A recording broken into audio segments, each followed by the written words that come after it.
I graduated to here. I graduated to here. I graduated here. And you know what was the inception of me graduating at each level? My lead volume increased, which produced more revenue, which allowed me to hire more people to graduate me to the next category. Can I get everyone, please, to unmute, say yes? Do you understand the power of this? Unmute, say yes, and you give me a yes in the chat. Yes. Yes. Yes. Yes. Okay. Yes.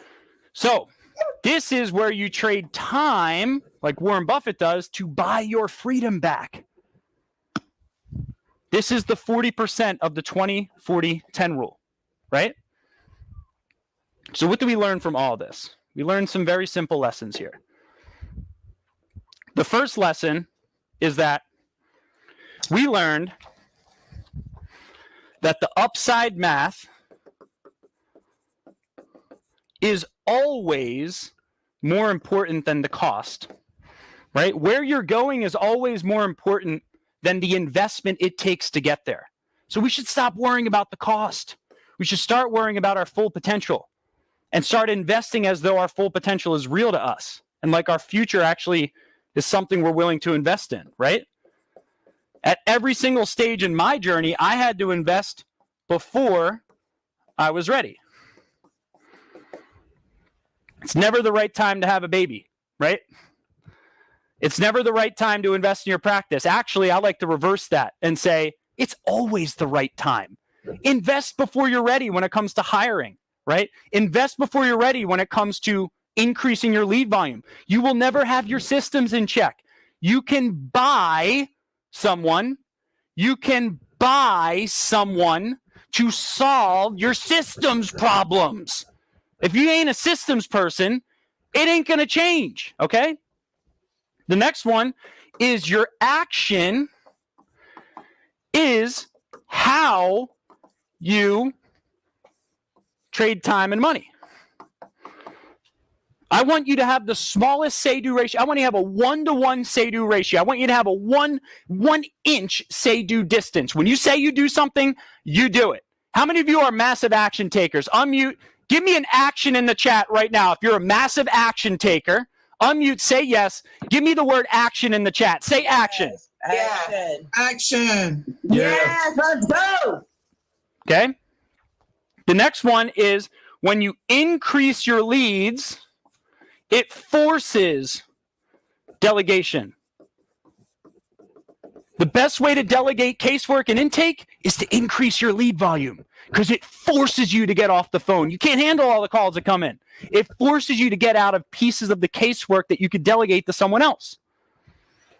Okay? So increasing leads, getting that lead abundance number is the key. And fifth and most important is you have to outsource incremental and you have to embrace exponential.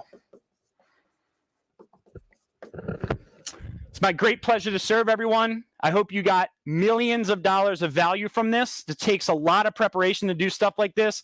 I don't do this to hear myself talk. I say this for you to take action on this information. This is my life purpose, to upgrade 1 billion people's belief systems. I want you to take action on this. Do I have everyone's word that you are going to take action on this? Yes? Yes. Yes.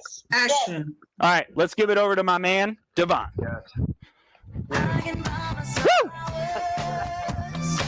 Okay,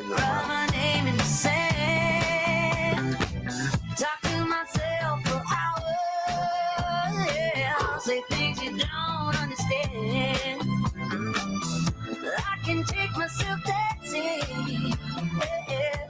I can hold my own head. Yeah, I can love me better than you can. All right. Hey, if you all enjoyed that last session, do me a favor. Somebody hit the space bar right now. Somebody say thank you, Bill, if you enjoyed that last session. Thank you, Bill. Now I got to hear more than that. Hit it. Say it loud because I'm watching you guys are blowing up in the chat. I love it, but I want to see you blow up here as well. Hit that space bar. Say thank you, Bill. Thank you, Bill. There it is. Thank you.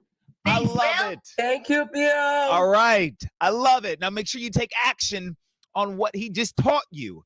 And this is the great thing. I'm looking in the chat. I'm watching how your cameras are on. and I'm watching you all just be so engaged, and I want to thank you. I sincerely want to thank you for being committed to your own success, because you're the one who holds the key, right? Bill, Andy, and the rest of the team have the roadmap, but you're the one who holds the key to starting it and getting in the car and following that roadmap. So congratulations on being committed to your success. So you guys ready to keep this party going? If you're ready to keep this party going, make sure your cameras are on. Give me 2 thumbs up in the screen. If you are ready to keep this party going, give me 2 thumbs up. I see you. Zachary is ready. Babette is ready. Lene is ready. Excellent. Mitch is ready. Marceau is ready.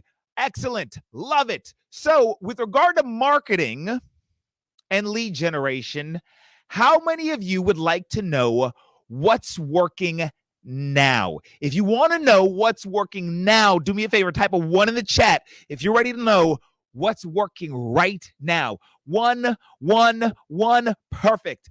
Excellent. And by the way, what I mean by this is that marketing is constantly changing, right? What worked 6 months ago may not be what's working today, right? So what Andy is going to talk about is he's going to talk about what's working today based on actual client results. As I briefly mentioned yesterday, SMB has managed more than $100 million in ad spend and built literally hundreds and hundreds and hundreds of websites for its clients. So let me ask you a question. If you've managed over $100 million in ad spend and you've built hundreds and tested hundreds of sites, do you think you might understand what works? You guys can actually answer that in the chat. You can type yes. I mean, yes, that was more of a rhetorical question, but yeah, you'll obviously understand works if you do that much. And this is the great thing that I was just talking about before I brought Bill to the stage. These guys have spent all this time, energy, effort, money, figuring out what works, and now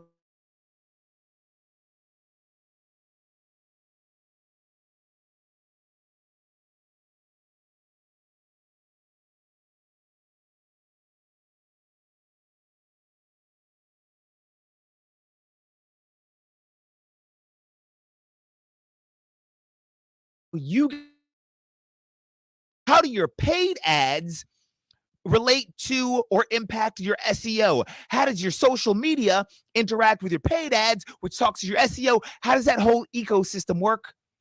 They understand all of that. So you don't have to rack your brain to try to figure that stuff out. The answer is right here, right now. So if it's okay for me to bring Andy to the stage to talk to you about what's working today to generate leads, do me a favor, hit that space bar and give me a loud yes. Yes. Yes. Yes. Yes. Yes. Yes. Yes. Excellent. Yes, Well, we're yes, going to yes. watch. Yes, Yes. we're going to love it. We are going to watch this short video. And then on the other side, I'm bringing Andy to the stage. One day I decided that I was no longer going to be like everybody else. Why is it that we know the tactic and we know how to do something? We have everything set up perfectly, but then we don't do it. You have to be the person who will do the tactics that you need to do so that you can have this stuff.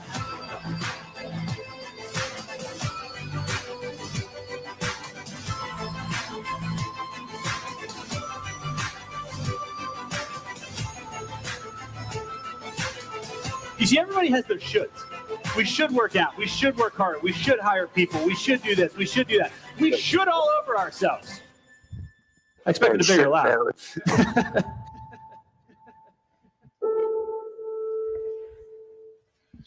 Relentless lawyers, let's get those cameras on. Put your hands together so he can see it and help me welcome to the stage, Andy Stickle. I'm down explaining my pain. This is way too much. I wanna feel you.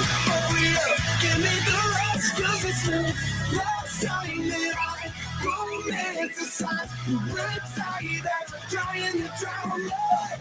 Full of excuses for way too long. What's up, everybody? How's it going? Give me some ones in the chat if you guys are getting a ton of value already today, and we have only just gotten started. Wow, that is a lot of ones coming in. All right, so who here wants to kind of tie together what Bill just talked about? In this talk, what I'm going to do is I'm going to talk to you about how can you actually get those leads? Who here is thinking like, okay, I'm fired up and everything, but I just don't know exactly how to do it. Give me a me in the chat if that sounds like you. If you're maybe feeling a little intimidated, you're just not exactly sure, how am I actually going to do all this stuff? What works, what doesn't work, all that type of stuff, right? So what we're going to be talking about is we're going to be talking about what is working today. Today, not 6 months ago, not a year ago, what is actually working today based on real tests and real results from our actual clients. Does that sound good to you guys? You guys want to learn what's actually working today so you guys can actually implement this stuff and grow your law firms? Give me a yes in the chat if that sounds good. All right, cool. Lots of chat. Lots of yeses coming in. All right, so yesterday we talked about the exponential stuff. And a couple minutes ago, Bill just talked about the difference between incremental and exponential tasks in your law firm. You need to embrace the exponential and outsource the incremental. Now, if we need to outsource the incremental, why am I going to spend today kind of talking a little bit about some of these incremental tasks? Well, the reason why is because it is not your job to actually execute the things that I'm going to talk about today. Your job is to find the team that is going to execute the things that we're talking about today, or put together. And basically what that means is that your job is to pick the right team to handle this stuff for you. Now, I remember when I worked at Carrabba's Italian Grill, back when I was in college, between transferring VHS tapes to DVD, I used to be a line cook at Carrabba's. And what's funny is I used to work in the pizza kitchen. And one day they hired a new chef. A new head chef, new kitchen manager, they called them. That was the leader of the entire kitchen. And I came in and they came in, they said, hey, listen, the new guy, your boss, is going to be working in the pizza kitchen for the next 2 weeks underneath you. For the next 2 weeks, you are your boss's boss, right? It's kind of a weird concept. Now, what happened was, for the next 2 weeks, he worked underneath me in the kitchens, in the pizza station. And then after that, he went over to salads, and he worked for 2 weeks in salads. And then after that, he went for 2 weeks in the saute, and then to the grill, and then to all these different spots in the kitchen. Now, why did he do this? He didn't work underneath me for 2 weeks because he was going to be making pizzas. He actually probably didn't make another pizza for the entire time he worked at Carrabba's. However, had he not gone through that process and understood what is required to make a pizza and what the different challenges of the job are, what the pizzas are supposed to look like, what the job is actually supposed to entail, he can't properly manage it, right? So he had to go through each section. So that's what we're going to do today, is we're going to talk about a lot of the different things that the concepts that you guys need to understand to make sure that when you're hiring somebody to do these things, when you find a company to do these things, or you find a freelancer to do some of the things that we're talking about, or whoever it is that you hire, you need to make sure that you actually understand what it is that they're actually supposed to be doing. So the first thing I want to talk about is I want to talk about how search actually works, right? Now, I'm going to illustrate this using a story, and I think Bill has the pen. Hey, Bill, do you still have the pen? I think Bill stole the pen. Somebody grabbed the pen from Bill. Let's see, I want to show you guys this. So Andy sounds quieter than the other speakers. How's the volume for me, guys? Is it okay? Give me a 1 in the chat if it's good, or a 2 if it's not that great. Is it not that good? Lots of 1s. Okay, cool. All right, I'm going to try to draw with my fingers and see if I can make this work before Bill gets back. All right, so now I want to tell you a story about a guy named Tom. This is Tom right here. All right, this works. This is Tom. And Tom, and by the way, I'm a terrible artist. Tom gets into a car accident, right? So there's Tom's car. That's a poorly drawn car. And here's another car. And this car rear ends Tom. Oh, you got the pen? Thank you, sir. All right, cool. So Tom gets into a car accident. Now, while Tom is waiting for the police, he's not injured, but his car is pretty banged up, and they're waiting on the side of the road. So while he's waiting for the police to show up, he pulls out his phone, and he searches personal injury attorney, right? And what happens is he now sees an ad for your law firm. So he clicks on the ad, he clicks on the link, and he's browsing the page. Maybe you got a video on here, you got your headline, you got your call to action here, and all that type of stuff. And then he's halfway through the page, and then the police show up, and they say, hey, Mr. Smith, can you come over here so we can take your statement real quick? So he closes his phone real quick, right? and totally forgets about you, doesn't call, doesn't really even think he needs a lawyer, to be totally honest with you. So he leaves. So later he goes home, he's sitting on the couch, he's watching TV, and he's scrolling through Facebook. And now, because of the fact that you have something called a pixel on your page, a pixel is a little piece of code that can tell Facebook or Google that, hey, this person that's been on my website, show them more ads in the future. So because you have this pixel on your website, Tom is scrolling through Facebook, and all of a sudden in his newsfeed, he sees a video from your law firm. And it talks about the 3 things that car insurance companies do to screw car accident victims out of settlement money. So Tom sees this video and he's like, hey, that's the law firm from earlier. That's interesting. So he watches about half the video and then he leaves. Now, the next thing he does is Tom's a golfer and he's supposed to be playing golf tomorrow. So then he opens up the Weather Channel app. This is the Weather Channel app. And all of a sudden, at the top, he sees an ad, a banner ad, and it's for your law firm. It's just your name, and it's got a picture of you, and just to remind him that you're around, right? So he doesn't even see this, right? Well, he does, but it's like subconscious. Like he doesn't actually, it doesn't register, but he sees it. He just doesn't even think about it, right? So then Tom goes to sleep. He's getting ready to go to sleep because he's got a big day of golf the next morning, right? So 2:00 in the morning, Tom wakes up in really, really bad pain. He's got really, really bad back pain. Now, personal injury attorneys, give me a yes or no in the chat. Is it true that sometimes after an accident, it takes a little while for the injuries to kick in, the pain to kick in, all that type of stuff? Give me a yes if that's true, right? All right, so that's what Tom's experiencing right now. So Tom pulls his phone out again, and he goes over to everyone's DIY best friend, YouTube, and he searches how to cure lower back pain. So he goes, he finds a video, he clicks the video, but all of a sudden, what is that right there? What is that right there? What happens before a video plays? He sees an ad for your law firm providing more value. So now Tom has seen you several times, and he's kind of like, that's really interesting. So now he's seen this law firm several times. His back's hurting, and he's like, I probably do need to talk to an attorney now because I don't know what my steps, I don't know my action, I don't know what my options are, but my back's hurting. I probably need to talk to an attorney. So then what he does is he goes to Google and he Googles your law firm. And what he's actually looking for specifically are reviews. And what does he find? He finds glowing reviews. He finds 5 stars, and he finds clients that are really, really happy with the service that you provided them, right?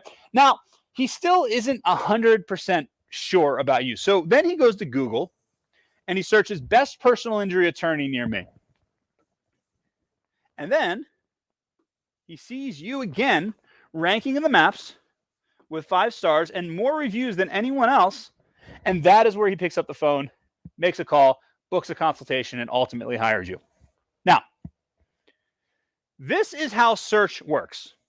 Do you guys agree that this is how search works? Because a lot of times what we think, we kind of think that there's this perfect thing where basically someone sees an ad, they see an ad, and then they click on the ad, they go on your page, and then they call you, and then they hire you, right? That's kind of like how, this is like the ideal way. This is like how we want it to work, right? But do you guys give me a yes or no in the chat? Do you guys understand that the way I just showed you, the ad, the page, the call to hire, that's not how it works, guys. The internet is an ecosystem, and that's the number one thing that you have to understand. You have to understand that you have to treat the internet as an ecosystem, and that's the number one thing that's working right now, is treating the understanding that everything you do, whether it's your paid ads, whether it's your social media, whether it's your reviews, whether it's your SEO, whether it's your conversion rate optimization on your website, it all plays a part in you getting a single client, all of it. Now, here's the thing. What you have to understand is that you can't execute this strategy with one company handling your SEO, one company handling your Facebook ads, one company handling your PPC. It's not going to work. You have to have a company that understands the entire strategy. You have to have somebody that understands the entire ecosystem and how search actually works. Somebody type ecosystem in the chat if this is making sense to you, that the entire internet is an ecosystem. It's funny. I just had we had an event a couple months ago.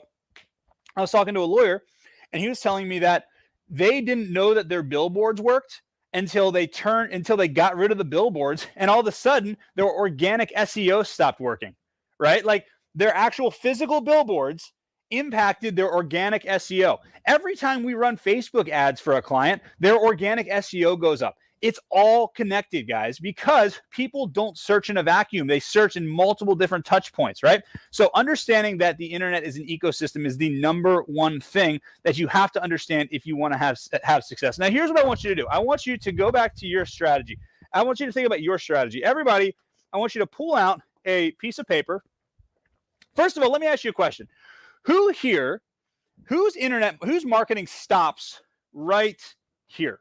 So basically what happens is they Google you, they click on your ad, or maybe they see a Facebook ad, they engage with it somehow, they leave, and then none of this is even set up to happen. Give me a me if like this part is not even possible for you guys because you don't have it set up. I see Ashley said me, David said me, lots of me's, guys. All right, let me ask you some questions. Now, everybody pull out a piece of paper, and I want you to write yes or no after every single question that I'm going to ask you.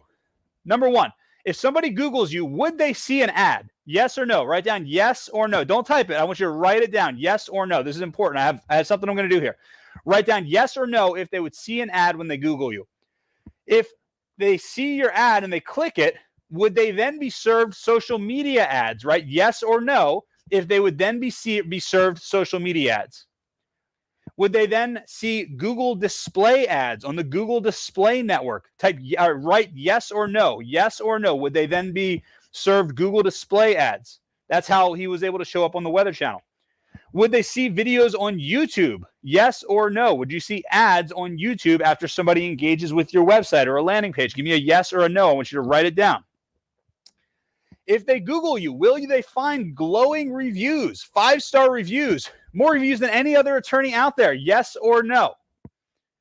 And then if they Google your most important keywords, would they find you ranking in the Google 3-pack? Yes or no? Now, here's what I want you to do. I want you to circle all of the yeses, and I want you to tell me how many yeses did you guys have? Type into the chat for me. I want to see how many yeses. All right, Justin had 1. It has 0, 4, 0, 2, 1, 0, 2, 0, 1, 2. All right, so Dan Dodds has 6. Man, Dan Dodds crushing it. All right, Rafaela 4, Kathleen 0, Shanique 0, 0, 2. All right, so here's the thing, guys. If you have 5 or 6 yeses, then you are doing a fantastic job and you are knocking it out of the park. If you have 3 to 4 yeses, you're on the right path, but you're not there yet. You got some work to do. And guys, if you have less than 3 yeses, you guys got some work to do, because this is why your internet marketing isn't working. This is why people have the false belief that PPC doesn't work. It's because you stopped too soon. Anyone that was on the VIP session today will remember something that Nancy Delane said about 6 times.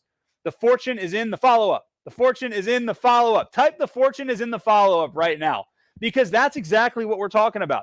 The fortune is in the follow-up, following up over and over and over and over again. And I'm not just saying this. I mean, give me yes or no. Bill and I live this, right? You come on one of our websites, you watch one of our videos, and we are going to be in your newsfeed for the rest of your life, right? We're living this, guys. The fortune is in the follow-up. Fantastic. All right. Now, that's the number one thing. The number 2 thing that is just destroying it right now, just crushing the game for our clients right now, is LSA ads. Let me show you what an LSA ad is. Now, when you go to Google, this is Google. At the top, you got the search box up here, and then you typically have several ads right here. And a lot of times they're going to have a check mark and they're going to say Google guaranteed. These are your LSA ads. Everybody give me a 1 in the chat so we're all on the same page, so you know what an LSA ad is, right?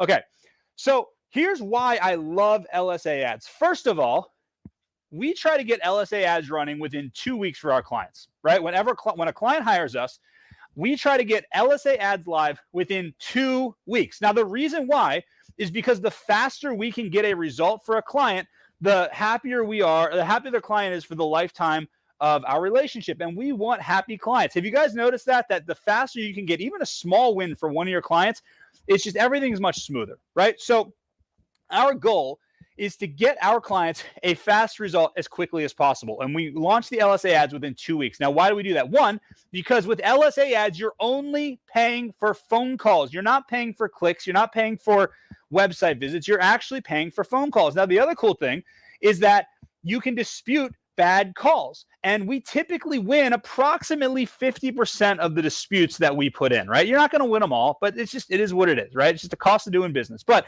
we can dispute calls that are not good calls, and we typically win about 50% of those. So that means you're only paying for calls. Now, the great thing is that our cost per call is less than $100 per call, and that includes PI. Type $100 in the chat. That is the cost per call is less than $100 for LSA for our clients, right? Now, here's the other thing I love about LSA ads. LSA ads allow us to do something really, really cool for our clients that they otherwise couldn't do with other things, right? With an LSA ad, sometimes we have clients that don't have a ton of money for advertising, right? So Bill and I were once talking, we were kind of like, well, the reality is that our services should be an investment, not an expense, right? So how can we make our services pay for themselves right out of the gate, right? Because sometimes, people hire us and then there's a setup period. We got to build their website. We got to do SEO. It takes a little while, right? So what we decided is that LSA ads is the way to do that. So what's cool is that you can take your LSA ads, you can put them on a credit card, and you can pay for your ads, which are running within 2 weeks. Now, let me ask you a question. If I make a payment on a credit card today, do I have to actually take that money out of my bank account today and pay it? Or do I have a little bit of a grace period? Let me know in the chat. Do I have to do it today or do I have a grace period? All right, so Jaspreet said grace period, right? Typically, how long does it take? How long does it take? Like, what's the grace period? 6 weeks maybe until that bill comes? 6 weeks? 8 weeks? How long is it? 1 month? I think it's longer than that, 45 to 60 days. Okay. Now, here's the cool thing about LSA ads. LSA ads start working like right away. So in a lot of cases, most cases, our clients actually are able to run ads. They're able to start ads. They're able to get phone calls. They're able to get clients, and they're able to pay off that credit card that they use to put the ads on before the credit card bill is even due. That is why LSA ads are so amazing. So LSA ads are the number 2 thing that's working today. Now, the third thing that's working really, really well is Google ads. And I just showed you that entire system, right? But the problem is most people don't do Google ads correctly. What they do is let me show you what they do. Most people just do this part of Google ads and then they ignore this entire part. But the reality is that this right here might cost you $35 for this one click.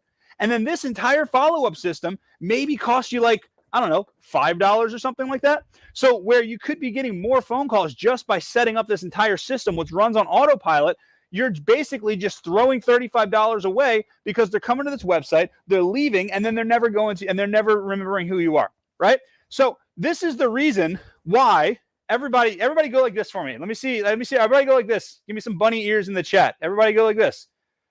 Everybody like this. Everybody like this. All right. Go like this. Go like this. These are air quotes. This is why people think that Google ads are, air quotes, give me air quotes, too expensive because you don't do the full thing. Because most marketing companies, like 85%, 90% of marketing companies, don't do the entire ecosystem. They just do the first part, right?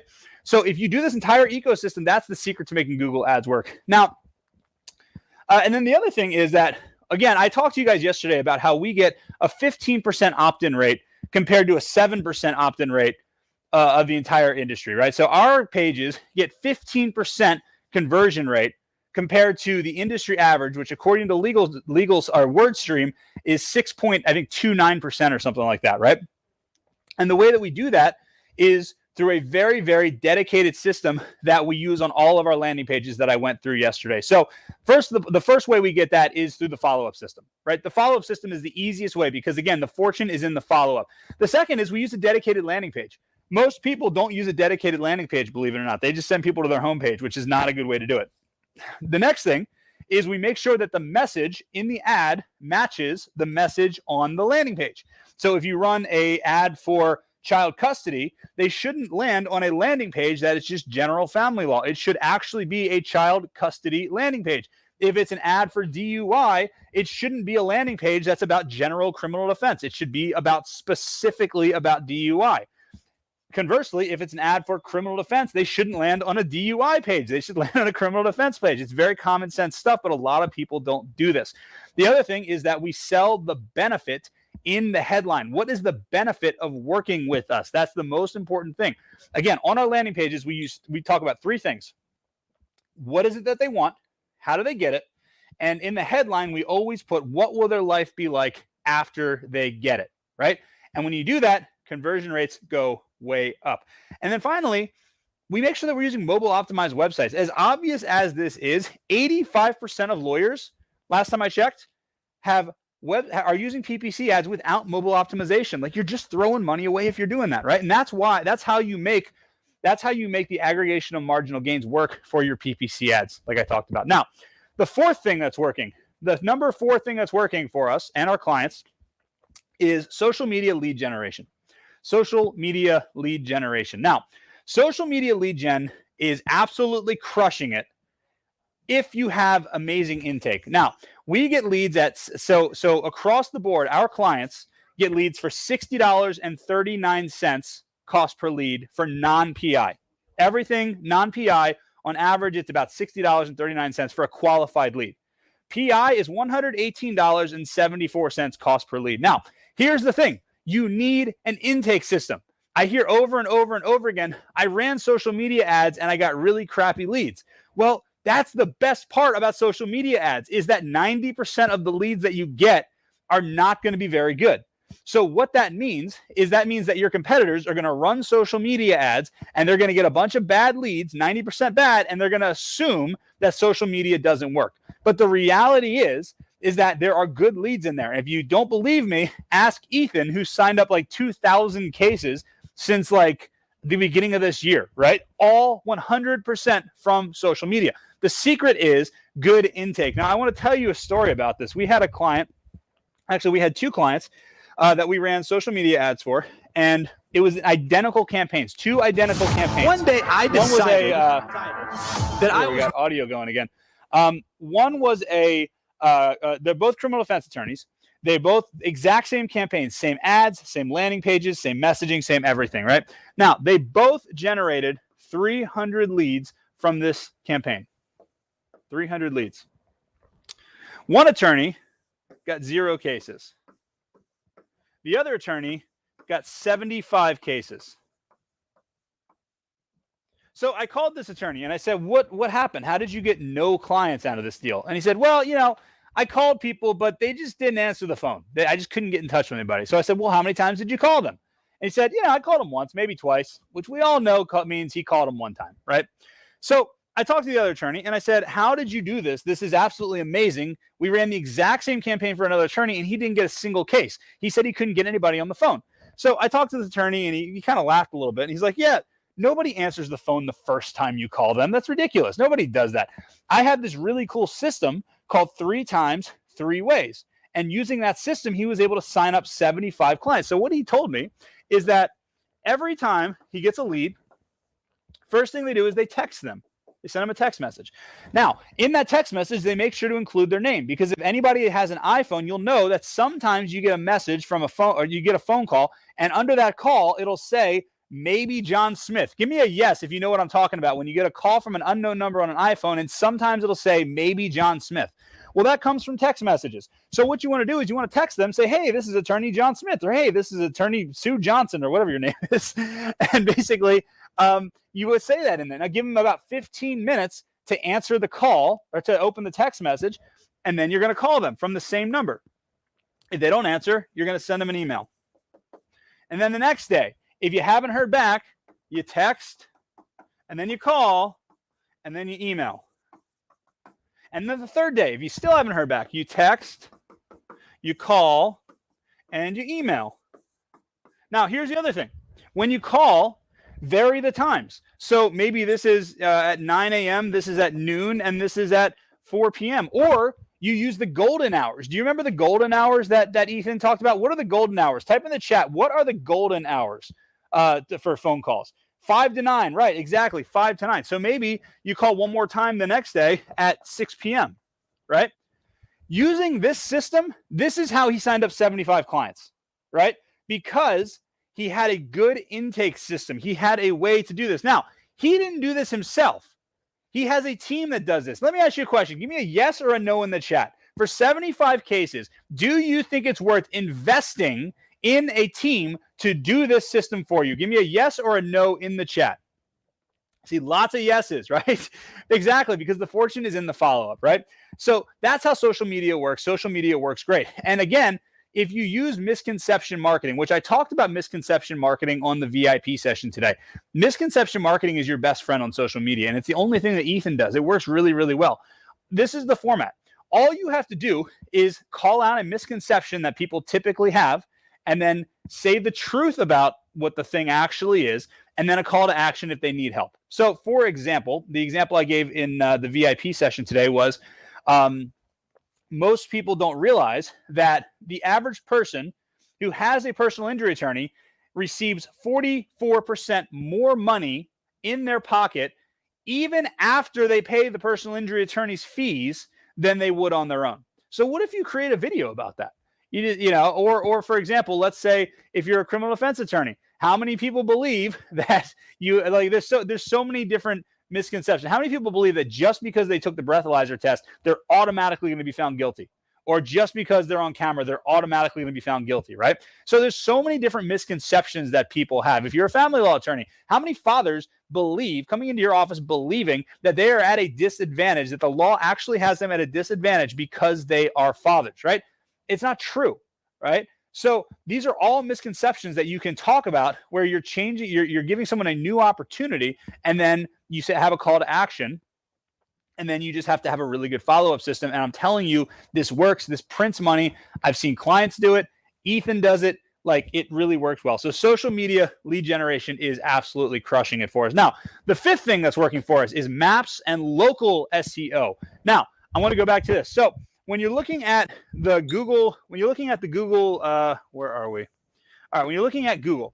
So again, you got the search box here, you got your LSA ads, then you've got some PPC ads here, and then you've got this really big map, right? You guys know what I'm talking about. Here's the map, and then you got listings in here. And then down here, you have organic listings. So maps, and then organic. Now, I want you guys to understand something. Phone calls come from maps. If you guys want phone calls, you've got to rank in the maps. And we proved this definitively with a client in Orange County, California. He's a DUI attorney. His name's Todd Langren. He's actually since retired, sold his law firm, and moved to Hawaii. The reason he was able to sell his law firm is because he had an asset on the first page of Google that made the phone ring for free because he was in the Google 3-pack. He was in the Google 3-pack for every single DUI attorney keyword that you could dream of. Orange County DUI attorney, DUI attorney Orange County, best DUI attorney, DUI lawyer near me, all the keywords that you could dream of. Not only was he in the maps, he was also number one organic. He was also number one right here below the maps. So Orange County, California, I know I heard a few people from Orange County. Orange County, California is a very competitive area. There's a lot of money out there. Now, Todd was getting about 50 calls per week, 50 qualified calls per week just by being in this Google 3-pack, right?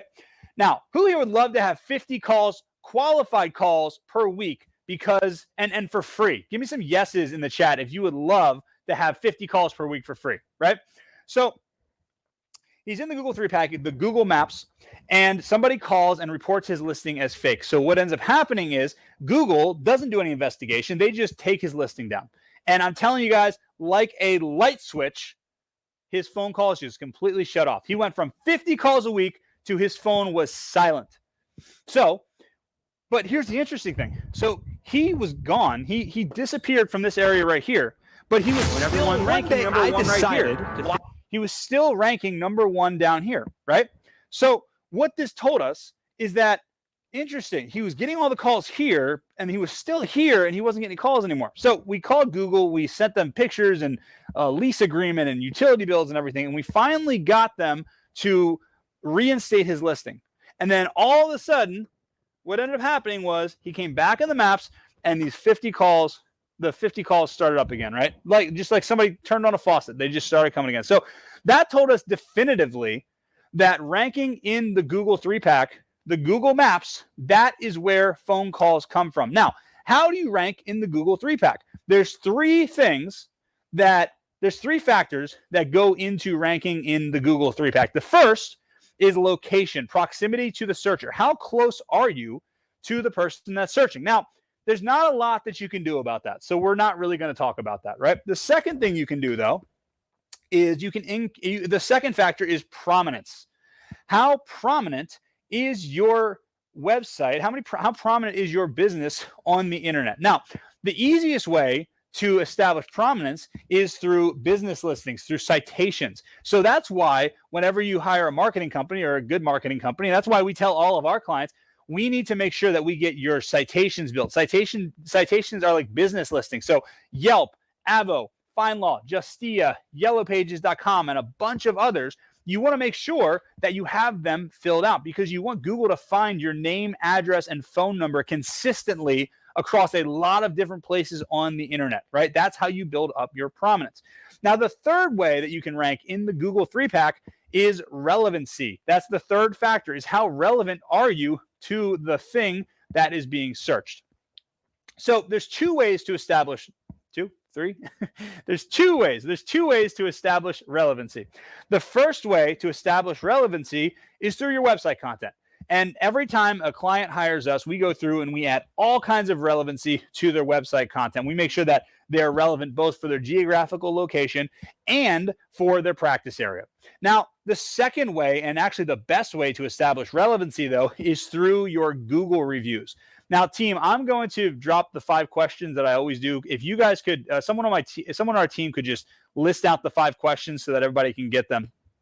So here's how you get words. So basically in your Google reviews, if you can get clients to leave words, phrases, keywords, synonyms that are relevant to both your geographical location and your practice area in your Google reviews, then Google will look at those reviews. They'll look at those words, phrases, keywords, and synonyms, and they'll say, oh, wow, this law firm must really be relevant to this practice area in this location. So we're going to rank them higher. We're going to show them more, right? Now, the question is, how do you get your clients to leave these words, phrases, keywords, synonyms in your in your reviews? The way you can do it is by prompting them with 5 questions. So what you need to do is tell them, when you ask for the review, when you request a review, say, a lot of times people want to leave us a review, but they're not exactly sure what to say. We have found that the best reviews answer the following 5 questions. Question number 1, what was the problem that you had before you came to our law firm? Question number 2, why did you pick our firm over all the other firms available? Question number 3, what did we do for you? Question number 4, what were the results? And question number 5, how did these results impact your life? And if somebody on my team could drop those questions in the chat, that way everybody has them. Awesome, Emily. Thank you very much. So if you get reviews and people answer those questions, then they're naturally going to get those words, phrases, keywords, and synonyms in your reviews, which is going to make you rank higher. And that's going to make you rank in the Google 3-pack. Now, there's a lot more stuff that you can do, but it's way more advanced that we're not going to talk about it on this call. Now, that's so Maps SEO, local SEO is absolutely crushing it today and is delivering lots and lots of clients for our clients. Now, the 6th thing is your website. The 6th thing that's working right now today is your website, but specifically treating your website in a very specific way. So let's say this is your website right here. Most marketing companies, what they do is they add some branding to the website. So what they do is they build you a website, and the first thing they do is they make you a website that looks great, that looks really good, that you're really proud of, that you want to show off, that you want to show to your friends, your family, your colleagues, your mom, all those people, right? And then once they have a website that everybody likes the look and feel of, Then they throw a little bit of SEO on there. They're like, okay, cool. We got this website. It looks great. And now let's throw some SEO on there, right? But the problem is that they're missing the third pillar that makes a website actually valuable and actually get you clients. And that is conversion rate optimization. You see, a website is like a tripod. The reality is, if you have a website and it isn't working very well, it's usually because this leg is the first one that they focused on, and then they put a little bit of emphasis on this one, and they completely ignored this one altogether, right? However, what we have found is that when you do the opposite, when you first focus on conversion rate optimization and search engine optimization, that does two things. First of all, search engine optimization makes sure that you have a website that Google loves, that Google wants to send free traffic to. Type free traffic if you would love to have Google send you free traffic to your website that you don't have to pay for, so you can get free eyes and you can get people on your website. Free traffic, free traffic. All right, cool. Now let me ask you a question. Let's say Google sends you all this free traffic, but nobody goes to the website and picks up the phone and calls you. Is that website really worth anything? Like, is traffic the name of the game? Let me know, yes or no. Is that website worth anything if nobody calls you when they don't go to the website? So that's the problem, is that nobody focuses on conversion rate optimization, right? So what we do instead is we focus on building a website that is built for SEO, so you get free traffic so that Google loves it. And then we also add all the conversion rate optimization elements that we know to work, that's going to inspire somebody to pick up the phone and actually call you so that you get leads from your website. Now, then and only then can we focus on the branding.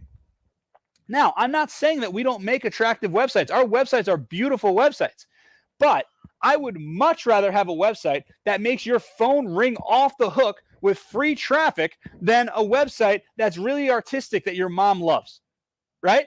So what we do with our clients, and the thing that is working amazing, is when you understand that a website is like a tripod. If you're missing one leg in a tripod, what happens? Somebody tell me in the chat, if you have a tripod and you only have two legs with that tripod, what happens? It falls over. Exactly. It falls over. Things fall apart. Right. So I want to talk to you about another thing that we deal with a lot of times with this, and it's something called sunk cost bias. Right now, Charlie Munger, who is Warren Buffett's business partner, and Warren Buffett says that Charlie Munger is the smartest person that he's ever met. He talks about sunk cost bias. Sunk cost bias is one of the human biases that prevents people from taking action. Because a lot of times I talk to lawyers and I say, well, the problem is your website doesn't have SEO and you really don't have any conversion rate optimization. And like, yeah, but I spent a lot of money on my website. Can't you just use my website because I spent a lot of money on my website, right? Does anyone feel like that? Give me a yes in the chat or a me in the chat. If you spend a lot of money on your website and you're kind of feeling a little bit like, I spent so much money on my website. Well, here's the reality. What if adding these things? Let me ask you a question, actually. First of all, if you have a website that gives you free traffic, and then when that traffic comes to your page, they convert, meaning they pick up the phone and call you, do you think that could double your revenue? Give me a yes or a no in the chat. If Google loves your website to the point they give you free traffic, and then when that traffic comes to your website, they pick up the phone and call you. Give me a yes or a no in the chat. Do you think that could double your revenue? I see Patricia said yes. Ashley said yes. Give me some yes or no in the chat. Okay, lots of people agree, right? So let's say it doesn't. Let's say it just increases your revenue by 15%. Just 15%, right? Let's go back to so here's what I want you to do. I want you to take your revenue from last year, and I want you to multiply it by 15%.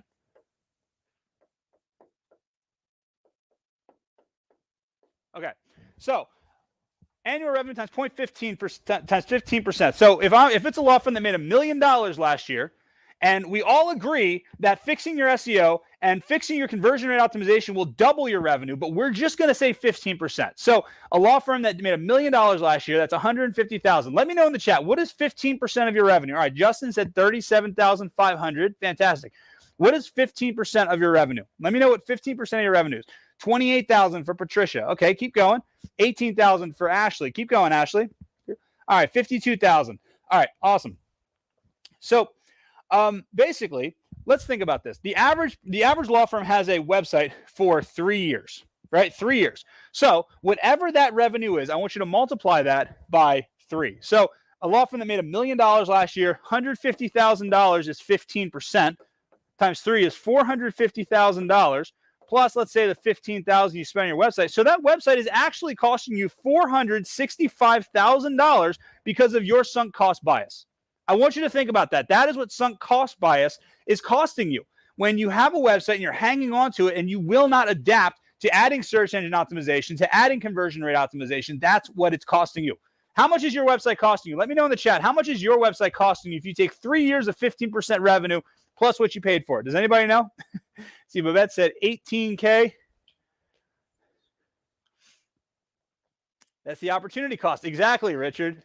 Exactly. It's opportunity cost. Now, the final thing that is working, number 7, actually, this isn't the final thing. This is just the final thing that we're going to talk about right now, is collaboration. Collaboration is the number one thing that has always worked. It's surrounding yourself with like-minded people, people who think the same way that you do, people that think even more positive than you do, that have a positive outlook, that don't say, I can't do that, that say lawyers can't do, they don't say lawyers can't do that. They don't say lawyers shouldn't advertise, or I only get my cases from word of mouth because that's how I am and I'm old school, or I'm a solo, that's all I do. Like, don't surround yourself with people like that. You've got to collaborate with other people that are all going the same direction you are, right? And masterminds, that's like the number one thing that has worked for me. It's the number one thing that has worked for Bill. It's who do you surround yourself? Because the 5 people that you surround yourself with, those are the sum of the people. You become the sum of the people that you surround yourself with, right? So those are the 7 things that are working today that we're seeing across all of our clients. So I hope you guys enjoy this presentation. With that said, I'm going to toss it back to Devon. Watch me.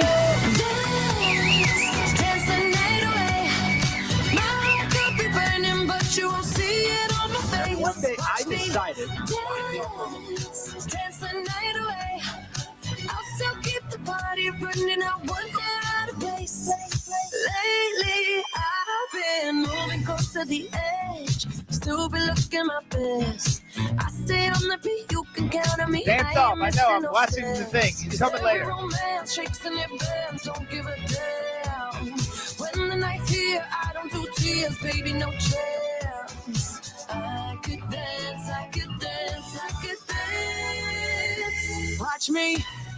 All right. Dance off coming a little bit later. Hey, if you all enjoyed Andy's presentation, which I know you did from what I'm seeing in the chat, do me a favor, hit that space bar. I want to hear it loud from every single one of you. I want you to say, thank you, Andy. Oh, you guys might be fully muted. That's okay. Just type it in the chat if you guys are muted. There you go. Thank you, Andy. Awesome. You guys are muted. That's okay. All good. Love it. Thank you, Andy. Thank you, Andy. Ashley, Ted, SMBT. There you guys are just unmuted. Legal Success. Julie, I love it. It is so great. Thank you, Andy. You are. Yes, I hear you guys. Love it. It's so great to hear or to see what's working now, right? And to have new eyes to see it through and have a better understanding of what's working, how it works, why it works, and all of that great stuff. So, quick reminder, I want you to always be checking in with yourself. Are you staying fully engaged? Is your camera on? Because you never know when Devon might be giving away prizes. Wink, wink, wink. And as a matter of fact, I want you to make sure, I see those cameras coming on right now. And also, I want you to make sure that you stick here with me because, team, can we throw that picture back up on the screen, please, for me real quick? Just remember, at some point in time today, we are going to be giving away, it's on this side, everything's backwards, it's on this side. We're going to be giving away this Relentless Lawyer video kit with camera, tripod, ring light, the whole 9. Let me ask you guys a question. Which one of you is going to win that? Hit that space bar. Say, I'm going to win. I'm going to win. I'm going to win it. All right. Love it.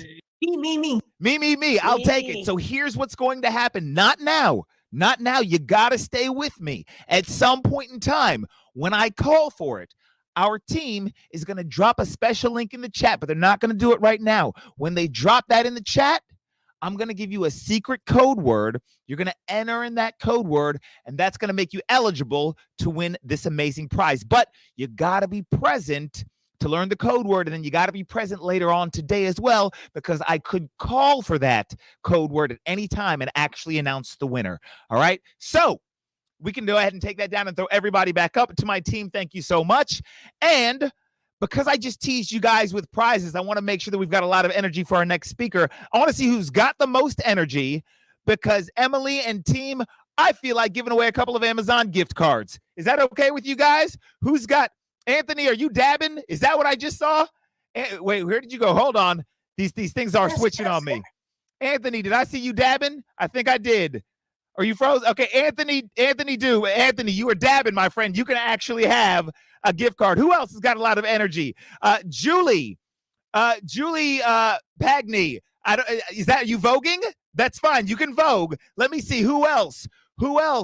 Ted has got the double guns going on. Pew, pew, pew. I love it, Ted. You are the man. All right. And let me see. Let me get one more who's got a lot of energy. I know. Babette, congratulations. You are so welcome. I see you. All right. I love it. Man, this is so much fun. If we're going to be here, by the way, how much have you learned this morning from Bill and Andy? Give me a 1 in the chat if they have been teaching you guys a ton, right? It's amazing. Teaching us a lot. A lot. You can talk to me too. That's fine. It's amazing what we don't know that we don't know, and how just 45 minutes with somebody like Bill or Andy or the rest of our speakers can just reframe everything for you. I'm so excited. So stick with us. We are just getting started today. The content is going to keep coming. It's going to keep being amazing. And I'm so excited to make the shift into our next speaker, who I'm about to bring to the stage. Now, as you guys already know, because we've been together now for almost a day and a half, you know that my favorite thing to do is to bring people on the stage who were where you are not too long ago.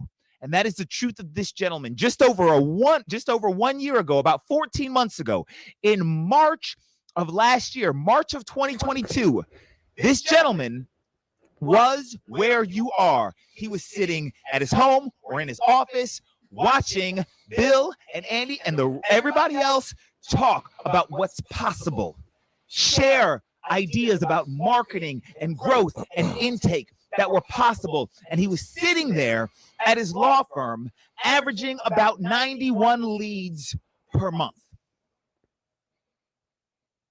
He listened. He took action.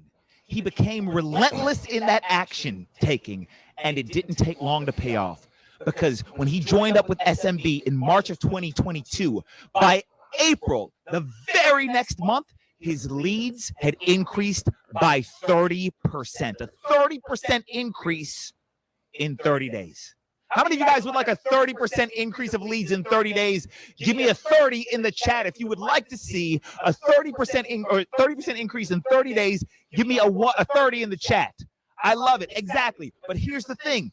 That was just the tip of the iceberg, because today he doesn't average 91 leads a month anymore. No, today he averages over 400 leads a month. In January of 2022, his law firm did about $68,000 a month.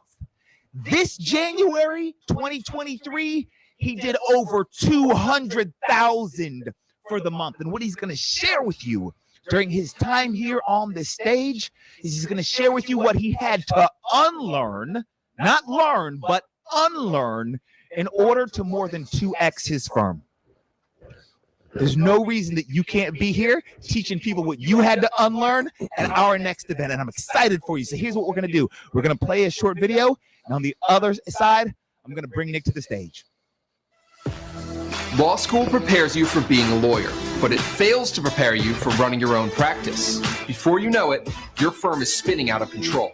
You're working 80-hour weeks, dealing with noisy clients, and chasing them down for payment. Nick Pasalacqua is here to share how he grew his firm by unlearning what law school taught him.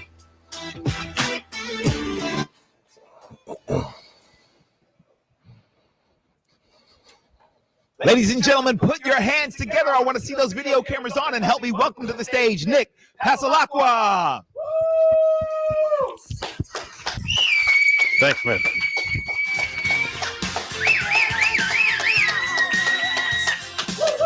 Hey guys. Thanks for having me. Again, thanks to SMB team for bringing me in. It's always a pleasure to be here, sharing my story with you guys, hoping you guys get some value out of it. And like Devon said, try and give you guys some of the lessons that I was forced to learn. So again, my name is Nick Paslacqua. I operate a law firm called Paslacqua & Associates. We're based out of Utica, New York, and we represent people who've been charged with a crime or who've been seriously injured or disabled who don't deserve to have their lives ruined as a result. And when going through this presentation and preparing for today, we toyed with a couple different titles for it. One being An Inconvenient Truth or Facts Law School Didn't Teach You, right? But I'm here to talk about certain inconvenient truths. Primarily, what I learned and unlearned that really benefited my firm's growth as a result of my daughter being diagnosed with cancer. And it's as unfortunate as it is to say and to hear, it's a fact in hindsight. And that's the first lesson I want to get into, right? And if you've heard any of my presentations before, you'll hear some of the same theories running through it. And one of them being this concept of truth or fact. As attorneys, we struggle with that, don't we? Through the profession. Why? Because many of us are litigators. Many of us are skeptics by nature, and we all legalese everything to death. But I'm talking about the actual, just hard and fast fact, not how, Billy Bob broke his ribs, but the fact that he has broken ribs. We as business owners, and I'm speaking to you all now as business owners who happen to own a legal services business, we have to become better objective observers of facts as they present themselves to us in our businesses, right? So that we can objectively understand what's going on and respond appropriately. Notice I did not say react. Okay, give me a 1 in the chat if anybody thinks it's a good thing to be reactionary in business. Right? We shouldn't see any ones over there. No, we want to respond thoughtfully in business. And I don't need to tell this room full of 400 lawyers why semantics are important. Right? There's 3 big takeaways I want you guys hopefully to take from this presentation. One is just that. Semantics are everything. You all know this because we're all attorneys here. We know the importance of, instead of saying shall or saying may, and things like that, right? But the one area that I can tell you that probably just about all of you are not applying that concept every single day is in here. The semantics and dialogue you use in your self-dialogue each and every day are the most important semantics that you will use in your life. Forget any pleadings you've ever drafted on multi-million-dollar litigations or whatever. Most important semantics in your life is used here. Okay? So where did I start? Well, I started out in Utica, New York, at what would be considered a large law firm. I think I was attorney 7 or 8 with 5 partners. 2.5 years later, not a good fit. I start my solo practice May 1st, 2013. And I was a solo, not like an attorney with a secretary and a paralegal. It was me, myself, and I for almost 4 years. Come the end of 2016, I had scaled the revenue to just over 150,000. January of 17, I say, hey, wait a minute. I've always toyed with the idea of having a firm. What would that look like, right? I had no idea. Some days I still don't know if I know what that looks like. But I said, let's start hiring people. Let's see if we can't scale this thing. So February of 17, hire my first paralegal. July, things kept rolling. I hired my first associate. September, we're still building. So I make an offer to an attorney to start in the following January. Hire a second support staffer in October. So we have 2 attorneys, 2 support staff, another attorney starting in January. Our first paralegal retires the end of October. So we start talking about hiring some additional support staff to further our growth. into 18.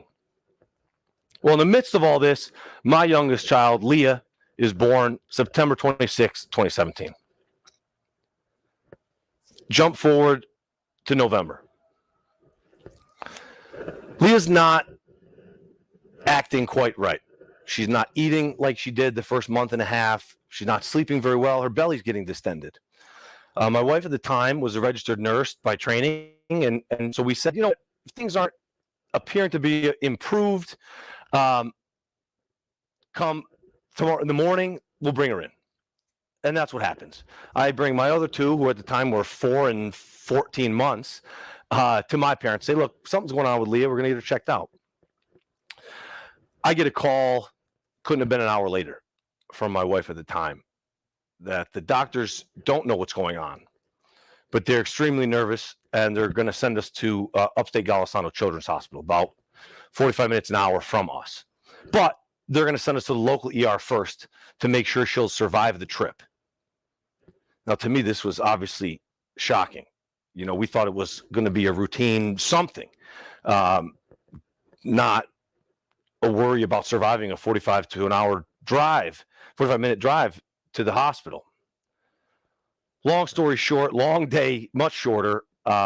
We get to Golisano Children's Hospital, where Leah's given a CT scan. And I can remember it like it was yesterday. 2 physicians walked in and explained to me and my wife at the time that Leah was diagnosed with stage 4 neuroblastoma. And as I mentioned, my wife at the time, by training for a year in anticipation of having our son. But I was by far the most medically ignorant person in the room. And it was that was probably the most infuriating and fearful split second of my life, because no one used the word cancer ever. But it took about a half a second for me to read the room and realize that's exactly what it was. And Leah needed emergency chemotherapy immediately the next morning.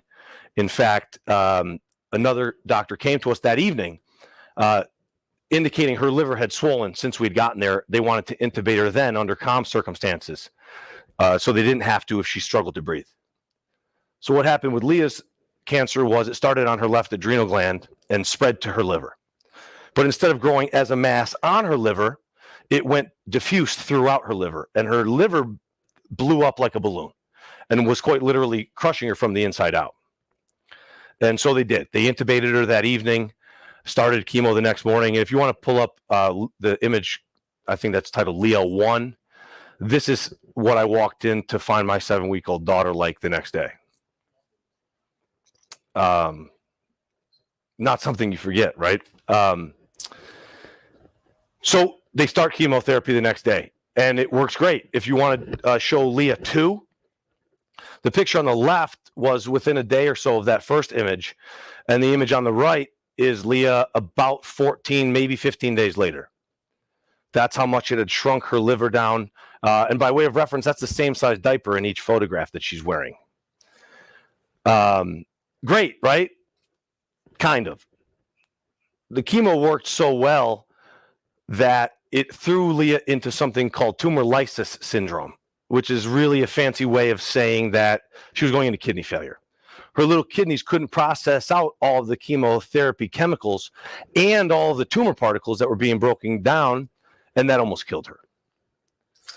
So during this initial diagnosis and treatment stage, Leah and her mom lived in the hospital for about 45 days. I was back and forth managing the other 2 kids, trying to work 2, maybe 3 hours in the mornings, go home and change, drive an hour, stay with Leah so her mom could sleep, shower, eat, get out of the room. And I'd stay till 2, 3 in the morning most nights. Drive an hour home, rinse and repeat. So needless to say, I lost about 25 pounds in the first 20 or so days. What happened with the business? Well, obviously, that was a trying time. But we closed out 2017 at over $335,000, 2xing the year before. So what does all this mean? Well, not much. They're just numbers, right? How much money I made in 2016 or 27 is just a number. It's a fact. How many people I hired during 16 or into 17, just a number. Not good or bad, just facts. Whatever context we give them gives us a good or bad connotation, right? Now, if I thought I'm going to make $335,000 this year, I wouldn't bother, right? That wouldn't pay my payroll. I'm not saying that to brag. It's just different context. At the time, that was great. And the fact was, November 14, 2017, my 7-week-old daughter was diagnosed with stage 4 neuroblastoma. It was a fact. So what other facts did this highlight to me at that moment in my life? Well, I kind of mentioned we were a single income household. My wife at the time had stopped working in anticipation of our son being born the year before. Fact was, I had to deal with this diagnosis. This wasn't something that could be strategized, backburnered, analyzed, had to be dealt with immediately. Fact is, I couldn't afford to let my business fail or fade out. That was not an option. And the fact was, I wasn't going to be around much while dealing with my daughter's treatment. And I was going to have to figure it out. And it became clear that delegation was going to be key to figuring that out. As business owners, we have to stop doing and start delegating. And as attorneys, I know this is one of the more difficult tasks to do when transitioning to a leadership role in trying to scale a firm. We all understand how effective we can be as attorneys, as leaders, as employers, when we take action, when we step in and get involved. But we need to start understanding this concept that I call effective inaction. Set things up and step back. Task your employee and spot check their work. Because trust me, and many people here probably know, I've learned the hard way, like probably many other people, there is nothing in business that is set it and forget it. And with dealing with employees and scaling a staff, you have to develop a comfort level in those employees. But task them and spot check their work. Take it one step further and task an employee with something, and task your office manager or their direct report attorney, someone above them, to spot check their work for them. Now, you're testing 2 employees while doing nearly nothing. You've simply tasked them an assignment. Right? We need to stop thinking that we're the only one in our firm that can do any of the number of jobs that we pay other people to do better than them. Think about how foolish that is. You're paying someone your own hard-earned money to do a specific job for you. And then you're going to hover and continually tell them how to do that job. That's a gross waste of time and your money. And if that's true, if you don't have that confidence in employees, it's probably time to look to replace them. See, in my firm, we have a policy that I won't hire someone unless I truly believe they are or can be as good or better than me at the job I'm hiring them to do.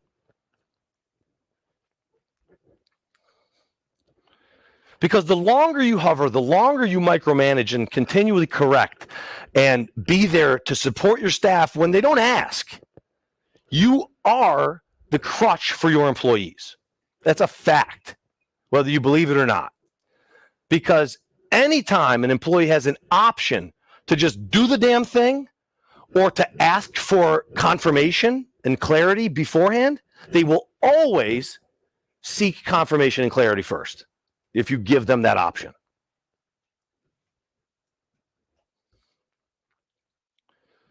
So what are some of the other things that we have to unlearn if we're going to scale a firm and scale a practice, right, in the ways that many of us have or want to?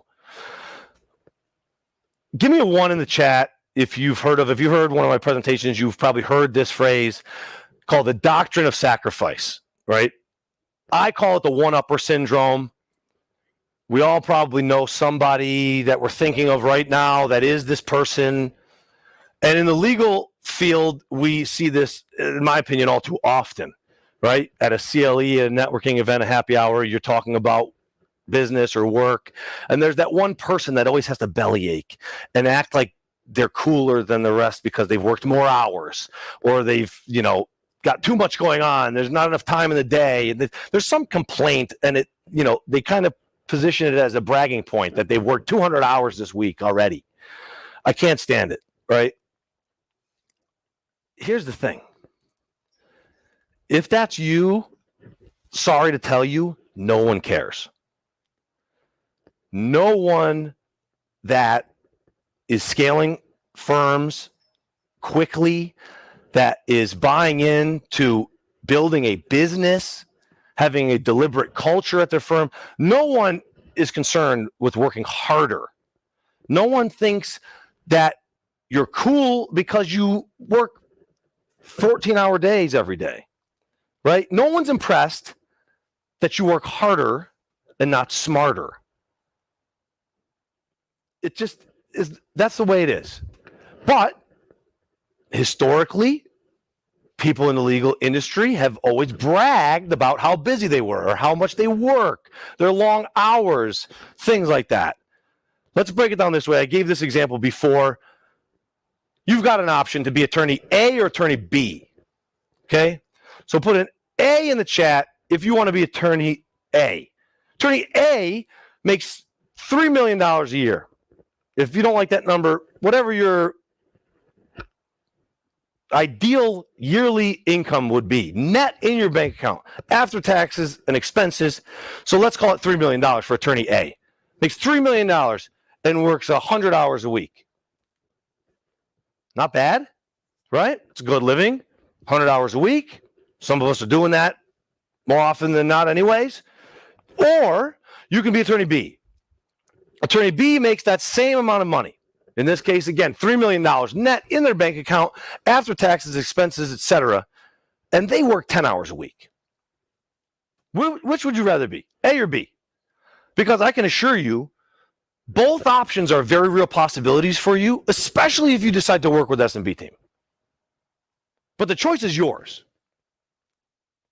I didn't have a choice when my daughter was diagnosed. I was yanked away from my firm and had to implement things and rely on the systems I had put in place. Hopefully you don't have that same requirement and can do this a little more deliberately, right? But if I could do it under those circumstances, you have literally no excuse. So where did this all start? We all obviously have many different backgrounds and experiences that we bring to the table. But I fully believe a lot of this doctrine of sacrifice nonsense really gets ingrained in us in law school. Think about it. First year, we're put through the Socratic method in these big lectures, right? They make it seem like it's some kind of a rite of passage to suffer through those Socratic lectures. It's almost like you're not a real law student unless you're suffering through these type of lectures. You're not a real lawyer unless you've suffered through the BS of law school Socratic lectures, right? It's just nonsense. Law school also inherently teaches us to point a finger, to look for blame, to look for fault, to look for liability. We cannot bring that mentality to leading our firms, right? And I've mentioned this quick example before because it just always stuck with me with regard to this concept. In first year torts class, there was a case we read about a mouse setting a machine on fire. And the professor said, because we're lawyers and law students, we ask who's liable instead of saying, what the heck did I just read? Like, that's crazy. A mouse caught on fire and caught a vending machine on fire or something. It was a wild case. But I always kind of sat back and said, yeah, that's weird that we don't ask that question first, right? We have to tap back into our human side as leaders of our businesses, right? You're leading a team of people and you have to bring that element, that human element back. We can't always be looking to point a finger because oftentimes also in our businesses, the fault lies here. whether we want to admit it or not.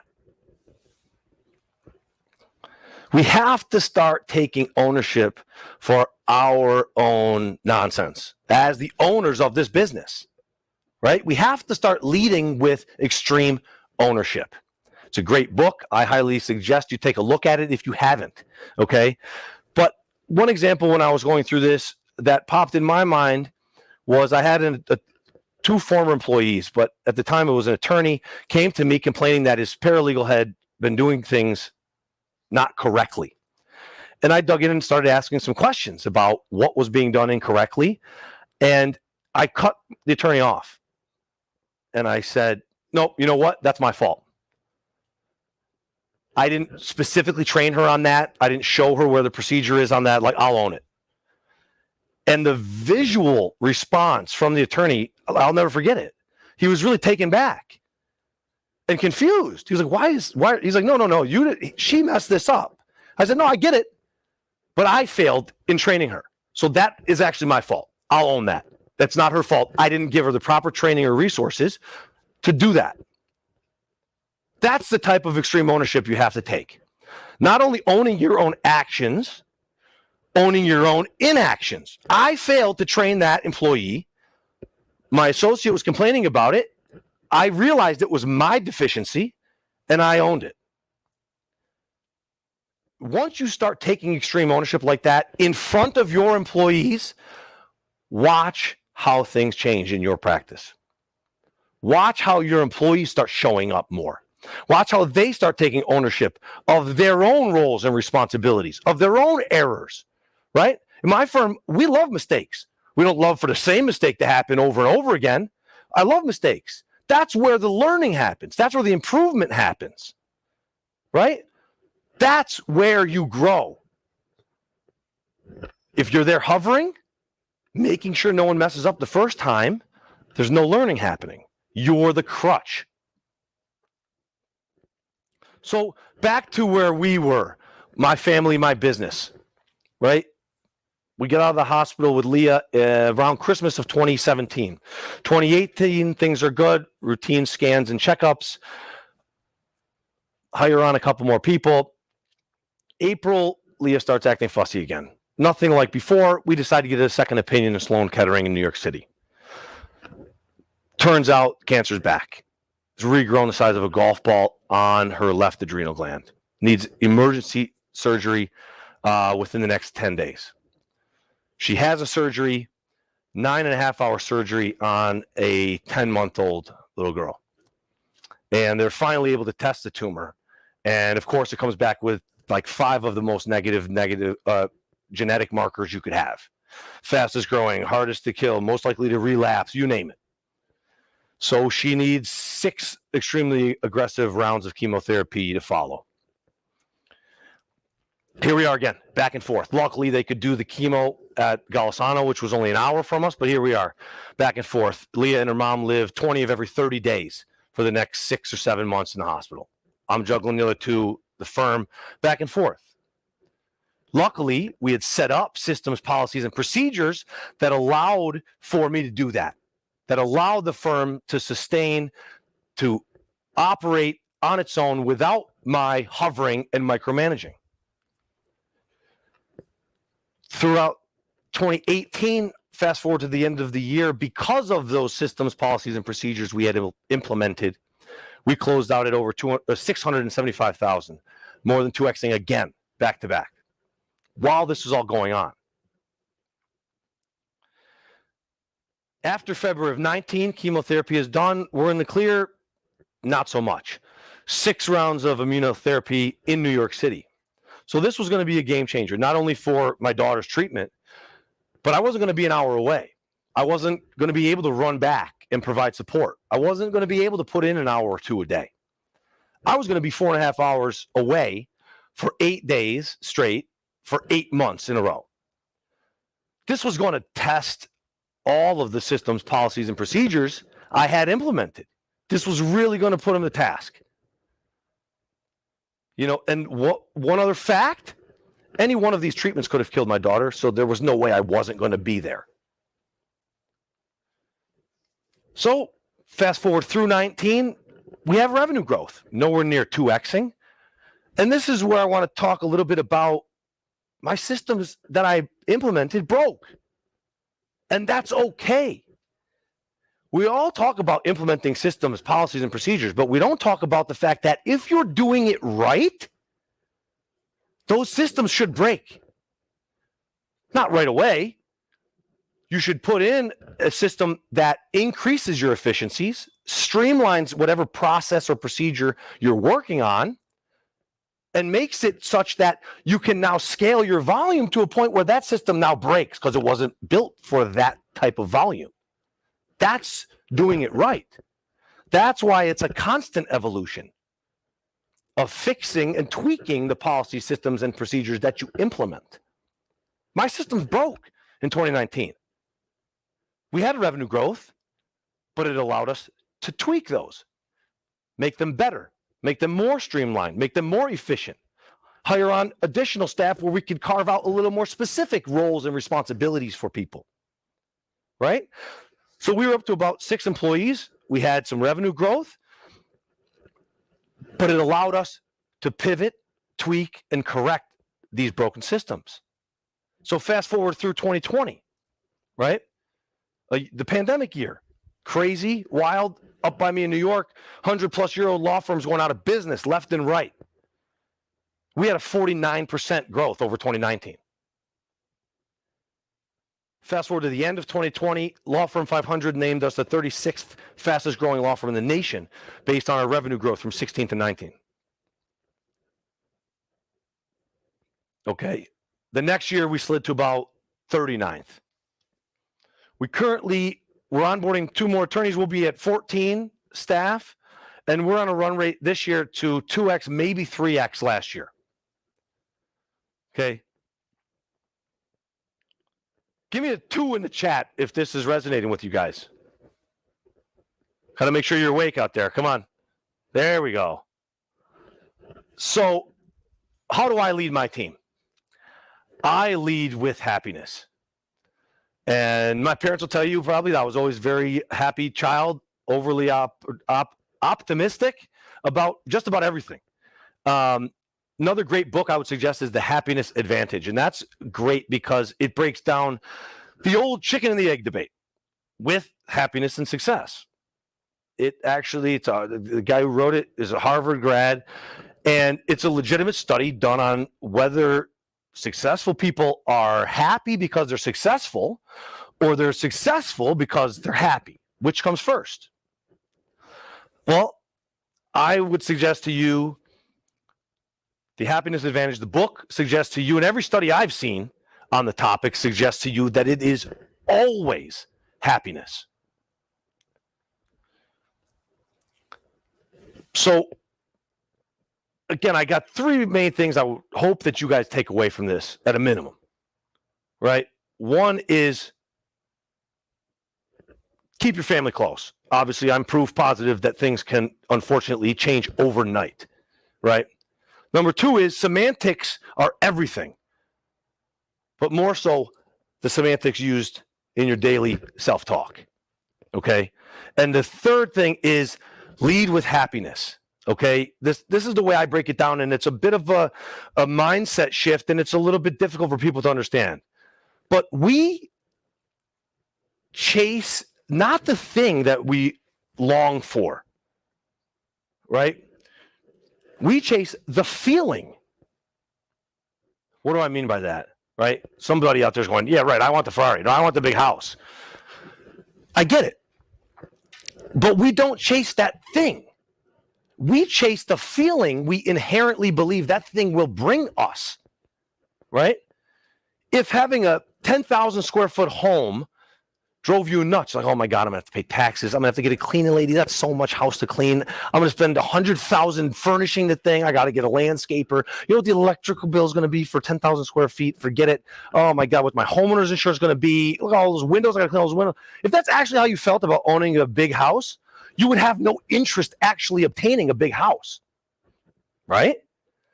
We don't chase those things. We chase the feeling we inherently believe that thing will bring us. Here's another little secret. You can find that feeling without the thing. It's a feeling. Right now, if I snap my fingers and everybody on this call magically has $5 million in their bank account, what changes in this exact moment? Nothing. If you're ill, it doesn't make you better. If you have a headache, it doesn't stop your headache. If you've got debt, your debt doesn't go away right this second, maybe tomorrow when you pay the bills, right? But nothing changes. Your emotional state would change, but what's stopping that from happening anyways? You can find the feeling without the thing. Once you can find that feeling and lean into it and lead your team with that happiness, it's a game changer. And unfortunately, we live in a society, and the legal industry to some degree is based a lot around pomp and circumstance. Who's got the fanciest car, the fanciest offices, right? Guess what? I had a big fancy house. I had a real expensive Mercedes. I had really fancy offices. Guess how much of that I gave a crap about November 14th, 2017? None of it. And don't get me wrong, I enjoy nice things. I've got a bigger, nicer house. I've got a nice car. I've got great offices. I've got a great staff. I just know push come to shove, it's the people that matter. My employees, my family, not the business. The business will come and go. And my employees know that, right? It's about getting your priorities straight and letting your team know. So I suggest to you, lead with happiness, lead with optimism, right? You have to be buying what you're selling to your team, or it's never going to happen. Right? My team thinks I'm crazy because I literally drink my own Kool-Aid hard. I come up with crazy targets and they buy in because I fully believe that that's going to be achieved. I 2x'd my firm twice, right? We're set to do it again this year. And with everything I had going on, there's no reason you can't do the same. Lead with happiness, lead with optimism, lead with extreme ownership. Okay? And last but not least, become decisive. Right? My mom sends me a meme or an inspirational quote almost every morning. I sent her one the other day that I saw. And it kind of resonated as I was preparing for this presentation. It said, be decisive. The road is covered in flattened squirrels that couldn't make up their mind. Think about it. Things started happening for me when I started becoming more and more decisive. Right? And that is part of what will get your team to buy in. When you're showing that confidence in your decision making. And not every decision is going to be a great one. Guess what? Own it. And make the next decision with just as much confidence. Okay? You guys are here because you want to improve your firms, right? You want to scale. You want more freedom. Signing up with SMB team is, in my opinion, a surefire way to do that. I've mentioned before, I've worked with, this is literally the 9th marketing company my firm has worked through. And I wouldn't change it for the world. My only regret was not signing up with them sooner. The numbers Devon told you about were dead on accurate, and they're growing. We've done this year to date, we're approaching 70% of last year's revenue already. And it's in no small part to I couldn't do it without them. The numbers you heard were literally all of 21. We average 91 leads a month. Right now, we're between 400 and 500 each month. And we've got systems in place to manage it. If you took me in the middle of 21 and said, here's 450 leads, manage them, we would have crashed and burned. Our systems would have broken in a very big way. But you fix them. And you move on and you scale into a point where those break and you fix those. But if you want to get to a point where your systems are breaking in the best possible way, this is the team that'll get you there. Can we throw up Leah 4 or 3? Either one. Just so you know, Leah is fine. She's been cancer-free for like 2.5 years, 3 years. We were just down in New York a couple weeks ago for some follow-up scans. Longest period between scans since her diagnosis, everything was clear. So she's the reason I'm losing what's left of my hair, and but she's doing great. So I know I don't want to leave everybody hanging. Last time I forgot to mention that part. So thank you for my time. I hope you guys found some value in my story and our journey in my firm. And again, thanks so much to SMB team for having me. Thanks, brother. Thank you. Hey, give it up. Give it up. I want to see those cameras on. I want to see you clapping your hands for Nick. I love it. Thanks, brother. Thanks. I love it. I love it. I love it. Man, this is amazing. Okay, here's what I want us to do. I want everybody, if you have the ability to turn on your camera, I know some of you guys are like, Devon, my camera's broken. Okay, if your camera's not broken, do me a favor real quick. Turn it on. Turn it on. I want to see all of your beautiful faces. Right? Now, here's what I want you to do. I want you to take your hands, put them on your desk or wherever, and I want you to push yourself up, and I want you to stand up. Stand up for me if you have the ability to stand up. I want to see you stand up. Stand up. Every single person on the thing, stand up. Now what I want you to do is I want you to take your right hand. I want you to put it high up in the air. I want you to take your left hand. I want you to put it high up in the air. Stretch it out. Shake it out a little bit. I want to see who's got the best stretch and shake. All right. Now, here's what I want you to do. I'm going to ask you a question. And from this position, from you standing up and being stretched out, I want you to do one thing, and that is I want you to hit the space bar from this position of standing up, from this position of strength. And if you want to answer yes, and if the answer to this question is a yes for you, I want you to hit the space bar, and I want you to say I am if it's a yes for you. Are you guys ready? Cameras on, stretching out. And by the way, if you want to yell this, that is okay. Here is the question. You just heard from Nick. Nick is one of 71 lawyers who has more than doubled his income in 12 months or less. Nick was sitting exactly where you're sitting right now, and he went from the seat to the stage. My question to you is this: who of all of you watching right now is going to be the next one to have that amazing story? If it's you, hit that space bar right now and say, I am. I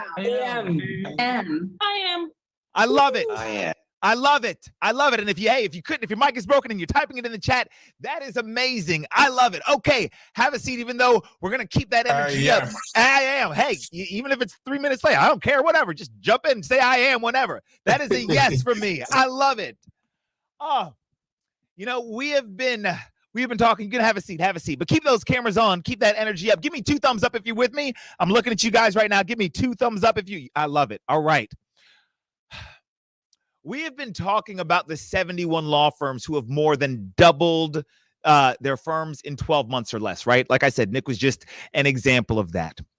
Let me tell you where we're going to go right now and why I'm so excited, and why all of you who typed I am in the chat or hit the space bar and yelled out I am, here's why you need to be excited too, and why you need to be all in.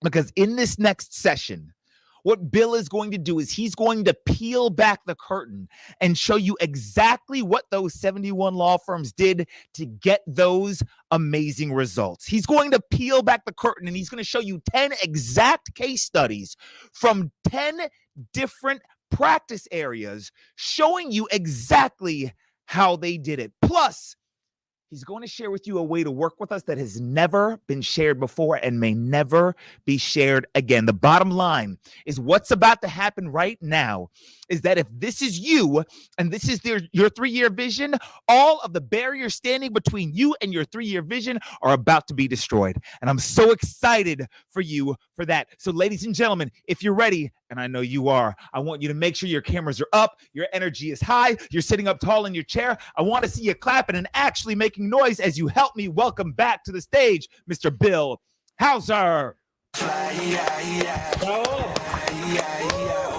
Man, thank you, my friend. Thank you. All right. How many of you are getting a ton of value up to this point? Give me a 1 in the chat if you're getting a ton of value up to this point. You feel like there's a ton that you're able to take from this point and start implementing in your life and your law firm. Our job here is simple. We want to inspire you to transform not just your law firm, but your life. And we have someone very special speaking tomorrow, one of the most breakthrough success stories I've ever heard in the history of our company. And he literally just got into the office, into the studio that we're in early. He's supposed to speak tomorrow, and this is completely unplanned, but I'm going to allow a great friend of mine to come on stage and talk to you before I dive into this needle-moving presentation that I'm about to give for everyone who's ready to turn their interest into commitment. So, my buddy Mark, let's come up on stage. How deep is your love?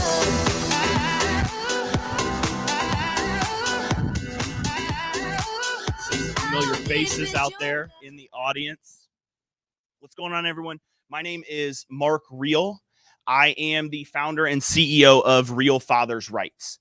And as of today, we are closing in on doing about $2.5 million in revenue just this year. And I have 35 full-time team members. Now, I tell you that to tell you this. 17 months ago, on December 31st, 2021, I was a true solo. It was just me. I think we're having an issue with the mic here. Hold it close. So as on December 31st, 2021, I was a true solo. It was just me. That was it. And the life of my firm, we had done $126,000. So the entire existence of my firm, we had done just over 6 figures. Now, for everyone out here watching, what do you think's easier? We're on our way. I'm on my way to being an 8-figure CEO. Our goal this year is $10 million. What do you think is easier? Is it being an 8-figure CEO or being a solo doing everything yourself? Let me know in the comments. So I'll tell you loud and clear, the solo is significantly harder. What did my life look like as a solo? Well, I was miserable. In December of 2021, I actually decided to shut my law firm down. Life was too stressful. There was too much going on. I woke up at 4 o'clock every single morning. From 4 to 7, I would do casework. At 7 o'clock, I would get dressed and go to court. I would get back to my 900 square foot executive suite at about 1 p.m. And from 1 to 6, I would do consultations. After that, I would pack up, I'd head home, I'd eat dinner. And from 7 or 8 o'clock until midnight, every single night, I would do casework. So Monday through Friday, I was getting a maximum of 4 hours of sleep. My Saturdays and Sundays were filled with casework and consultations. It was nonstop. I had no time for anything else. So I tell you this because Bill wanted me to come up here today and give you my 3 biggest tips to help you go from where you're at today to you living the life you want to live and having the firm you dream of. And this is just 17 months. So number 1, everyone here filled out a goal declaration. Can you put me in the chat if you filled out your goal declaration? So I'm going to tell you this, and I want you guys the rest of the day today to think about this. I want you to set goals that scare you. So in Q4 of 2021, I did a total of $18,000. You heard me right. October, November, December of 2021, I did $18,000 total. In January, I told Bill Hauser that on January 1st, 2031, I was going to be able to look back and say I had a $100 million law firm. That's pretty crazy. I know when I said that on that day, I didn't believe it. First, these goals are going to scare you, but you're going to take action. You're going to take steps, and those small achievements are going to give you confidence and are going to allow you to believe in your goals. I sit here today, just in the back here. I told Bill, We're 2 new clients away from doing $500,000 this month. 17 months ago, I did $18,000 in a quarter. I haven't had a business day this month where we've done less than $18,000. Number 2, the scariest mindset shift you're going to need to take is around spending money. So when I founded my firm, I had a total of $723 in my bank account. I had built my own website, my socials. I'd done everything myself. The one thing I couldn't do that I knew I needed was paid advertising. I did some research. I decided I was going to go all in on PPC advertising. Well, I had $723 in my bank account. I found an agency that their management fee was $700 a month. And I paid them $700. I did not have the money for the ad spend. It was only $500 a month budget. I did not have that. But I'd done my research and I found out that Google doesn't charge you until you've spent $500. So I had 30 days to make my ad spend. We turned the PPC ads on. 25 hours after we turned them on, I had my first client. $3,500 in hand. And the rest was history. That wasn't the last bet I made, though. Just a couple months after that, I decided my operation needed to go out of my bedroom. Yeah, I was running this law firm out of my bedroom. And I decided I needed an executive suite. It's a little 900-foot executive suite down the street. Well, it was going to cost me $2,500 to get into. I could pay it, but I did not have the second month's rent. Once again, I bet on myself. And in betting on yourself, you always hear about the stock market. I want you to think of yourself as you're your own stock. You're going to bet on yourself, and that's going to require you to invest money in yourself, in your development, and your growth as a firm. And lastly, this is most important. The most important piece of all of this is absolutely taking action. Fortune favors the bold. Nothing's going to get done unless you take action. And you're never going to know when those decisions, when those opportunities arise. You just have to be willing to take action. And just like with setting goals that scare you, just like with spending money, those first couple actions are going to be the hardest. I'll tell you this. I saw Kara Kelly is on the screen here. She's we work with her at SMB team. She's awesome. Yes. And so just last week, her and I had a phone call, and I was in the car driving. I was running late, and I just was like, hey, I want to add $8,000 to PPC, and we're going to go ahead and do $9,000 more on social media. Just at a whim, 15-minute phone conversation. I committed to $17,000 a month. Decisions and actions get easier as you start making them. So I see some of you, and I've been at a few of these events. I'm going to turn around so I can see everyone on the screen. And I see some of you keep coming back to these events, but you can't pull the trigger. You can't take that action. You can't take that next step. And you're going to continue getting those same results if you're not willing to do that. So number one, I want you to set goals that scare you. I want you to take the next day or two, and I really want you to evaluate, what do you want 1, 3, 5, 10 years down the road? Number two, don't be afraid to spend money. And number three, most importantly, you have to take action. So we're going to get to know each other a little bit more tomorrow. You're going to kind of see me go mad scientist on some stuff, but I'm really excited for what Bill's about to show you guys. Thank you guys all for your time today. Give it up for Mark Reel, everyone. Thank you, my friend. Thank you. So it's certainly attorneys like Mark Reel that make what we do so eternally fulfilling. So what I'm going to do is dive into a presentation that for a handful of you is going to change your life. So is everyone completely strapped in and ready for this to turn your 2023 and 2024 goals into reality? Can I get some ones in the chat if you're ready for this? Okay, awesome. Let's get the slides up on the screen. So this is our life's work here. So we are super excited to get this rolling for everyone.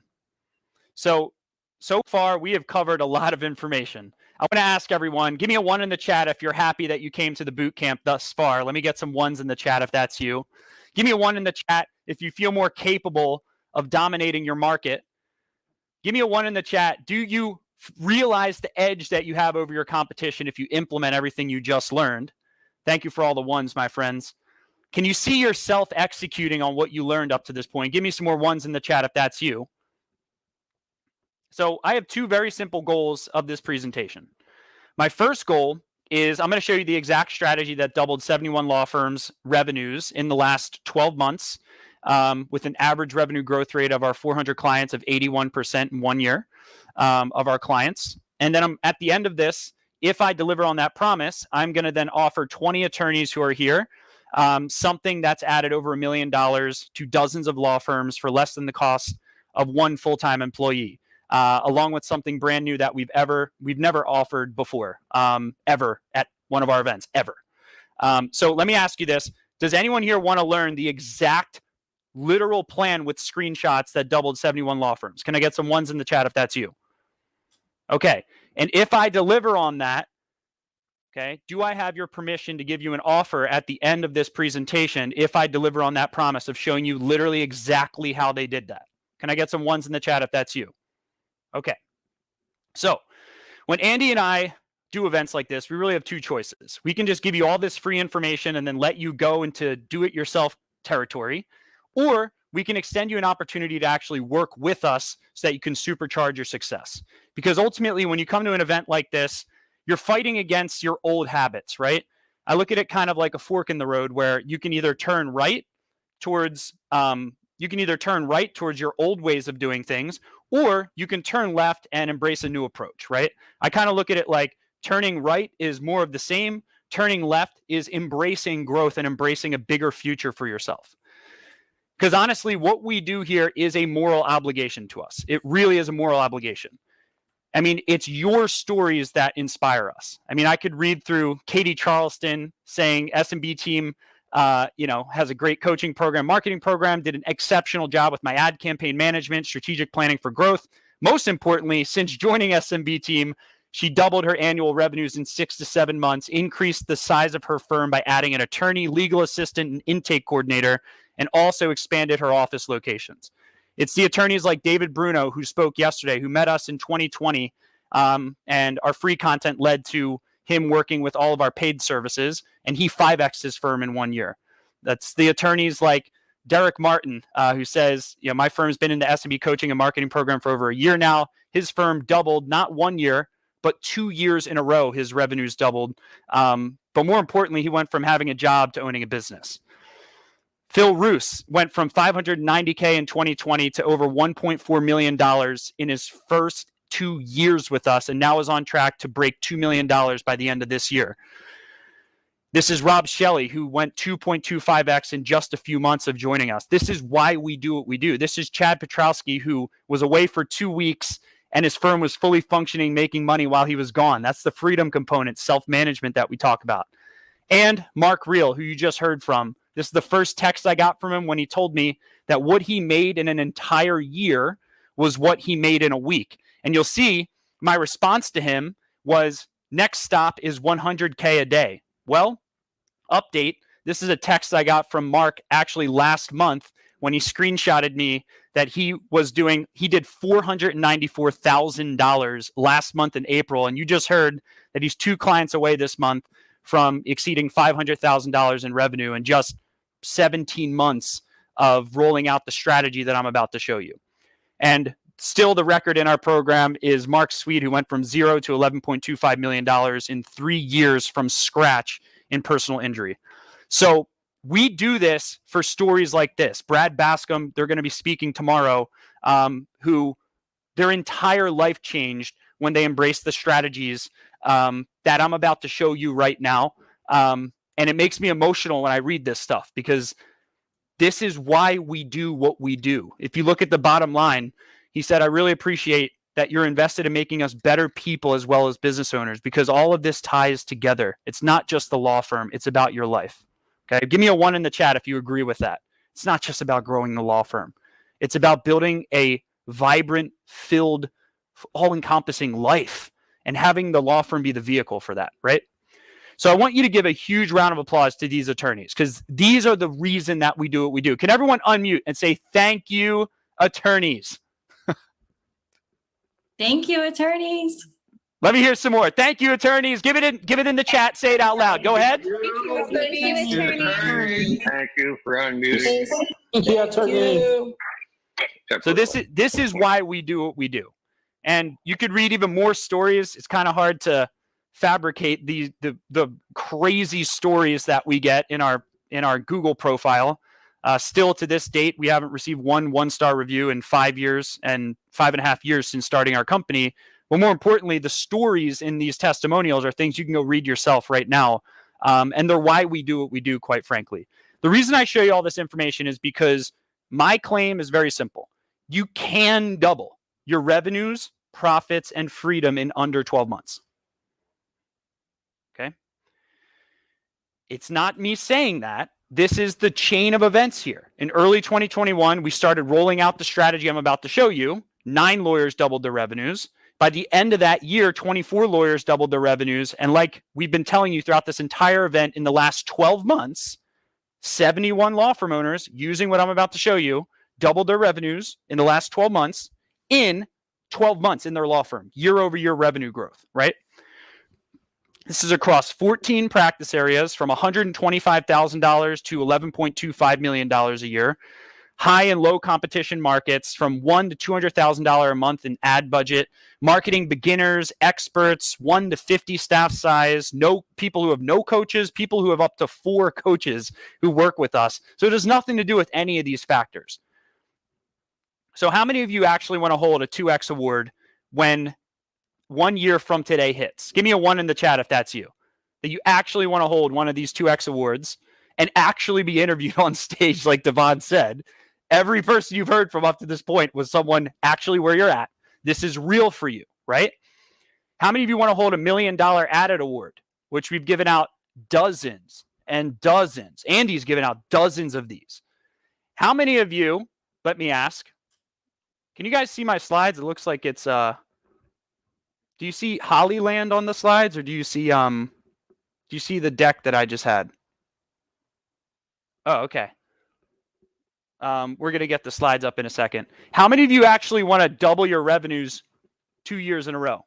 Give me a 2 in the chat if you want to double your revenues 2 years in a row. Well, we've actually had over a dozen law firm owners that we work with that doubled their revenues 2 years in a row. That's a 2x. My question to you is very simple. If they can do it, who can do it? Someone write the word me in the chat. Write the word me in the chat. Okay? So, I want you to visualize something really quickly. I want everyone to actually close your eyes right now and visualize yourself actually holding the 2X award on stage in front of everyone. Close your eyes really quickly. Picture me introducing you on stage and handing you a 2X award, and then you giving a presentation to the hundreds of attorneys who are here. Picture that really quickly. Is that possible for you? I want everyone to unmute and say this. I hold that 2X award. Can someone unmute and say that back to me? I hold that I 2X hold award. I hold the 2X award. I hold the 2X award. Type it into the chat, everyone. I want to command this into reality. Okay?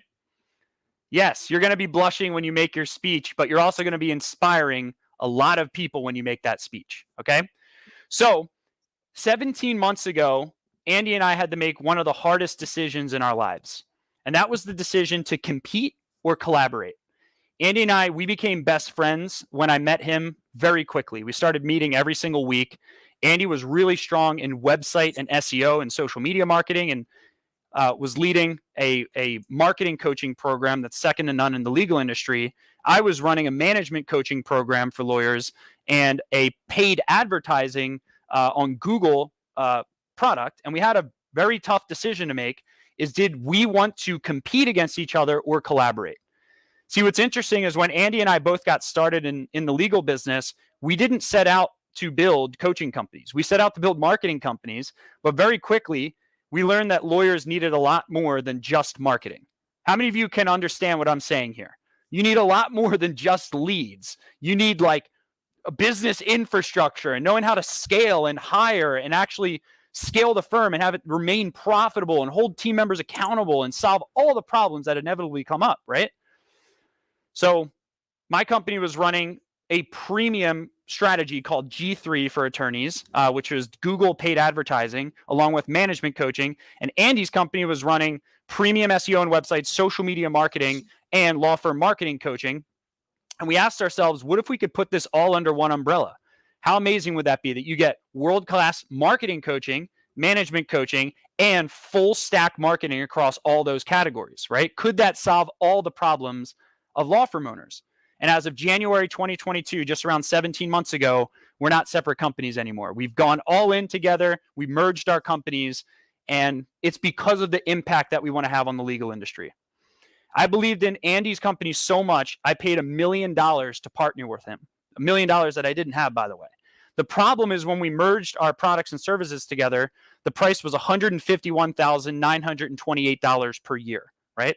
So we had to solve that, and you'll see how we did in just a second. The second problem was we were sending so many leads to our clients that we realized that their intake system was breaking. So we had to go out and solve that problem, and it started with a question.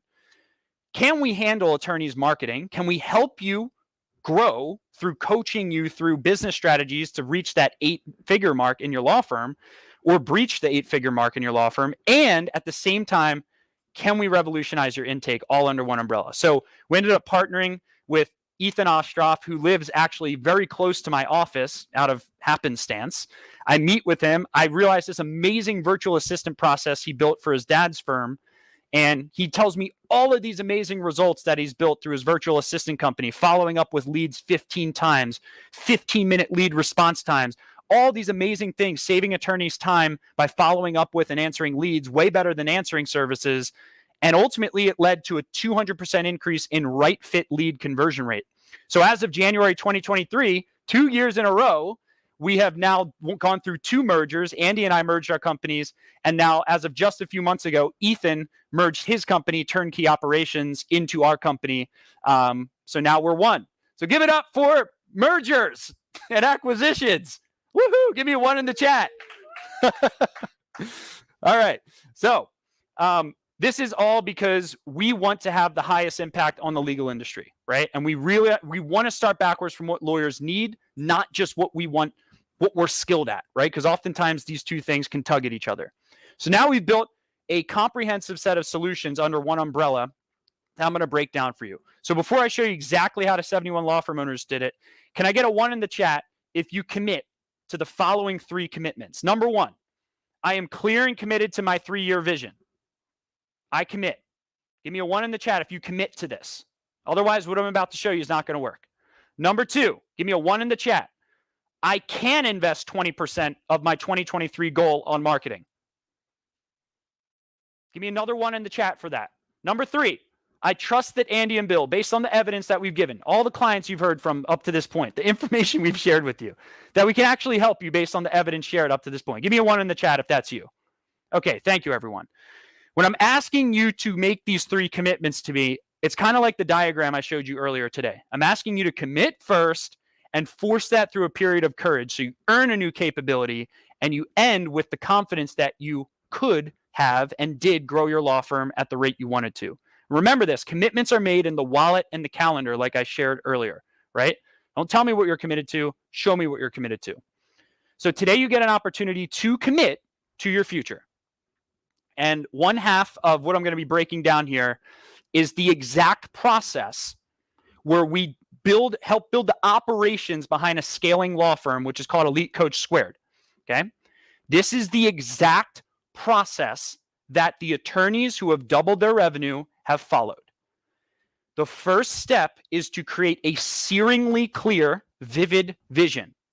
This is a printed, multi-page PDF document that clearly depicts exactly where you will be 3 years from today, break that into an annual plan, which breaks down exactly what your revenues will be for the next 12 months, and breaking down how many leads you'll generate from what sources of what case type, and then breaking that down into a resource plan, meaning the staff that you'll need to make that come true and the investments that you'll need to make in order to make that come true.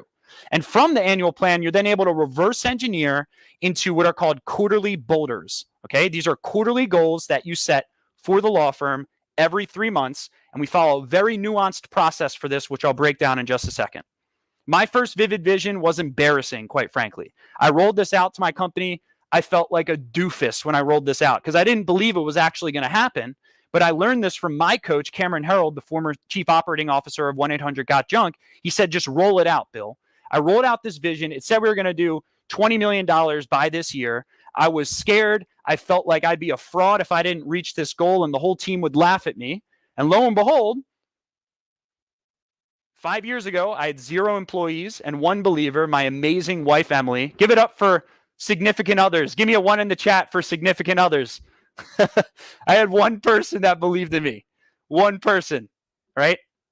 And that was my amazing wife, Emily. And now 5 years later, as I've shared, we did over $20 million a year and have over 72 full-time W-2 employees using the same stuff that we teach law firm owners. We were ranked the 729th fastest growing company in the entire United States last year, according to Inc. 5000. We expect to be in the top 100 this year based on our year over year this year. And I was voted Entrepreneur of the Year in Philadelphia, which is, from EY, which is a very accredited organization. And I don't say this to brag. I say this to show you that all I had was a freaking vision. I didn't have the money. I didn't have any business experience. I had a vision, though. So my question to you is, what is your vision? Who's committed to reaching your 3-year vision? I want you to stand up really quickly with me. Stand up, okay? If you're actually committed to your 3-year vision, and I want you to do this with me. Close your eyes like we did earlier today. Picture yourself 3 years from today, if you had no limits on your abilities, a windstorm of cash, you could attract anyone to your law firm. What would be true for you? What does that look like? Why? What will you be able to do in your life as a result of reaching that? What kind of freedom will you have? What kind of time freedom will you have? What kind of financial freedom will you have? How awesome will it be to feel you have a real law business that runs with or without you? Okay? Say this out loud. I want everyone to unmute. Please, everyone say this back to me so that I can really get you in the mindset of your 3 years out. I reached my 3-year vision. Unmute. Talk to me, please. Unmute. Talk to me, please.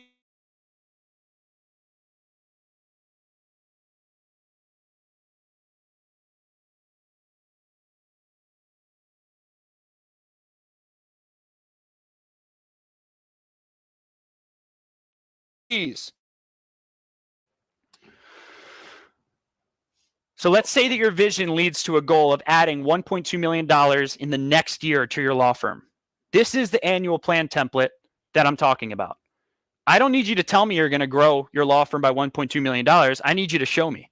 I need there to be a bulletproof plan, exactly how much revenue you're going to generate each month for the next 12 months. What is your marketing budget? Exactly what case types are you going to be generating revenue from? Break it down and create a plan from it, right?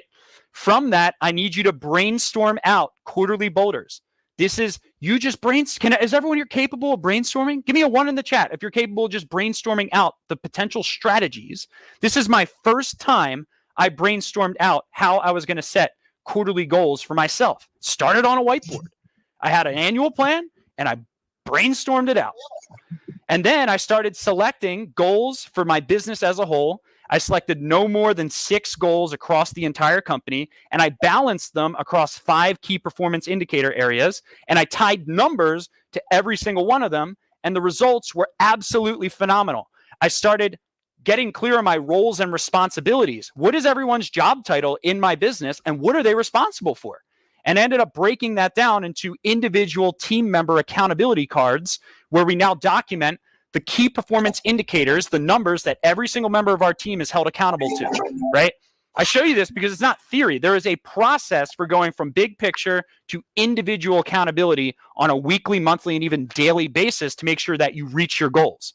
Just like a marathon runner keeps their times during a marathon, you need to be doing this on an individual team member basis in your law firm. I love when I get messages like this in our private Facebook group. This is Nick Pasalacqua. The first time he ever set quarterly boulders after he joined our program, he hit it. He hit his revenue boulder, which we always recommend when you start with this, you set a revenue goal so that everyone, including yourself, is held accountable to it in your law firm, right? So we do this in our program. We have these amazing quarterly workshops where we help facilitate you through the goal setting process. This was our end of year workshop that happened in Florida, where we basically have hundreds of our clients every single quarter come to our quarterly workshops in person. We had Chris Voss come and speak at the last workshop. And again, hundreds of our clients dialing in their entire marketing plan. We rented out a yacht. We had, again, hundreds of our clients on a yacht, just having fun, planning out your goals, thinking big for the next 3 months. And we go all across the United States with these quarterly workshops. And this is a system. Okay. This is Joe Tunstall saying that the great quarterly workshops for clients only. Our next quarterly workshop is next week. So at the end of this presentation, you'll see how you can literally be at our next quarterly workshop. Literally next Friday is our next quarterly workshop. Okay. So once you have a quarterly goal setting system in place, then you need a monthly system to stay on track. This is super important. So this is the monthly system that we've designed to help you set a quarterly goal and then break it down into the monthly targets, right? So we start every quarter with what's called a boulder launch. This is where you launch your quarterly goals. The quarterly goals then lead to a month 2 and month 3 system, right? Which we've designed all of our processes around, okay? So that you're held accountable to your goals on a monthly basis. One way that we do this is we have monthly one-on-one coaching calls to hold you accountable to the monthly plan that you set in your annual plan. I know me personally, I have 3 one-on-one coaches that I meet with every single month. I spend hundreds of thousands of dollars on my one-on-one coaches, which you'll see a slide on later. This is, I spend a lot of money on monthly one-on-one coaching calls. This is a call with my coach, Cameron Harold. Every single month I have these because he holds me accountable to my annual plans, and that's what we do in our coaching program. So every single month, you will be talking one-on-one with an experienced law firm scaling coach to talk about anything: business, personal hiring, cash flow, team management, marketing, intake. And our coaches are there to basically help you fast track your success and hold you accountable to your quarterly goals. Then we back it up with monthly practice area masterminds. Since we have hundreds and hundreds of attorneys in our program, we have actually 6 different practice area masterminds where every single month you can meet with other multi-7-figure, 8-figure law firm owners who are in our program in the following 6 practice areas to brainstorm with on a monthly basis. So the practice area masterminds are moderated by multi-7, and we have a handful of multi-8-figure law firm owners who actually moderate, that are active clients of ours, that actually moderate these practice area masterminds that you can learn from, okay? During the masterminds, you learn best practices, and most importantly, you get to network with the hundreds of attorneys that we work with all across the nation. We also have a 7-figure mastermind, which is brand new. Average revenue in this is $3.1 million in 2021. I'm sorry, 2022. It's application only, and you have to actually go through a vetting process to get into it. You can't join today. But once you have a monthly and a quarterly system in place, now you need a weekly system to stay on track. I know for us, we use weekly meetings. One of the things we do in our program is we have weekly group sessions with all of our members where Andy and I, we go through very high-level marketing and management tactics based on where we're at in the quarter, right? So these are super high value. There's a reason that we have multi-7-figure law firm owners every single week attending these calls for multiple years. It's because we go through the highest level business topics during every weekly session. Here's just an example of the last sessions that we went through over the last 3 months. We literally built intake call scripts during one weekly call and rebuilt them. We went through hiring processes for A players. We filmed and audited social media content live on a coaching call just in the last 3 months. We go through cash flow mastery. We went through law firm technology optimization, hiring and managing VAs, leadership, delegation, practice area expansion plans, and holding your staff accountable. So here is all of the 71 law firm owners turn their big picture goals into quarterly, monthly, and weekly plans. Give me a 1 in the chat that everyone understands what I'm saying right now in terms of the importance of breaking your quarterly goals into a monthly system and to a weekly system. It's called reverse engineering. Give me some 1s in the chat that everyone is understanding what I'm saying right now. Okay. So all 71 law firm owners follow this system. However, they also solve 3 problems. There's 3 problems that you need to solve on your growth path. The first is building a self-managing law firm. The second is building a growth marketing plan. And the third is a flawless intake system. Give me a 3 in the chat that everyone understands what I'm talking about right now. These 3 problems are the answer to you solving every single problem that you have in your law firm, right? So how do you do that? Well, let's talk about how to build a self-managing law firm. All 71 law firm owners are setting their firm up to run itself. I invite you to do the same. This is Otis, who had a fun, he'll be speaking at the event. He had a fun identity crisis during one of our coaching calls when he said, I delegated all my intake and casework. What do I do today? I want you to have that same problem. So we follow our elite management coach framework, which actually brings you through the granular processes of going from vision to quarterly boulders to numbers planning, strategic planning, what we call milestone plans, and then rolling out EOPs. We call them excellence operating procedures. These are the standard operating procedures in your law firm so that things run on autopilot with or without you. Okay. So we have a very specific system for this. We have a management system. We have a team management system. We have a meeting system. We have a personal focus and productivity system. This is not tips and tricks coaching. This is a proven system that doubles law firms' revenues if you follow it to the T, okay? So it's a 3-year management system that we follow. Year 1 is what we call the ROAP year. ROAP stands for roll out and practice, okay? Stop putting so much pressure on yourself. The first year in our program and doing any transformational effort in your law firm, it's just a lot of practice. You're going to practice rolling out your quarterly goals. You're going to make some mistakes. It's all good. You're going to practice rolling out some videos. Who cares if they work or don't work? It's just getting into the routine of doing it. ROAP stands for roll out and practice. Year 2 is where we start dialing in your processes and your leadership team so that other people can run your systems and your law firm for you. And then year 3 is what we're really building up to, is where you can scale the law firm. You could do it to sell. You could scale it by acquiring other firms. And you can really just go into your sweet spot activities only, the things you love doing and that you're excellent at. So put an I commit in the chat if you're willing to spend 3 years to have the law firm run itself forever. Give me 1 in the chat if you're willing to actually put in 3 years to have the law firm run itself forever. Forever. Okay, thank you. So the second thing that I said is that they're willing to solve their growth marketing plan. All 71 of the law firm owners, they have a marketing plan that reflects their revenue growth goals. Very simple. The problem is that most lawyers don't know how to create a marketing plan to reach their growth goals. So we have a specific proprietary IP-based framework that we run law firm owners through to go from a big picture vision to quarterly goals to a lead abundance number, and then reverse engineering that into a strategy, traffic, and conversion plan so that you can actually reach your case volume numbers to reach your revenue goals. Again, I only show you this because it's not tips and tricks coaching. This is a process that we run law firms through that works, okay? So we also have social media marketing frameworks based on the document, don't create strategy from Gary Vee.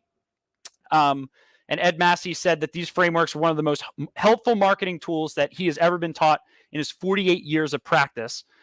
Chris Estes said that Bill Hauser and his team are without question one of the best. I can unequivocally tell you that S&B stuff is pure gold for legal marketing, okay? Lance Fryrear, he's become honestly one of my best friends. He's a client of ours, and he had 0 subscribers on YouTube when he started with us, and now he's about to break 6,000 subscribers. Over 40% of his signed cases now come from free YouTube videos that he makes, literally based on the exact template that Andy gives in his coaching sessions. The same strategy Nar Cruz used before he even joined our program to get multiple million plus view videos as an immigration channel with now almost 200,000 subscribers. It's the same thing that Drew Page used to create the Lawyer Reacts video that trended on Chris Rock. How many of you would like to have a viral video like this to get 1 million views in 1 week? Give me a 1 in the chat if that's you, right? So, yeah, and that's John. I'm with you on that. I appreciate what you said, John. That's why I like showing the exact process that we run law firms through, because it's not hype. Okay, so this is what Diane Bass used to go viral on TikTok and to go viral on YouTube as well, with a 250,000 view video just on a trending news topic, PPP loan fraud. And this is what Laura Hurd used, who's on here right now, to get almost 20,000 followers on TikTok. Let me know in the chat, Laura, if you're past 20K now. I haven't looked recently. And what Mike Manis used to get a 3 million view on TikTok. Bottom line is our coaching, you're past 20K. Woohoo! Give it up for Laura, everyone. Say thank you, Laura, in the chat. That is awesome. Great job, Laura. I did not know that. Okay. Mike Massey, the attorney's name is Lance Fryrear. Lance Fryrear from Seattle, Washington, criminal defense. Great job, Laura. That's called dedication right there. You will learn in our marketing coaching segment of the program and in our coaching segment how to tie your business plan into your marketing plan, how to work with marketing vendors to increase your ROI, how to build a YouTube channel, how to create social media videos, profitable Google SEO and advertising strategies on Google, autopilot 5-star review generation strategies, powerful intake scripts and systems for you and your team, and client happiness measurement and systems for the firm. So you will, bottom line, know everything that you personally can do to catapult your marketing. You can't abdicate this to a marketing company. You have to learn it, and we help you learn it. We're the only program in the industry that has as in-depth of a marketing track, hands down. Ask any of our clients. There's nothing even remotely close to this in the industry. It's not even remotely close. Okay. So what happens when lead volume increases? Well, you need a flawless intake system. This is the third problem I said that all the 71 law firm owners solve. Okay. So 71 law firm owners all put the time into building an intake system to turn a high % of leads into right fit clients.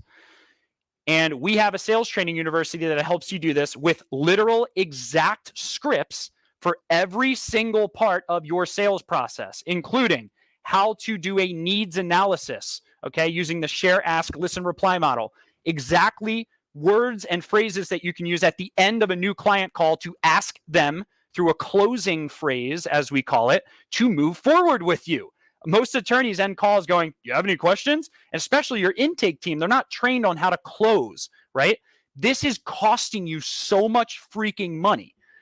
We also have exact law firm intake scripts that you can use to identify your prospect's dominant buying motive and one call close them, okay? We have an exact law firm sales team standards document on exactly how to hold your law firm sales team accountable to high sales standards and intake standards in the firm. This is Brian Lebovic, a good friend of mine, who introduced me to someone recently and said, Bill has a leads and sales system and sales training that will 4X Ken's business in 24 months. I want that to happen to you. Craig doubled his lead conversion rates. My buddy Craig Greening, I was texting him last week, doubled his lead conversion rates just by assigning our sales university to his intake team. This is a multi-7-figure firm. He said SMB Team's coaching program is cutting edge, delivers an advantage, helping our law firm dominate the market. They hold you accountable weekly and quarterly so you can meet your goals. Make sure you attend their on-site trainings. So the self-management leads to freedom and profits. The marketing and intake leads to revenue growth. How many of you want all three of those things? Revenue growth, freedom and profits. Go put that in the chat. Give me a 1 in the chat. I messed up my numbers there. Revenue growth, freedom, and profits. Give me a 1 in the chat if that's what you want. Okay. So are you starting to see how you personally can solve these problems? Self-managing firm, growth marketing plan, flawless intake system. This is what the 71 law firm owners did. Put an I commit in the chat if you are absolutely positively committed to solving these 3 problems so you can reach your 3-year vision. Give me an I commit in the chat so I'm not just hearing myself talk here. Okay, thank you. I don't have the answers, guys. I wish I could tell you I came up with all this through osmosis. I have interviewed the smartest attorneys in the nation. I'm good friends with Chad Dudley. I've interviewed Morris Bart multiple times, Alexander Shinara, Andrew Finkelstein. I'm in masterminds with the author of Traction, Gino Wickman. I sit right next to Chris Voss every 3 months at one of my other masterminds, Dan Sullivan. And I've had the honor of becoming very close friends with Mike Morse as well. These are market dominators. I'm able to see the common denominators, what works for them.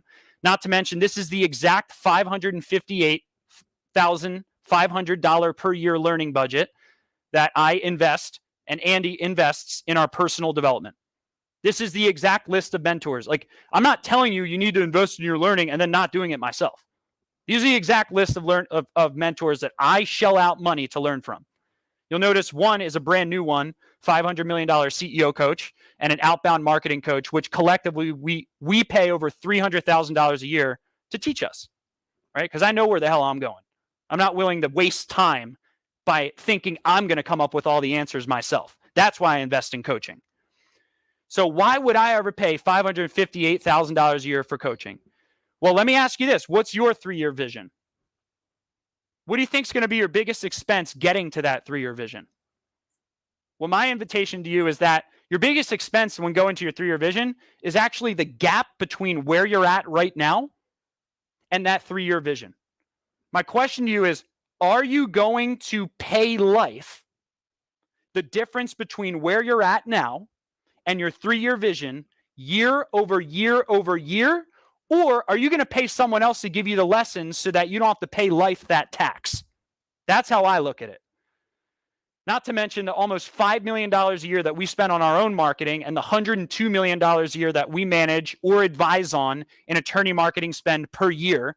We've learned a thing or two. We've spent the time and money for you so you don't have to. So my question is, how many of you would spend 2% of the time and money that we did to get 100% of the lessons? Give me a 1 in the chat if that's you.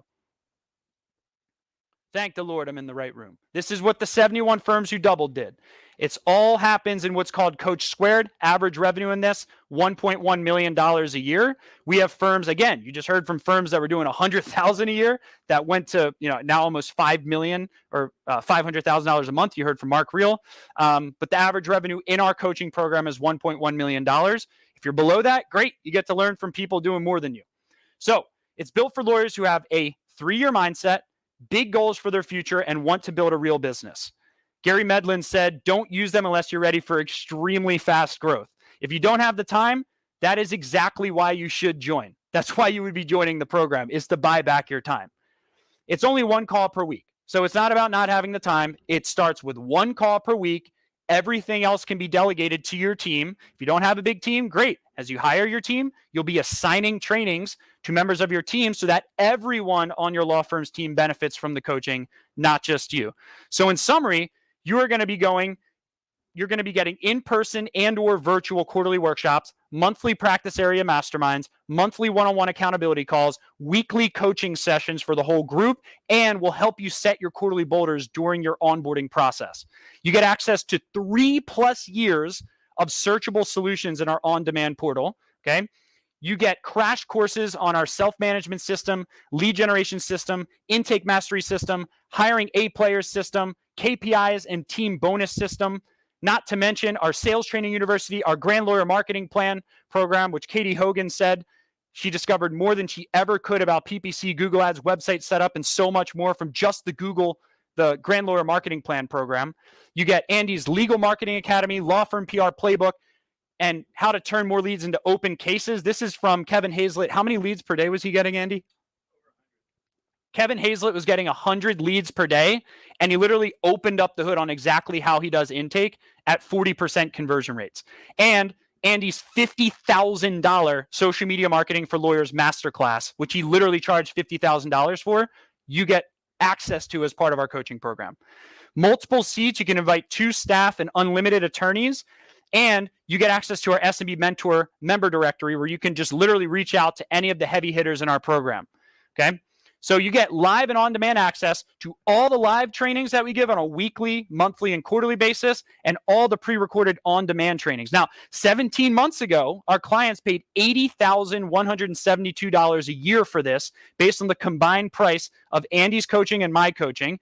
And you get 3 years of the past coachings Therefore, 8172 times 3 is $240,000 in value that you get right off the bat when you join the program. So this is not complicated. It starts with one decision, attending one call, and that's only one half of the announcement. And because you're here, you're getting a really big scholarship and literally something we have never offered before, ever, in any event that we have ever held in the history of our company today, for being here at the right place at the right time. Give me a 1 in the chat if you're excited about this.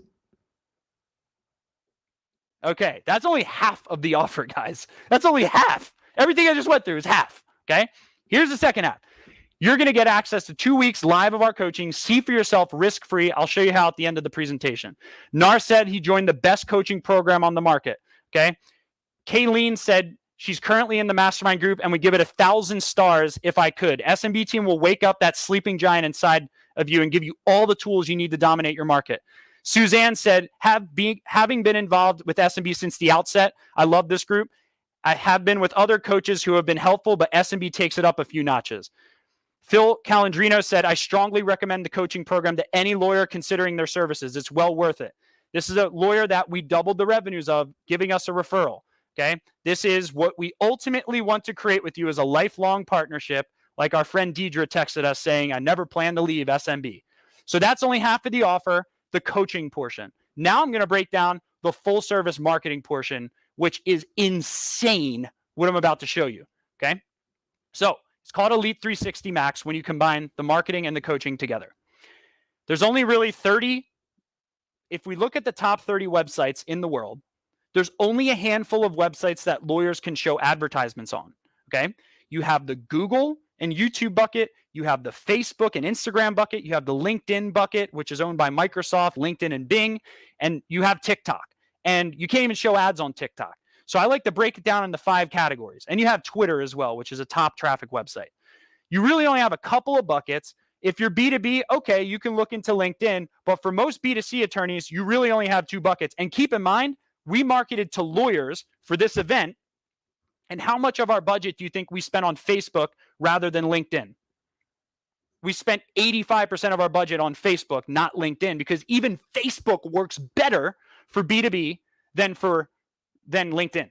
And we spend hundreds of thousands of dollars a month learning this information with high-level data to back it up, and an 11-person in-house full-time W-2 marketing team. So there's 2 buckets for attorneys to market on. The Google and YouTube bucket, Google owns YouTube, and the Facebook Instagram bucket, Facebook owns Instagram, okay? All 71 law firm owners, all 71. Give me a 1 that you're following me up to this point. All 71 law firm owners, they have a bulletproof plan on Google. They have a bulletproof plan on social media. This is cut everything else out. Stop thinking about billboards, TV, radio. Stop. Google, social media. That's all you need to figure out. I've spent the time and money to know this information, okay? There's 3 problems with law firm marketing vendors. When you're trying to get these leads, most law firm marketing vendors are biased. What's an SEO company going to tell you that you should spend more money on? Someone let me know in the chat. What's your guess? What's an SEO company going to tell me to spend more money on? Go ahead. Let me know in the chat. SEO, right? So the problem with every marketing vendor is that they're biased. The second problem is that they're cookie cutter. They're not really customizing it to your law firm. And most law firm owners, number 3, are experiencing vendor-itis. You have 15 people trying to manage your marketing. Therefore, you have no synergy. So in order to reach your goals, you need an unbiased, comprehensive, custom strategy, like Andy talked about. It's not about having, it is about having a marketing plan that reflects your growth goals. So here's how you do it. It's called the case type breakdown. You reverse engineer the exact types of cases that you want. I'll give you an example. Let's say you need to sign up 20 cases a month to reach your revenue goal.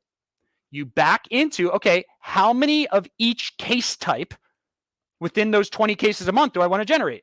This is an example. PI lawyer we work with said, I want 8 auto accidents, 8 work comp, and 4 construction accident, which would sum to 20 cases a month. Well, what if you just prioritize your marketing efforts based on exactly the types of cases that you want, and then work backwards from that? How simple is that, right? And then from there, you create a page 1 Google Ads domination strategy. Here's exactly how it works. 1/3 of potential clients start their attorney search online. This is insane. The average person uses Google 4 times a day, 120 times per month. The question is, will you show up for the right searches that will turn into cases for your law firm? That's the question. So we want you to show up for the right searches in these top 2 sections on Google. The local services ads at the top and the Google ads right beneath them. Okay? These are the most immediate impact. A lot of people don't know that once the local services ads were introduced, historically, only 14% of page 1 Google clicks would click on Google ads. Now, 24.9% of all page 1 clicks click on an advertisement since Google introduced the local services ads. Give me a 1 in the chat if you're following me on this. Almost double the leads are now coming from 2 years ago. Almost double the leads are now coming from page 1 ads on Google. Double the leads. What would you do with your marketing budget if you knew that? Would you keep spending money the way you were in the past, or would you spend more on Google, right? 65% of the clicks that happen on the advertisements at Google come from ready to hire searches. These are people looking to hire someone, right? So the problem, like Andy talked about, is that lawyers think Google ads are expensive. Wrong. I'll show you how in a second. So you need a local services ad strategy that works, a Google ad strategy that works, and lead capture pages that work. So local services ad strategy, this is super simple. So many attorneys screw it up. And most attorneys who had bad results from this, they just had a couple of little levers that we can pull to fix it, or that you can learn how to pull yourself and fix it, okay? Remember, costs $102 million in attorney marketing spend. Local services ads is the #1 ROI platform. So there's 3 ranking factors for you getting leads. Someone type the word leads in the chat. From you getting leads from local services ads: radius, reviews, response time.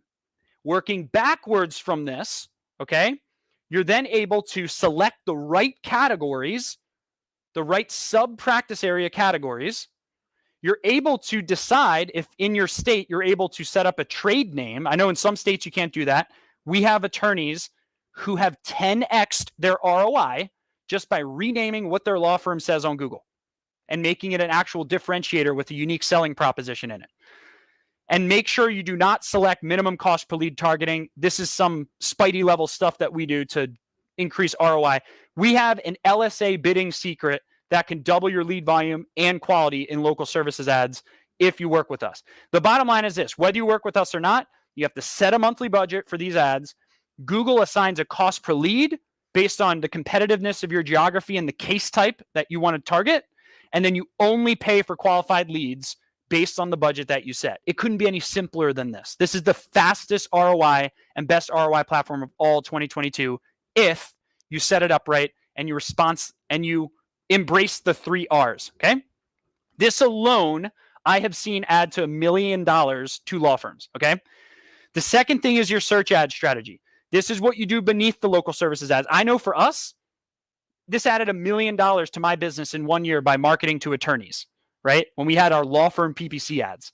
With the right strategy, you can transform your firm literally with just this alone. The key is to do keyword research.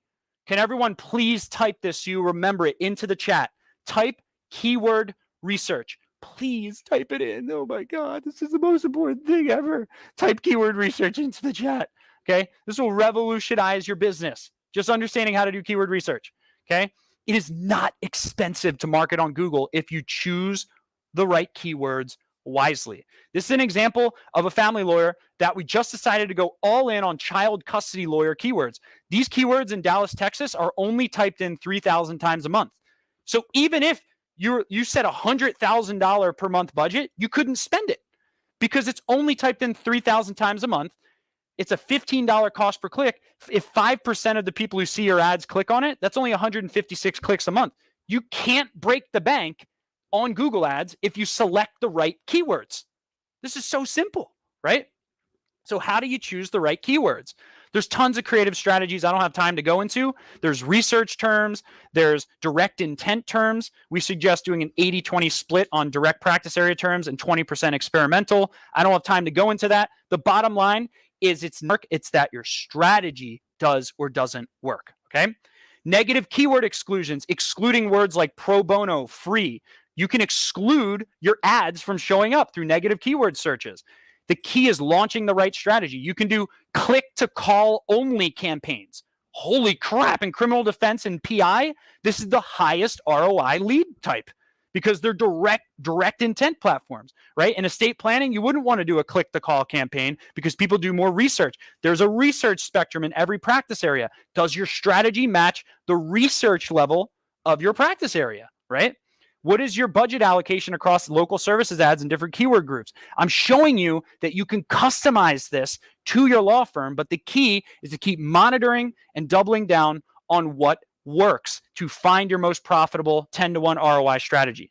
So once you have quality Google ads running, how do you turn them into qualified leads? Well, you don't send leads to the homepage of your website. You send them to what are called lead capture pages, okay, also known as landing pages. So instead of sending every person who clicks on your ads to a website homepage, which kind of feels like this to a prospect, you send them to a targeted sales funnel, right, that has a clear, unique selling proposition on it and makes it extremely simple for people to submit their information in less than 5 seconds, okay?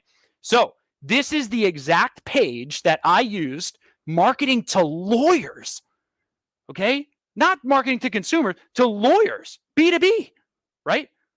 I made $1 million from this landing page, marketing to lawyers, right? Holy crap, it's crazy. I'm just, sorry, I had a moment there. But with 400 law firm owner clients, I could say that with confidence, the targeted landing page strategy works. And it's not just me saying that.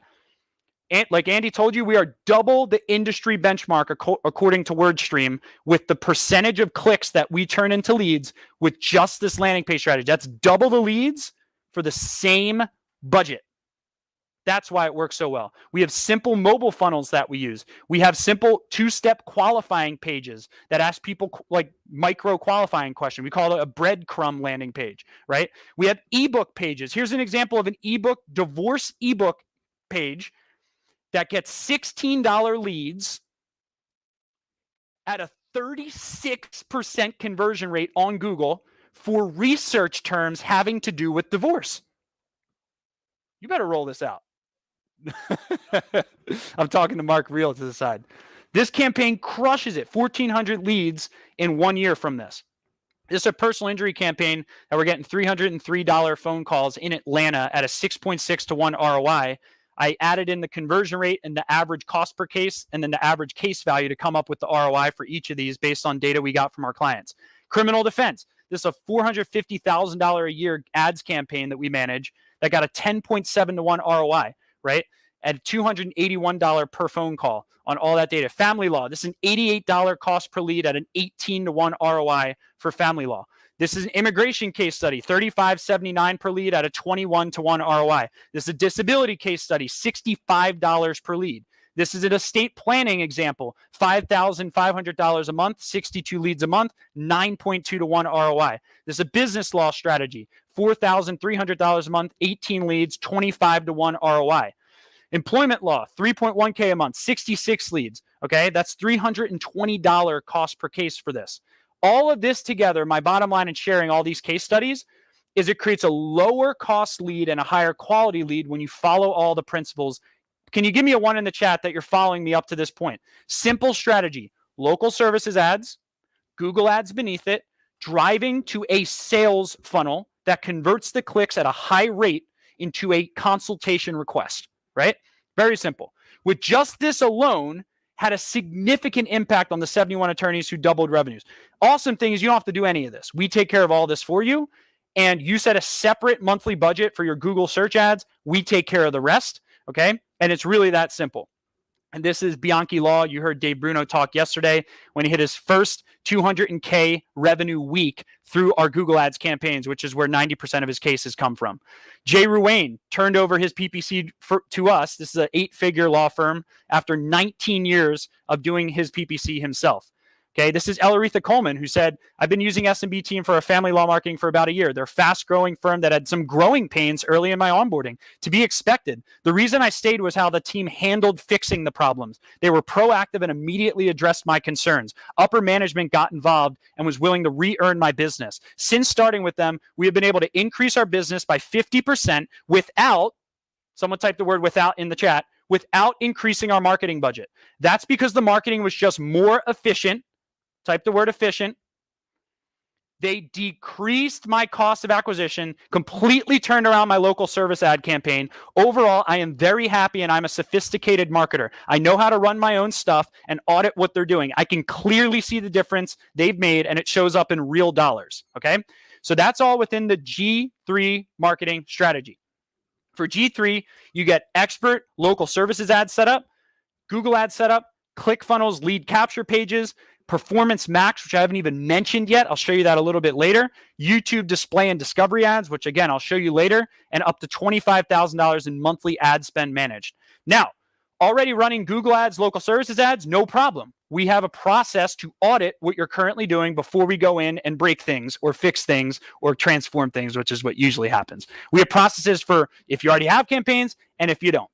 Marketing secret number 2 that all these attorneys are figuring out is Google Maps SEO and website domination. My question to you is, what about the 75.1% of potential new clients that don't click on ads on page 1 of Google?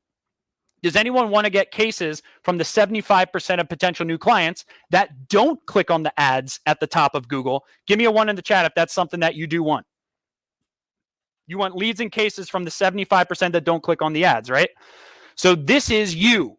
We want to get you in Google Maps because Google Maps is where the money is. The problem with traditional SEO is that competition is high. That's because most people aren't focusing on these 3 pillars: Maps, CRO, and reviews. I'm going to break these 3 down. Maps, not SEO. When you rank, mark my words, in the Google 3-pack, how many of you can attest to this? Your phone will ring off the hook if you rank for the right keywords in your market.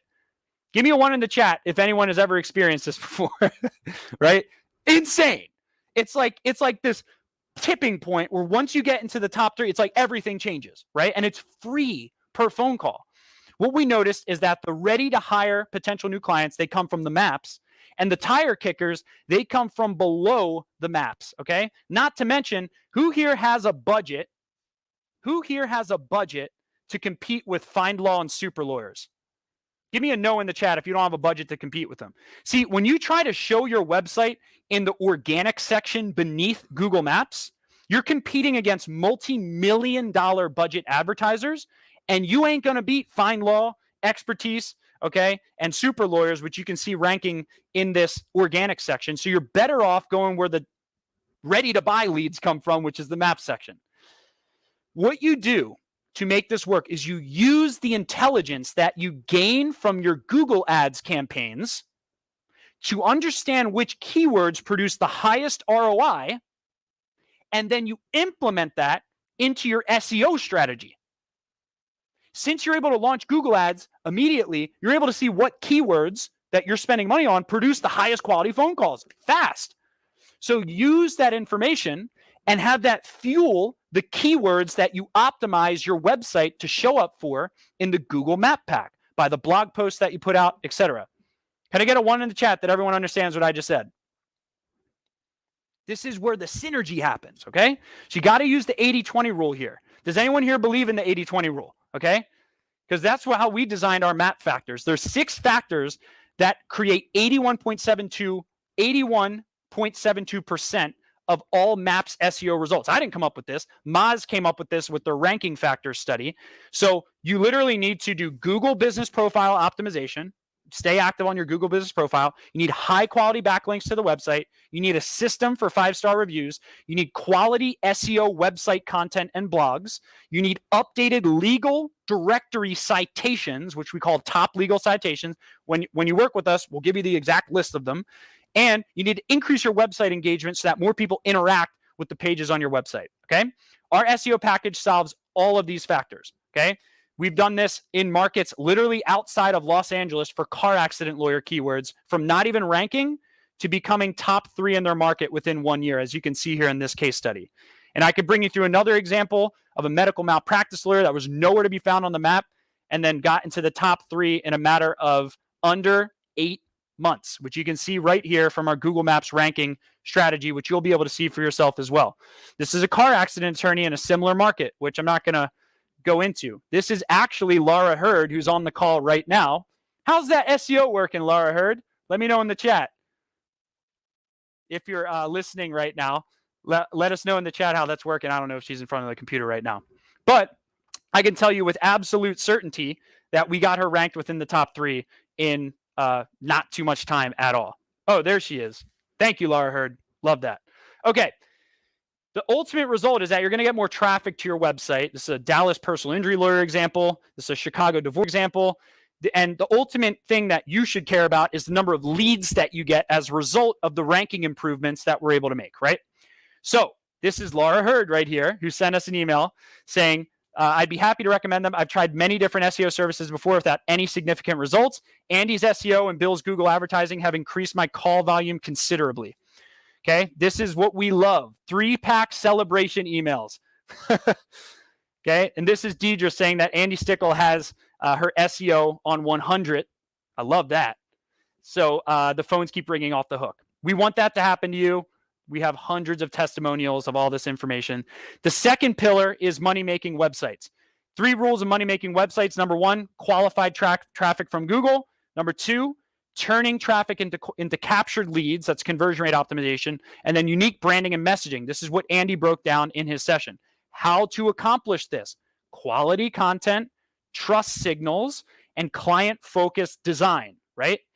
Now, this is an example of Brett Harrison, who we have a personal injury design for. This is an example of Bob Bianchi and Dave Bruno, who you heard speak yesterday. Crush it on SEO. This is an example of a family law firm that we created a more approachable design on. This is examples of many different websites that we built. The American Divorce Association for Men website. Okay, I can show you example after example of the websites that we have built, but more importantly, the results that we've gotten as a result of the websites. Okay. Bottom line, our SEO and websites include WordPress website redesign, content migration, 30,000 words of keyword optimized content per year, expert Google business profile optimization and posting, technical SEO, tiered link building, legal citations management, okay, along with bonuses like live chat, ADA compliance, Spanish language translations. We cover all of the costs above as part of our SEO package. And we'll build a brand new website for you if you need that, valued at $12,500 completely for free as part of our package. Your website should make you money, and our processes help that come true.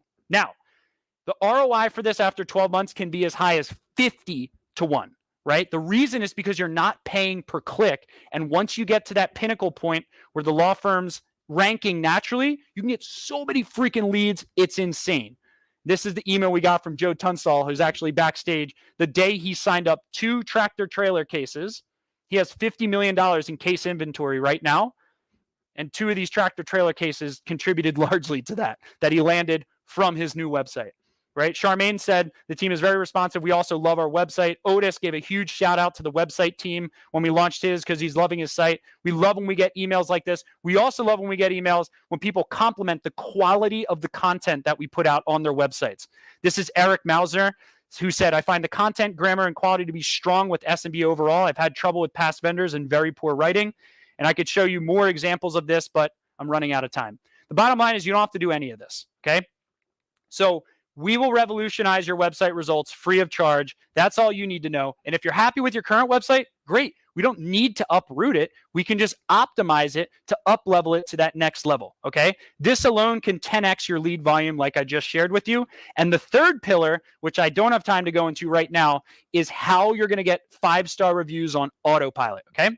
So marketing secret number 3 is your awareness marketing strategy, okay? How many of you know what I'm talking about? Give me a 1 in the chat. Do you remember I broke down the rainmaker, the demand, and then the awareness marketing phases in the 4 phases of law firm growth during my presentation yesterday, right?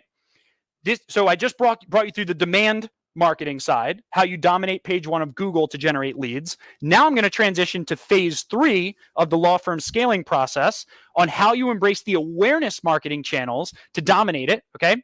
So let me ask you this. What's your marketing strategy to those who aren't searching on Google? Pretty important, right? In 2023, 90% of the US population statistically uses social media actively. Now, here's the crazy stat. The average person spends 2 hours and 27 minutes a day on social media.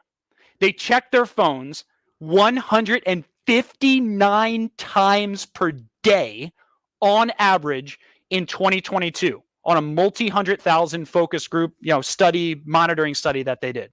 So this is the biggest opportunity right now in legal marketing, even in excess of everything I just went through. Advertising is the key to success on social media, not content. Okay. Branding ads don't work. And here's what does work. Facebook ads, okay, with a specific strategy, YouTube and Google awareness ads, and retargeting, which is the follow-up that Andy talked about. The first pillar of awareness ads domination is Facebook ads. You got to get this dialed in. Now, it ain't just tips and tricks, my friends. We have a proven process. Okay, how many of you want a proven process on a Facebook ads formula that's already pulled in 1,500 signed cases for one lawyer in the last 15 months? Give me a 1 in the chat if you want a proven process for it. Am I the only one here? Okay, so this is the exact strategy on topic selection, topic framing, and then building a 15 to 90 second YouTube or Facebook video ad script. Hook, educate, activate. Okay, so we have a qualify, educate, activate script that we run lawyers through. We do coaching for this so that you will be coached on how to make your own social media ads. This is what has pulled in. These are examples of the ads that we run. These ads have literally, this is Josh Goldstein when he emailed Andy saying he was getting hundreds with an S of leads per day. Okay, this is when Kevin Hazlett emailed Andy and said, not sure if 66 SSDI leads in one day is a record or not, but it feels like it, right? This is Nick Pasalacqua, who you just heard present minutes ago. This is his exact campaign that is pulling in $15 leads with a gun rights frame for his criminal defense firm. $15 leads, okay?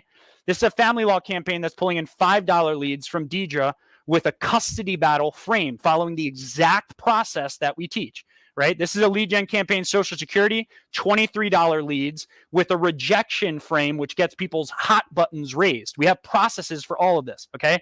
This is a campaign. This is that landing page for that same exact campaign. Look how simple it is, right? It's get approved, see if you qualify framing.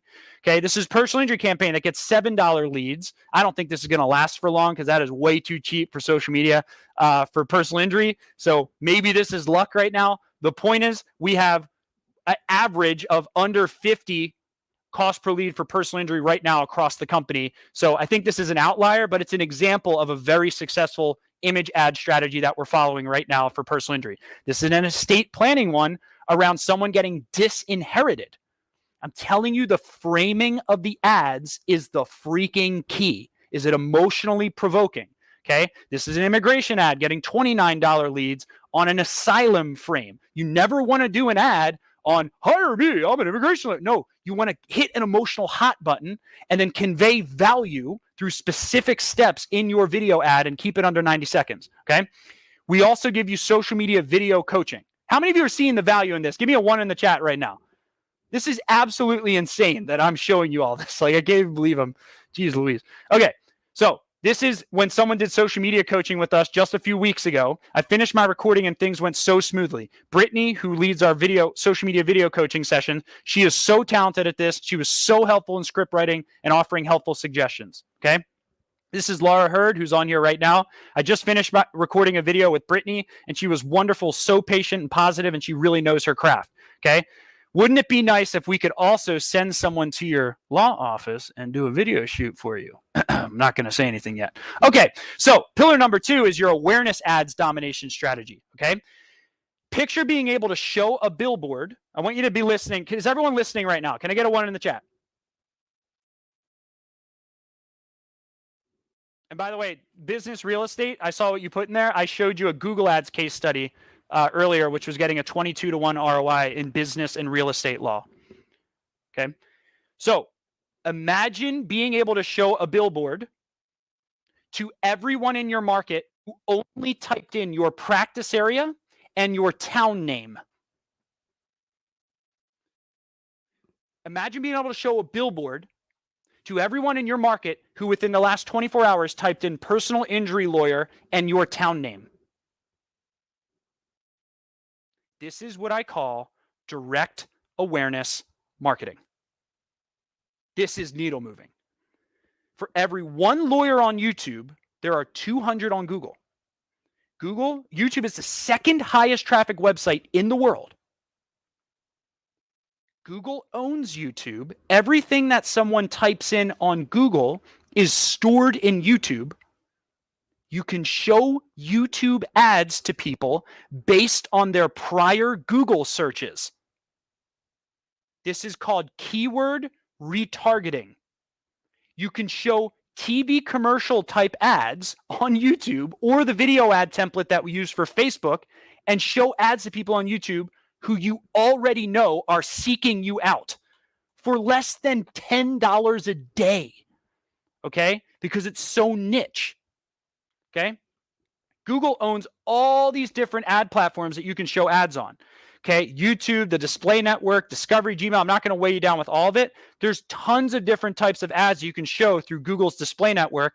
Andy mentioned the display network where you can show your law firm as a banner advertisement on the top of websites like weather.com, CNN.com, etc. These are so low cost per lead sources of leads for you to use, right?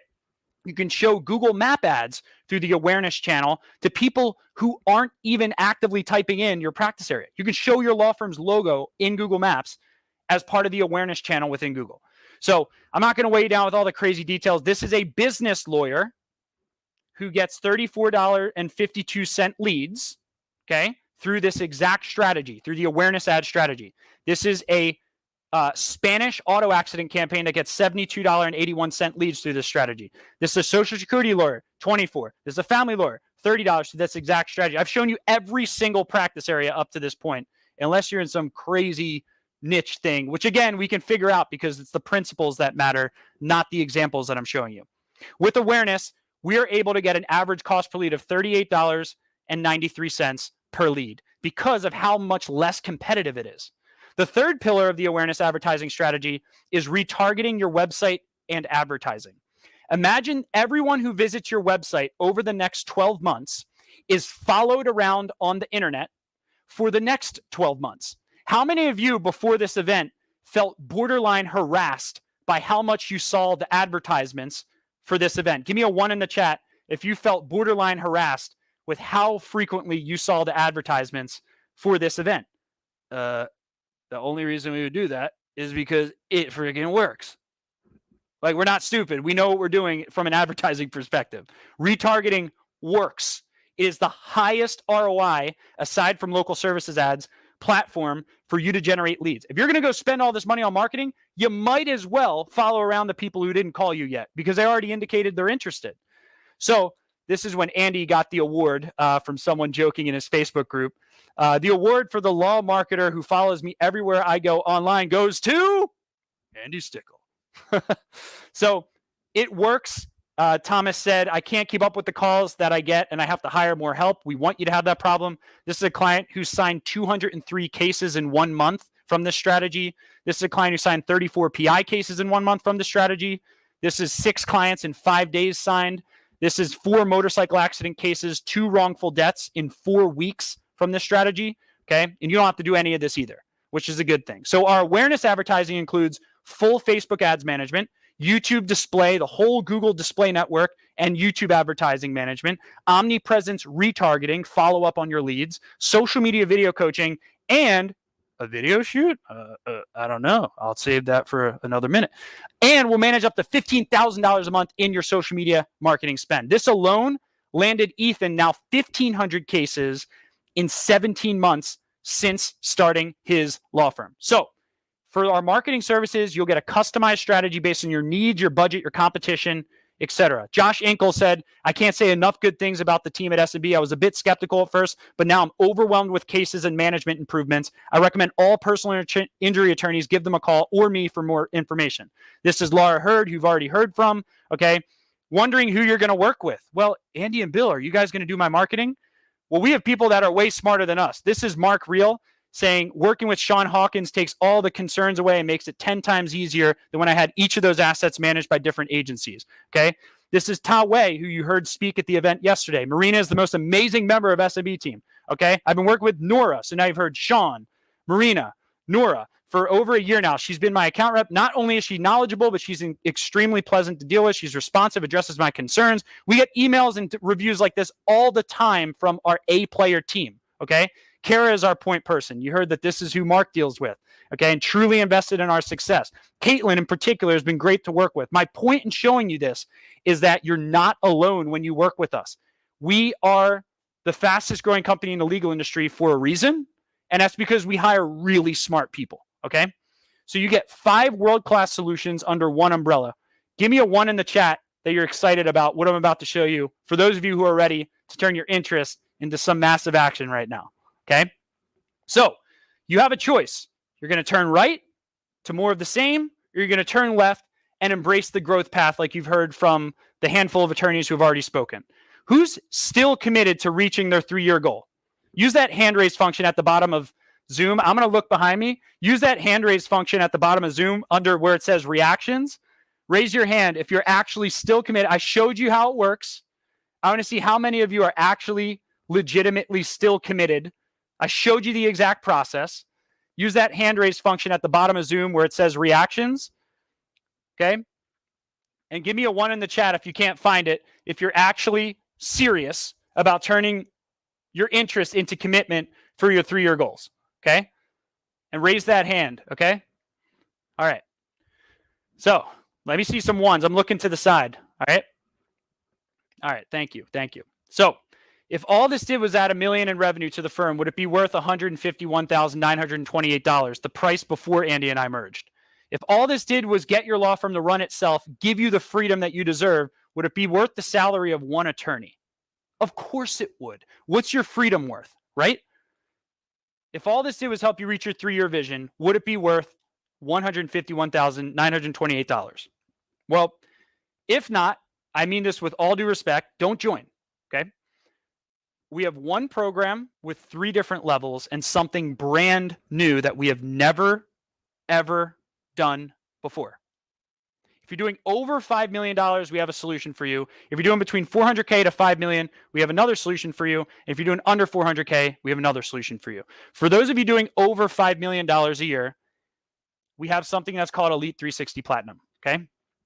For Elite 360 Platinum, you get everything I talked about in our coaching program, our full Google advertising suite, premium Maps SEO and website, social media marketing, and $29,000 in bonuses, okay?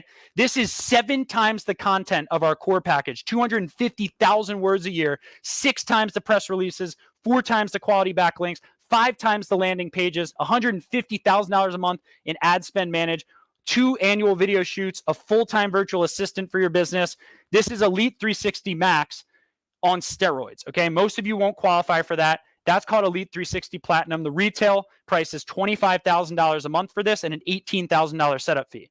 Now, because you're at the right place at the right time, for those of you doing over $5 million a year in revenue, we are allowing you to get in at $19.97 a month, and we only have 3 spots for this for the event, okay?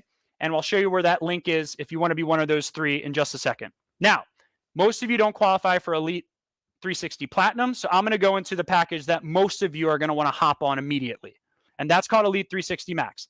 This is for those of you doing between $400,000 to $5 million per year, and it's actually every speaker that spoke at the event up to this point. This is the exact package that they are on, okay? So it's called Elite 360 Max, which gives you everything in our coaching and the marketing that I just broke down, okay, geared for a $400K to $5 million law firm across all practice areas. This is everything in our coaching, everything I just broke down in our marketing strategy, plus $29,000 in bonuses, okay? The actual price of this 17 months ago was $151,928 a year, which is $12,500 a month 17 months ago before Andy and I merged. Our clients actually happily paid this before we merged and gave them a radical discount, which you're about to get today. Now, Elite 360 Max retail costs we have pulled down to $9,000 a month and a $9,600 setup fee. But because you're in the right place at the right time, I want to hook you up big time. If you call our company right now, the cost for our marketing services as a standalone is $5,500 per month if you call our company right now. The cost for our coaching program is $3,500 a month, 12 months, okay? If you call our company right now. Now, Elite 360 Max, it would be an awesome deal if I was able to cut off $1,500 a month, right? And you'd still have the setup fee. But because you're at the right place at the right time, who here wants me to hook you up like crazy? All right, I'll show you. Okay, so today, because you're in the right place at the right time, we are cutting the price to $64.97 a month. It's $2,500 a month off. And you can go to relentlesslawyerbootcamp.com/commit if you want to be one of the first 20. Again, everything in our marketing, everything in our coaching. This is our most popular option, okay? So I'll show you exactly where that page is and the bonuses that come with it in just a second. Do you expect to hire one person in 2023? I hope so, based on your growth goals. Because for $70K approximately, David Wenger said approximately, you are hiring an entire team for the cost of one full-time team member. And the ROI is unlimited with us. Is learning from Andy, myself, 400 plus other attorneys, and our proven system that I walked you through worth one full-time employee to you, right? Is having a team, an experienced team, might I add, of 72 legal marketing experts handle all of your marketing worth one full-time employee? You'll be able to cancel all of your vendors, not have to hire an expensive in-house marketing team, save countless hours managing multiple vendors, and have it all under one roof when you do this. Now, for those of you doing under $400,000 a year, this is something brand new, and we have never offered this ever before, and we may never offer it again. And it's called Launchpad. This is where you get to join our coaching program and have us run the number one profitable ROI source, local services ads for your law firm. Okay. This is $5,997 a month retail and a $5,000 setup fee. Okay. Now we waived the setup fee for Elite 360 Max. So recap for this one, you're getting our full coaching program, 3 years of past trainings, every course we've ever released, and local services ads management. We'll run the ads for you, and $29,000 in bonuses. And because you're in the right place at the right time, we're giving you a $2,500 a month discount for those of you doing under $400,000 a year, or those of you who want to join the coaching program and aren't ready to, do all the marketing stuff yet. I can't guarantee our prices won't increase, but for those of you doing under 400K, this is a surefire package for you, $3,500 a month. Relentlesslawyerbootcamp.com/commit. We're doing 20 spots for this and 20 spots for Elite 360 Max. No more. We may never offer this again. Okay. Is all of that worth one minimum wage employee? I hope so. Okay. You get some really valuable bonuses if you move forward today. Okay. And yes, for everyone asking, this is an annual agreement. We want volunteers, not hostages, as clients. And I'll show you a 2-week period that we give you in just a second to make sure it's a mutual great fit. Do reviews matter in 2023? Give me a 1 in the chat if you believe that reviews matter in 2023.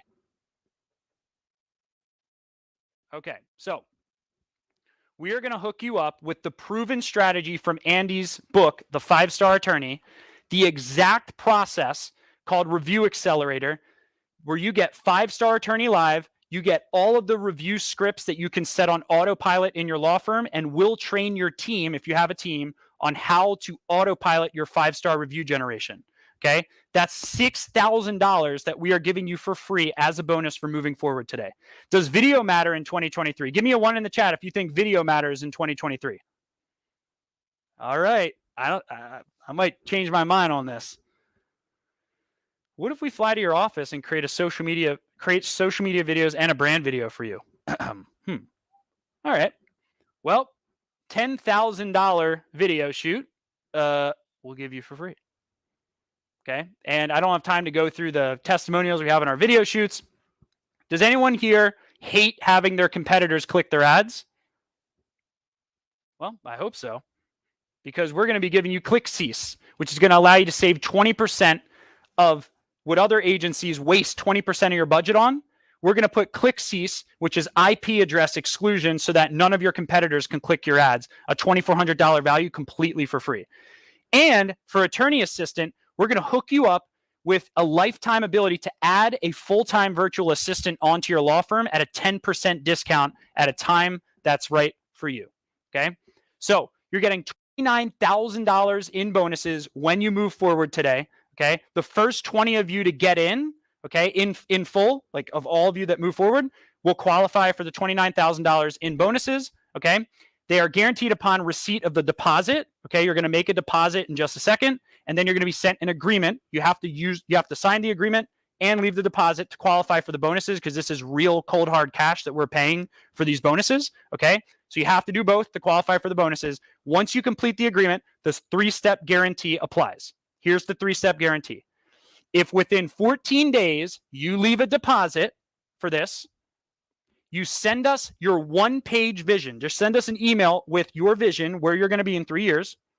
You attend 1 coaching session, and you attend your one-on-one onboarding call with our team, and you decide, and you do those 3 things, you decide it's not a fit, we will give you your deposit back, and you can back out. Okay? So you'll get access to 2 free weeks of coaching. Okay, as a result of this, 2 risk-free weeks of coaching, so you can see for yourself if this is a mutual fit. Again, we want volunteers, not hostages, as clients. You could take all of our stuff, download our 3 years of trainings, and get your money back. Okay? And today only, we are going to extend you the opportunity. If you back out within 14 days and follow those 3 steps, we'll give you double your deposit back. Okay? So for Elite 360 Max, you're getting everything in the coaching, everything in the marketing services, plus the $29,000 in bonuses, everything I just broke down. For Launchpad, you're getting the coaching program, and we're going to manage your local services ads. Okay? We're taking all the risk here. And if you're a current client or you want in, put an I'm in the chat before I show you the measly deposit that you're going to make today to move forward. Put an I'm in the chat if you're a current client, and if you know you're in on at least one of the 3 options I just gave you. Give me an I'm in the chat. Or if you're a current client, give me an I'm in the chat as well. Okay? Let me see some I'm ins in the chat, my friends. Okay, thank you. So we are going to show you the offer page right now. Okay? So this is the offer page. Okay? On the left side, you'll see Platinum. In the center, you'll see Elite 360 Max, which is what most of you should do. Okay? And then Launchpad, which we may never offer ever again, is on the right side. Okay. Regardless of the option that you choose, you're going to put your information into the deposit page. Okay. You're going to leave a deposit here, and then you're going to select your option here. Okay. Don't worry. We can put you onto the right program during your onboarding call. Again, we want to work with you for 15 years. We don't want this to be like a snap thing. We want to work with you for a long time. Okay. We don't want to have this be some crazy thing. If you feel it's right for you, do it. This is the best the deal will ever be. You put your information in here. I suggest if you're on the fence, you choose Elite 360 Max. It is the absolute most value. Okay. So Elite 360 Max is your best bet. All right. So last time we made 30 spots open, 35 made deposits. We had to refund 5 people, and you can join right now before the prices go up. So we have 3 spots for Platinum, 20 spots for Elite 360, 20 spots for Launchpad. First 20 of you in total to get in will get the bonuses. Okay. I'll take a yes. I'll take a no. But with all due respect, I can't take a maybe. You've heard all these lawyers talk about the importance of decisiveness. So if you're serious, not curious about turning your goals into reality, then I want you to choose now, make your risk-free deposit. Okay. On this page, you see the link at the bottom. My team is going to drop the link into the chat, and you're going to click the link in the chat, open up the page. And when you open up the page, you're going to follow the steps, put your information into the form. You're going to click the button and then select one of the 3 options. Okay.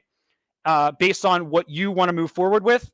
And thank you so much, everyone, honestly, for listening through this long and detailed of a presentation. It is my ethical duty and obligation to serve you. And now I'm going to pass it over to Andy and Devon.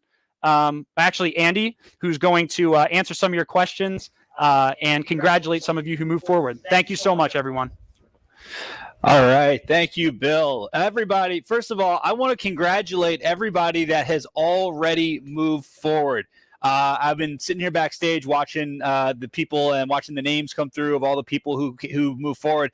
And I'm so excited that we are going to be taking this journey together. So I want to welcome some of you to the family. So is Lisa Meggs available? Lisa, are you on here? Can you unmute yourself real quick?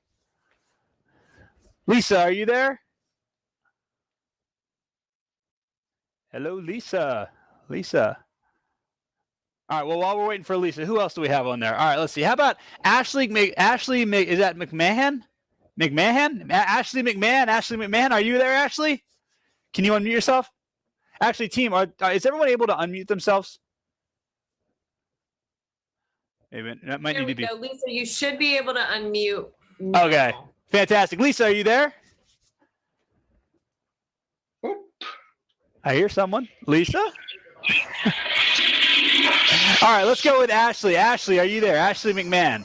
Yeah, I hope you didn't hear that.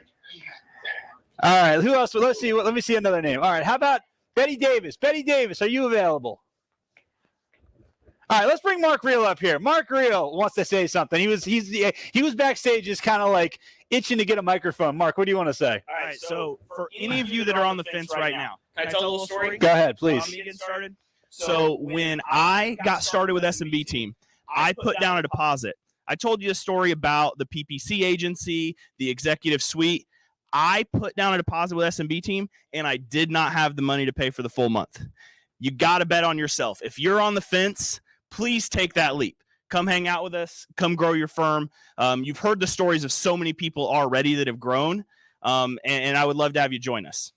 Yeah, I mean, the cool thing is that once you sign up for this program, once you join this program, you really do become part of this family. It's funny, we were all kind of at the hotel last night, and David Bruno and Bob Bianchi were sitting there, and Nick Passalacqua got there, and we got back from dinner last night, and it's like a big family reunion. Like, it's really, really cool. Like, what was it like back there? As soon as you come in here, you see Nick back there. It's like a family reunion. Like, everyone in this program feels very close, very connected. Like we say, like we text each other all the time. We have all these really cool conversations because everybody is growing like crazy. It's absolutely amazing. And that's why I'm trying to welcome some people to the family here.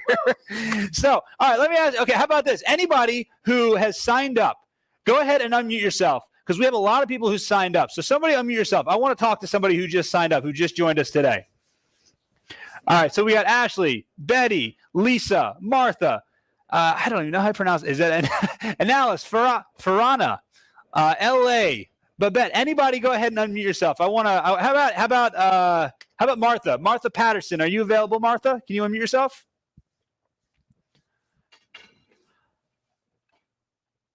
Oh, what's going on here? I got it unmuted. Sorry. Okay, cool. Martha, is that you? Yeah. Hey, Martha, welcome to the family. I'm so excited for you to go on this journey with us. Now, let me ask you a question. What was the decision? What was the deciding factor that made you decide to move forward today? Well, I'm at the under 400 level. I actually would like to do more right now because I had 6 no's when you went through the questions. So we're going to change that real quick. Yeah, I need to do something different. Yeah. And I'm doing something that's getting me lots of leads, but there's no retargeting. So I need to figure that out. And hopefully we can kind of get that going too. I don't know. Awesome. Well, we are absolutely going to get that going for you. Are you going to be joining us in Chicago next week at the coaching workshop? I won't be able to do that. All right. It would be too hard. I mean, that's a lot of arranging to get from California to Chicago. I got you. Well, we're definitely going to see you on the virtual. Well, listen, welcome to the family. I'm so excited to welcome you in here. And we're going to take you from having 0 yeses to having 6 yeses very, very quickly so that you can grow your law firm and change your life. It's going to be absolutely amazing. So everybody, round of applause for Martha for taking the first step and moving forward. Martha. In the chat for someone who took action. All right, if everybody give us a 1 in the chat if you are an action taker right now. Who else do we have? Somebody else want to unmute the stuff that move forward? Let's see. Who else do we have? All right. How about Rafaela? Is Rafaela available? Yeah, I'm here. It's Rafael, actually. Rafael. Well, hey, listen, congratulations. Welcome to the family. What made you decide to move forward today and join the program? I feel it's just if I want to expedite my growth, I need to join people that have the knowledge, and you've done before with other attorneys. And, I just want to succeed. And taking action is, I cannot wait. Time passes by fast. Yeah. And that's why I need to have people that understand my industry. I had all the other coaches, but they didn't understand the legal field. And that wasn't like the good choice. So that's why I decided to move. Awesome. What's your practice area?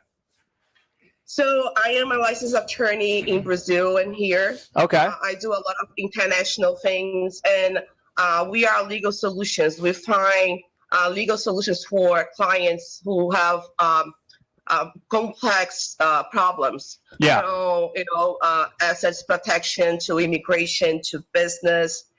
We deal with different areas in Brazil as well. Okay. So yeah, I'm just excited. That's awesome. So you represent Brazilians both in the United States and in Brazil? Yes, most of my clients, I think 95% of my clients are Brazilians. Okay, awesome. And yeah, I'm very strong in my community because of my background. But yeah, there are non-attorneys out there. There are other attorneys too.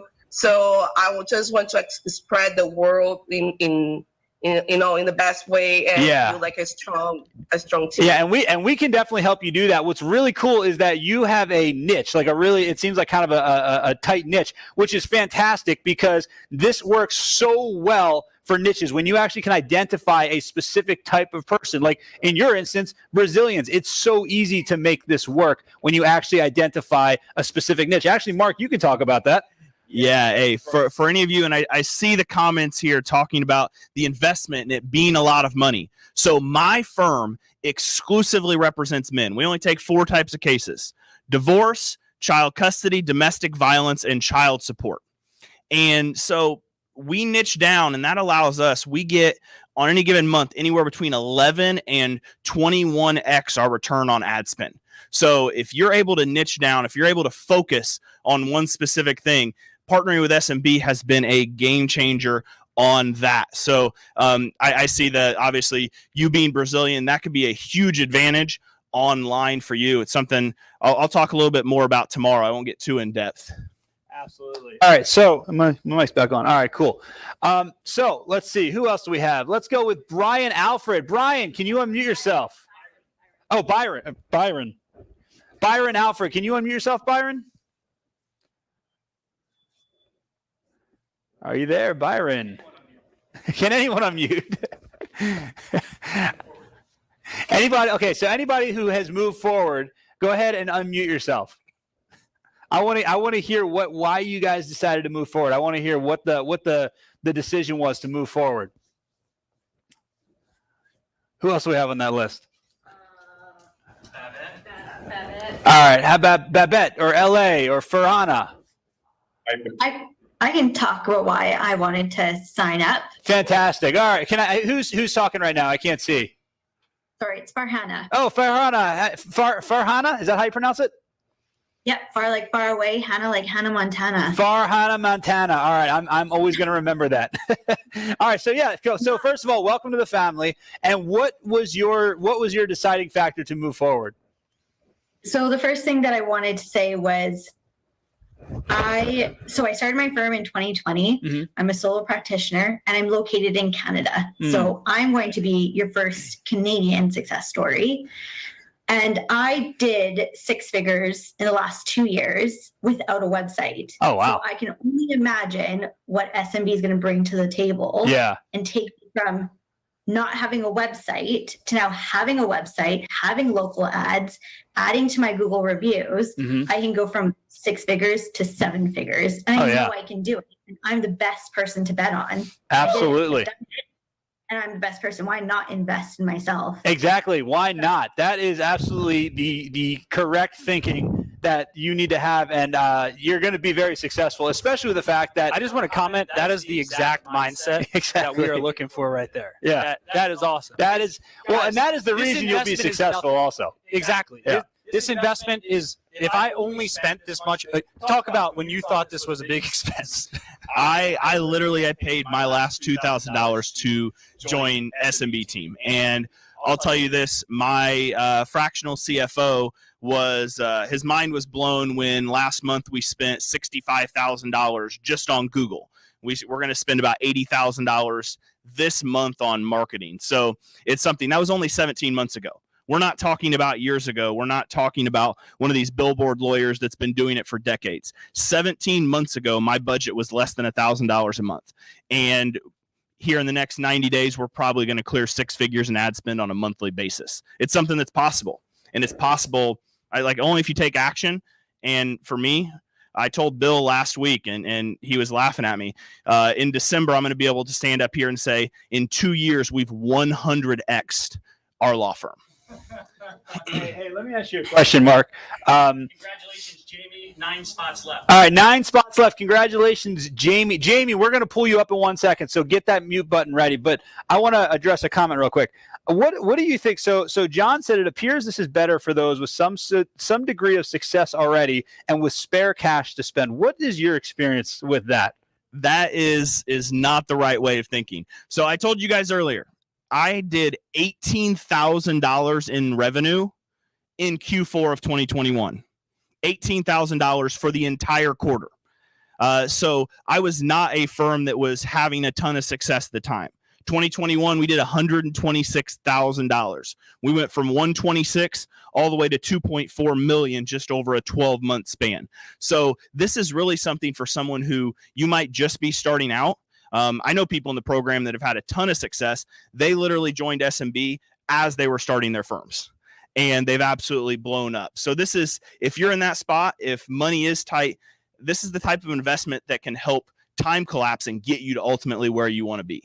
Yeah, the only thing you have to have is belief in yourself, because that's and to be totally honest with you, this works better. Like the first program that I ever did, it was $30,000 paid up front. So there was no payment plan like what we're offering right now. It was $30,000. I had to go borrow $30,000 and pay to somebody and wire them $30,000. Now, here's why that was so successful, because I knew it was burn the ships. I had to succeed because I needed to not only get that $30,000 back, but I needed to make a profit. And that lights a fire underneath you like nothing else does. So I encourage you to just look at it that way. Look at Mark. Mark is the proof is in the pudding. I am also the proof is in the pudding, where I invested in myself before I was ready, and I'm on the stage as well. Now, is Jamie? Jamie, can you unmute yourself? I want to hear why Jamie moved forward. 16 minutes left. All right, and 16 minutes left on this offer. Is Jamie available? What's Jamie's last name? Jamie Esquire. I don't think that's your last name. It'd be a pretty cool last name. Okay, cool. So let me ask you a question. Bill brought up something real quick. A little early ago. He was asking, what is this worth, right? It's for Elite 360 Max, it's $64.97 a month. Is that worth peace of mind? Let me know in the chat. Who here works way too much and doesn't get a break, doesn't get as big of a break as you want? Give me a 1 in the chat if that sounds like you. If you're you feel like you're tied to your law firm, you're working too much, you don't have systems, you're not passing that vacation test. Do you guys remember that vacation test that I talked about yesterday? The vacation test is how long is your law firm how long are you able to go on vacation without internet, without phone, and how long could you go before your law firm, before the wheels fall off, right?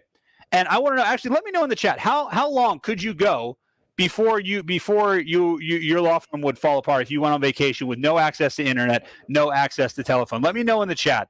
I see a few people typed 1, but how long could you go? Justin said right away.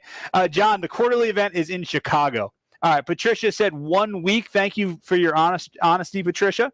All right, how long could you guys go? And here's my point. How much is it worth to be able to have that peace of mind, to have a system in place that allows you to take a vacation, that if you get sick, God forbid a family member gets sick, your entire livelihood is not going to come crashing down because you have systems in place. Who here is sacrificing your health because of the fact that you're working too much, that you can't get any time off, that you can't take care of your health, right? Is $6,400, $6,500 a month is for that amount to get your health back, to get your have a great relationship with your kids, with your family? Is $6,500 a month worth that? Absolutely, it's worth it. It's 100% worth it, right? So what I want you guys to think about is, don't think about this as an expense, because it's not an expense. It's an investment. The reason that we put Launchpad together is Bill and I were having a conversation, and we were saying, how do we get people to understand that this is not an expense? It's an investment, because the reality is that what we're doing is we're investing in ourselves, and when you invest in this, you're investing in your law firm, you're investing in your future. Right? And what that means is that we're going to try to, this program needs to be able to give you a return on your investment as quickly as possible. And that's why we start with LSA ads right away. Within 2 weeks, you are going to have LSA ads running. Now, here's what's cool about that. Who here's a little worried about the ad spend? Give me a me in the chat. If you're thinking about it, but you're a little worried about, where am I going to get the ad spend from? How am I going to pay for the ads? How am I going to pay for things like that, right? Okay, I see Josh, I see Ashley, I see Sandra saying that. Well, here's the cool thing. The way that this works is within 2 weeks, you're going to have ads running. Now, with LSA ads, you're going to get phone calls really, really, really quick. And remember, you're not paying for clicks. You're not paying for, just people to visit your website. You're paying for people to actually pick up the phone and call you, right? So you're going to have phone calls coming in very quickly who are going to turn into clients, turn into cases that we're going to teach you how to do all that. And then you will have money coming in so that you can pay off the credit cards that you're putting the LSA ads on, right? That's how it works. Sometimes you have to go, sometimes every entrepreneur has to go and take a risk on themselves and invest money that they don't necessarily have to build their future. Right? And how did you do it? That's exactly what you did with your ads. You put it on a credit card, didn't you? 100%. $2,000. Like I said, I think I didn't have the other $4,000 for the monthly. Definitely didn't have any money for ad spend. And I told all you guys a little story about my initial foray into Google. They don't charge you until you've spent $500. But no, you have to bet on yourself. If you keep doing what you're doing now, I was in your shoes. I was working from 4 a.m. to midnight, 5 days a week. I was working Saturdays and Sundays. Now every single quarter, I'm away from the firm, detached 2 or 3 weeks every single quarter. Yeah, and I'm looking at what's up? 7 spots. Congratulations. Okay, congratulations, Lance. Lance, do you want to go ahead and unmute yourself? Lance Drury. Oh, Lance, I know Lance. Lance, unmute yourself, Lance. I want to talk to you. Is Lance there? Are people like? I've never had so many people not here. It's so weird. All right, cool. Well, Lance, congratulations on moving forward. I want to point out something that Rhett said in the comments. He said, "I hesitated for months. I'm glad I did it. My second lawyer joins me at the end of the month, and I have to hire 3 more paralegals." Who here would love to have another attorney helping you with the casework, so that you don't have to be the only one who goes to court, so that you don't have to be the only one to meet with clients, so that you don't have to be the only one on call on the weekends? Give me a 1 if that sounds pretty good to you. If you don't want to be the only one to do everything, if you want to be able to hire people, if you want to be able to hire attorneys, hire paralegals, hire administrative assistants. Let me ask you a question. Tell me if this sounds familiar. Have you ever put up a job ad and you tried to hire somebody, but you really didn't get great candidates? Give me a me if that's ever happened to you. You put up a job ad and you're like, okay, it's time to hire somebody, but I didn't get great candidates. You get mediocre candidates. So what happens? You basically have to look through the mediocre candidates and you hire the best of the mediocre. Is that sounding right? It says, all right, Babette said every single time, right? Tell me if this sounds familiar. I want to hear some me's if this sounds familiar. So you get mediocre candidates. So then you hire the best of the mediocre, right? And what happens after that? You basically, because you hired a mediocre candidate, you get mediocre results. And you get really frustrated because at some point you're like, this is really annoying and I could have just done this myself and saved a lot of time, money, aggravation, frustration, all that type of stuff. Give me a me in the chat if that has ever happened to you before, where you've ever found yourself in that scenario. So what's amazing is that we're going to show you how to avoid that exact scenario, how you can actually create job ads that are going to actually allow you to attract amazing rock star employees who you can trust to help you grow your law firm so that you don't end up in that situation, so that you can hire people, so that you can grow your business, so that you can finally take a vacation, so that you can coach Little League, so you can go to dance recitals, so you can sell your firm and retire one day if that's what you want to do. There's all types of possibilities if you just commit. Is that Monica? All right, Monica, are you available? We had 9 minutes, and how many spots left? 6 spots left, and Monica, are you there, Monica? Yes, hello, I'm here. Hey, Monica, congratulations, and thank you so much for being there. I appreciate it. But hey, Monica, congratulations on moving forward. What was the big catalyst for you moving forward? Honestly, I'm in a difficult spot right now because we are planning a long summer trip in Europe for like 2 months. Okay. So I was hesitating if this is the right moment. I'm not going to be able to work all that much. Yeah. But at the same time, I do need to increase my profits. Mm-hmm. So honestly, I don't know if it's a good time. but hopefully, within this first month before I leave, we can get something going. Yeah. And I don't know. I'm kind of the same situation as the other Brazilian girl. I'm Mexican. Okay. I live in Mexico, but we have a virtual office in Austin. Awesome. And we basically do work for Americans in Mexico and for Mexicans in the U.S. So okay, cool. Awesome. The type of thing we do. So yeah. I don't know. Hopefully this will work out. We're in a tight spot as far as income right now. So yeah. So we don't definitely have all that much money to spare, but our I guess our previous web manager and everything, I don't know, wasn't really working out. All right. Well, listen, 2 things about that. First of all, congratulations on moving forward. Congratulations on moving forward, even though you weren't sure if this is the right time. Because let me tell you something.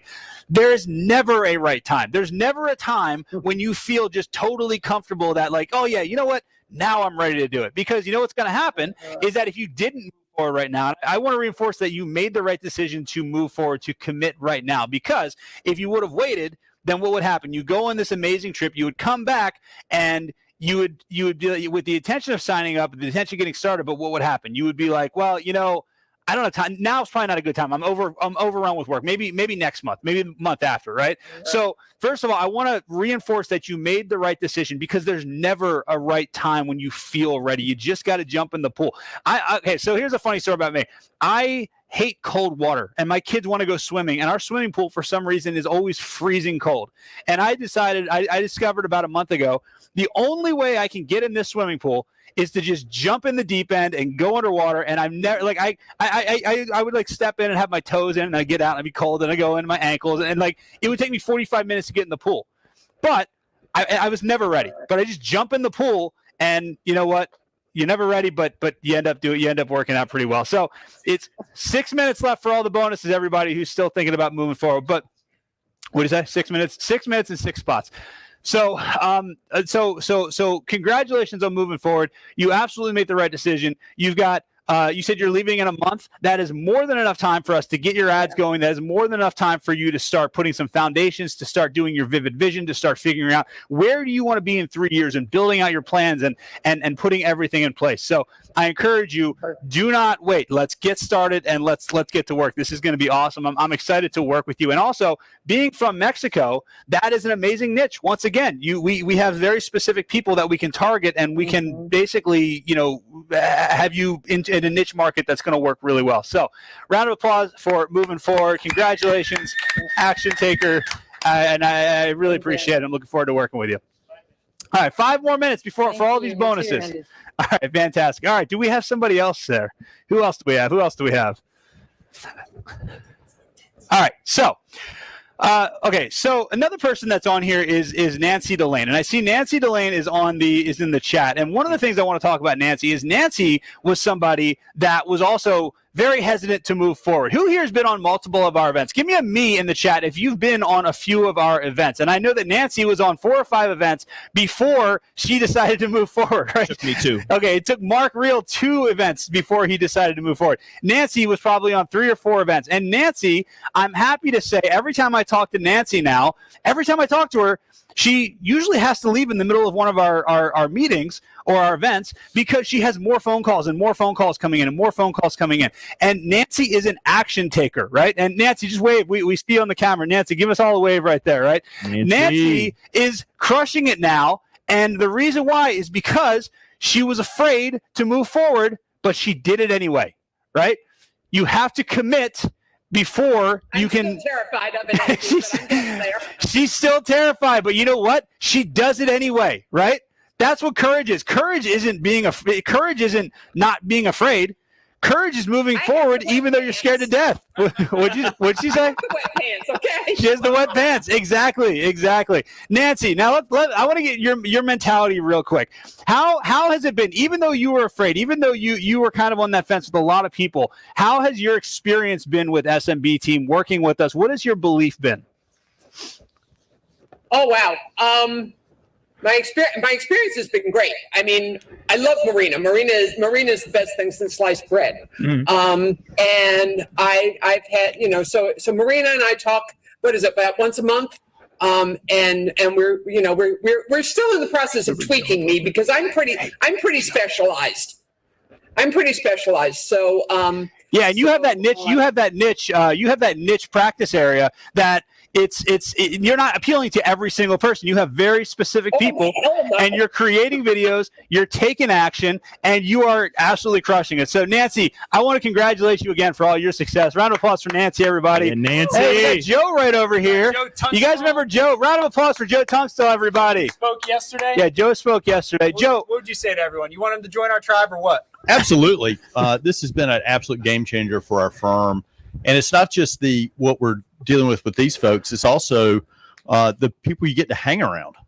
Quite frankly, being able to bounce things off of people like Mark and some of these other people, it's just a complete game changer for our firm. Yeah, it's been amazing, and it's amazing seeing the relationships that come about in here. That's one of the coolest things is that when people come to our events, they get a lot of information from Bill and myself and all these people, but the real impact is from other attorneys, learning from other attorneys. We have some other clients. You gotta stay. Yeah, we gotta see how can we get in here. Yeah, we go. It's a very you stand right here. And then if you stand, we got Katie. You should be able to. Yeah, and you're actually. It's funny. It's a little premature. You're going to hear from Katie and you're going to hear from Kamala in a few minutes when they come up and they actually talk. But they're members of the team as well. They're just like you guys. Were you guys both on events like this when you signed up? And both of them have done amazing things with their law firm. This is real. This isn't Bill and I just making stuff up. Do either of you want to talk about maybe your experience real quick? I started with SMB. I was probably when they first started, and I'll probably tell you a little bit about it when I speak. I was really scared. So don't let your fear stop you from really going forward, because you really can do whatever you put your mind to. I know it sounds a little cliche, but I had personal calls from Bill. I'll tell you about them.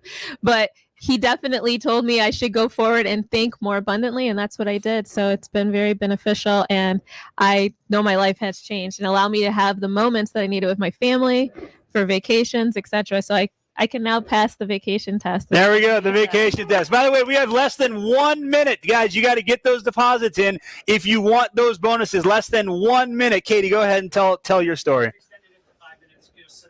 Oh, okay. 5 more minutes. I guess there's people that was trying to get in that the form wasn't working. Katie, what's your story? Yes, I was on an event like this about 1.5 years ago, I believe, and I jumped and gave it my all and decided there was no better bet than to bet on myself. And so, even if you're at that last $2,000 or whatever it is you have, what better investment than yourself? And this program will take you places that you just can't get as a solo.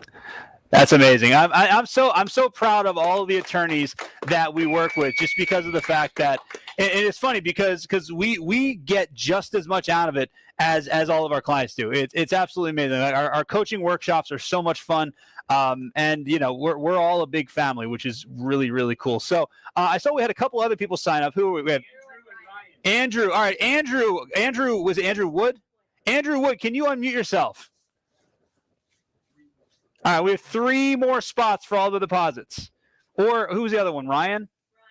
Andrew, Ryan. Who's Ryan? What's Ryan's last name? Ryan Renardo, are you there? Can you unmute yourself? Yeah. This is Andrew. Hey, Andrew. What's up, Andrew and Ryan? Hold on. We're going to come back to you in a minute. Andrew, first of all, fantastic name. I love the name. Solid name right there. But second of all, why did you move forward? Congratulations. Welcome to the family. What was your inspiration for moving forward? Try something different. You kind of spin your wheels doing the same thing. It doesn't seem to always work. And, I'm a solo, I've got a paralegal and, working all the time, but not getting forward. So, yeah. Awesome. Well, listen, congratulations. Welcome to the family. We are going to be taking you to the next level. It's going to be awesome. I'm really excited to work with you. Congrats to Patricia as well. All right. So Ryan, all right, round of applause for Andrew. Hey, Ryan, are you there?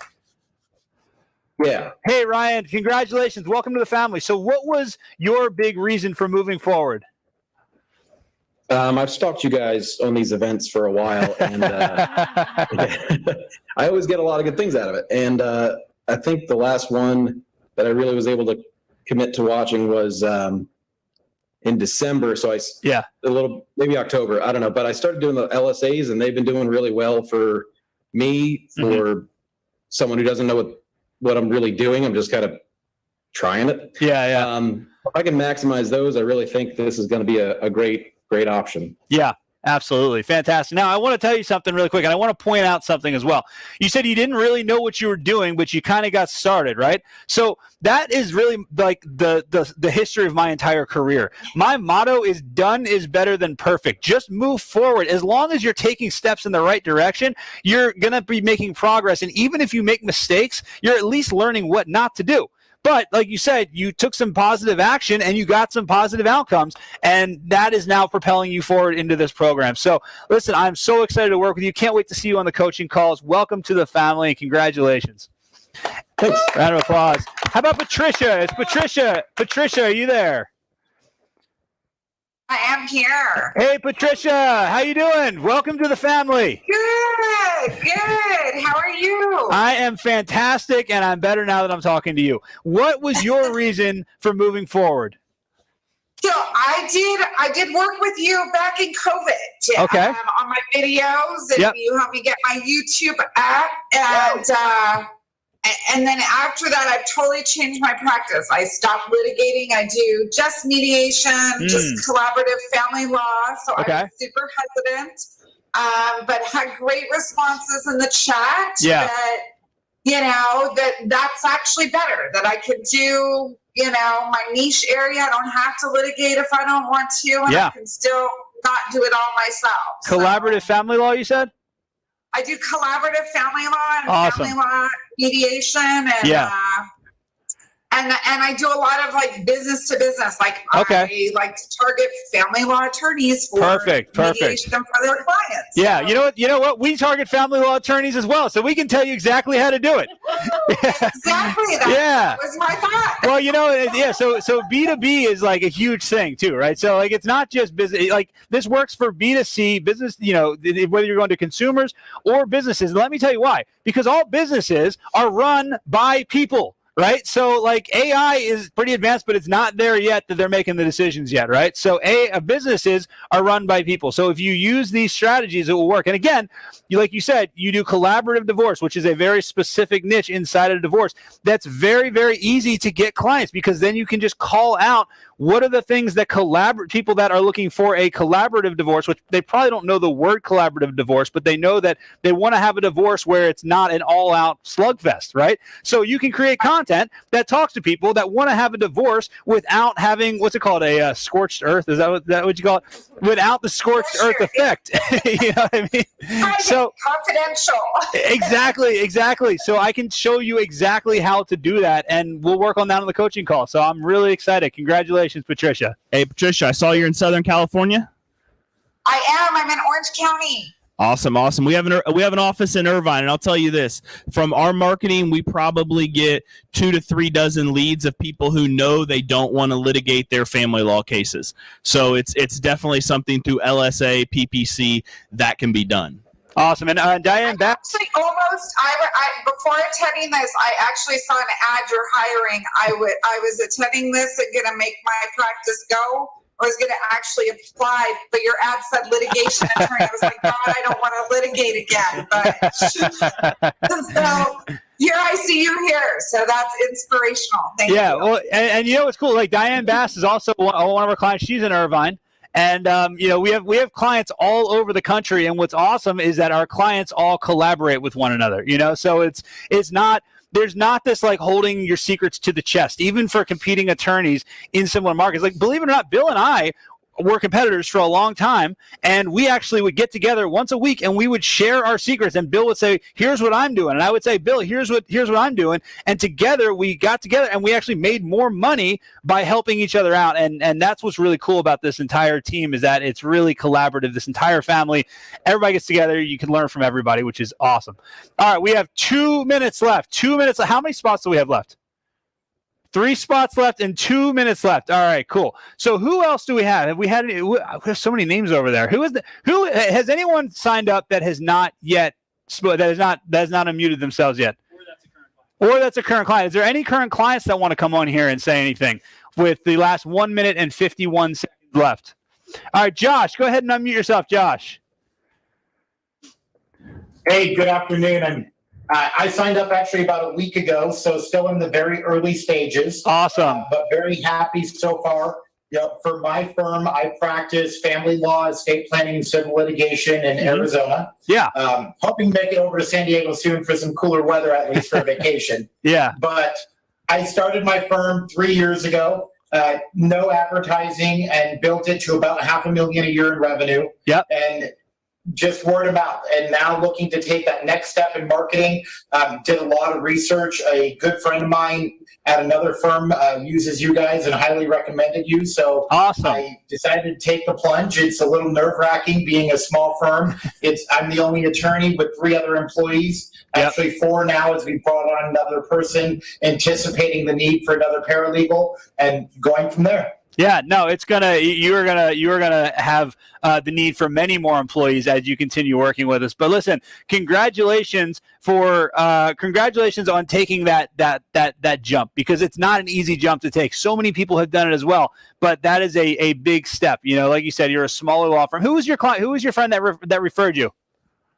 It's actually my prior law firm, and I believe he's on the chat now, or on the call now, the Dodds Law Firm. Oh, okay. Dan Dodds. And I have a couple friends that would still work there, and they mentioned you, and I did some research and came on. Awesome. Well, Dan, thank you so much. Dan's one of our clients, so that's amazing. So actually, Dan, can you unmute yourself real quick? Is Dan here? I don't know if Dan is there. While we're waiting for Dan, go ahead. I just want to mention, we have 3 spots left. And if you're kind of on the fence, I just want to really impress upon you. The coaching and the marketing is wonderful, but going to the quarterly events has really been a game changer for me. And I know Diane Bass is on, and I just got to meet her at the first quarterly event last year. It was last year, I think it was, or this year. It was a few months ago. Yeah. And it was in Scottsdale. And that was such a great experience, because we have been talking back and forth, and we finally got to meet, and she really got to understand and experience that great, I guess, collaboration that you have with one another. And being able to go to those events, you get to meet attorneys like Mark Reel, and even someone at Mark's firm provided me with really good information on how to really up the game on my intake process. And someone at another firm, you're going to hear from Otis tomorrow, someone from his firm really gave me some really good information on how to really price out things for my immigration practice.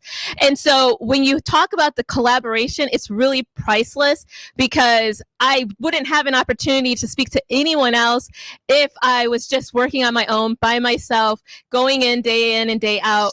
Maybe if I was part of a different, I'm part of the American Immigration Lawyers Association, but we don't really talk about business and how to really make my firm more successful. And so if you're really on the fence, it's take the plunge, take the leap, because it's worth it. That alone, the quarterly event, is worth all the money that you pay. And then these are like added bonuses, which are great. And even if you can't make every coaching class on Wednesday, it's okay, because you still have your accountability calls. You still have your one-on-one with your person that's assigned to you. So take that plunge, because trust me, I am the most conservative person when it comes to spending. And Bill knows this. And I've done it, and I really have to say it's worth it, and it's worth every penny that you spend. Absolutely. And also I want to point out in the chat, Chris David, a longtime client, she says, I agree, we have 2X for 3 years and sold and now starting again, right? Like who here would love to have that be your story, right? Just because you take the leap and you bet on yourself. We have one spot, or we sold out? We have one spot left? We have one spot left with all these bonuses, guys. One spot left. And then let's see, what else do we have in here?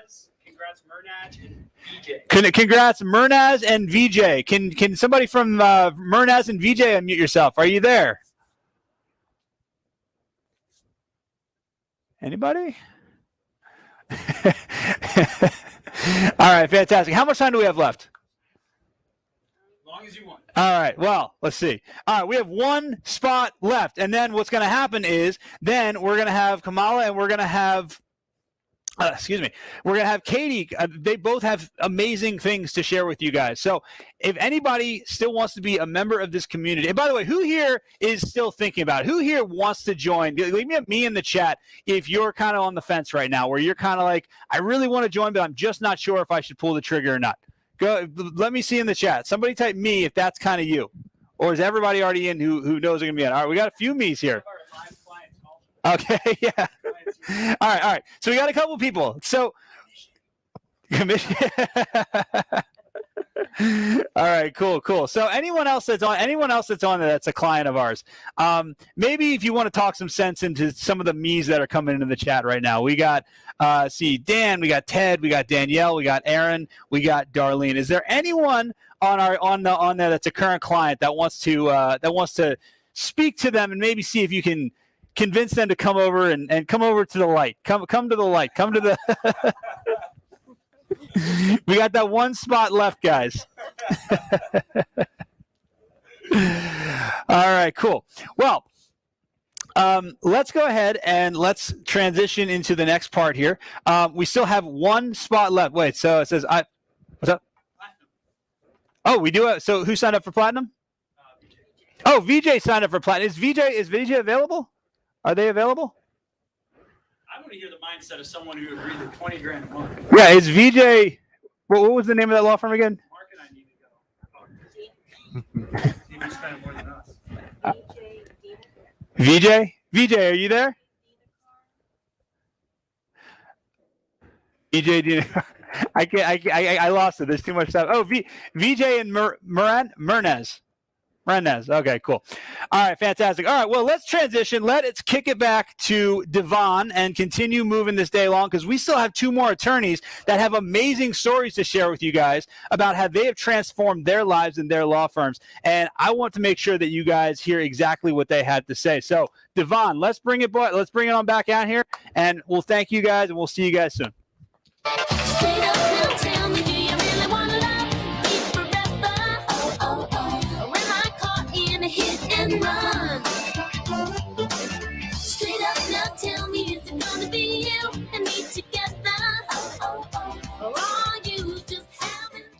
All right. I love it.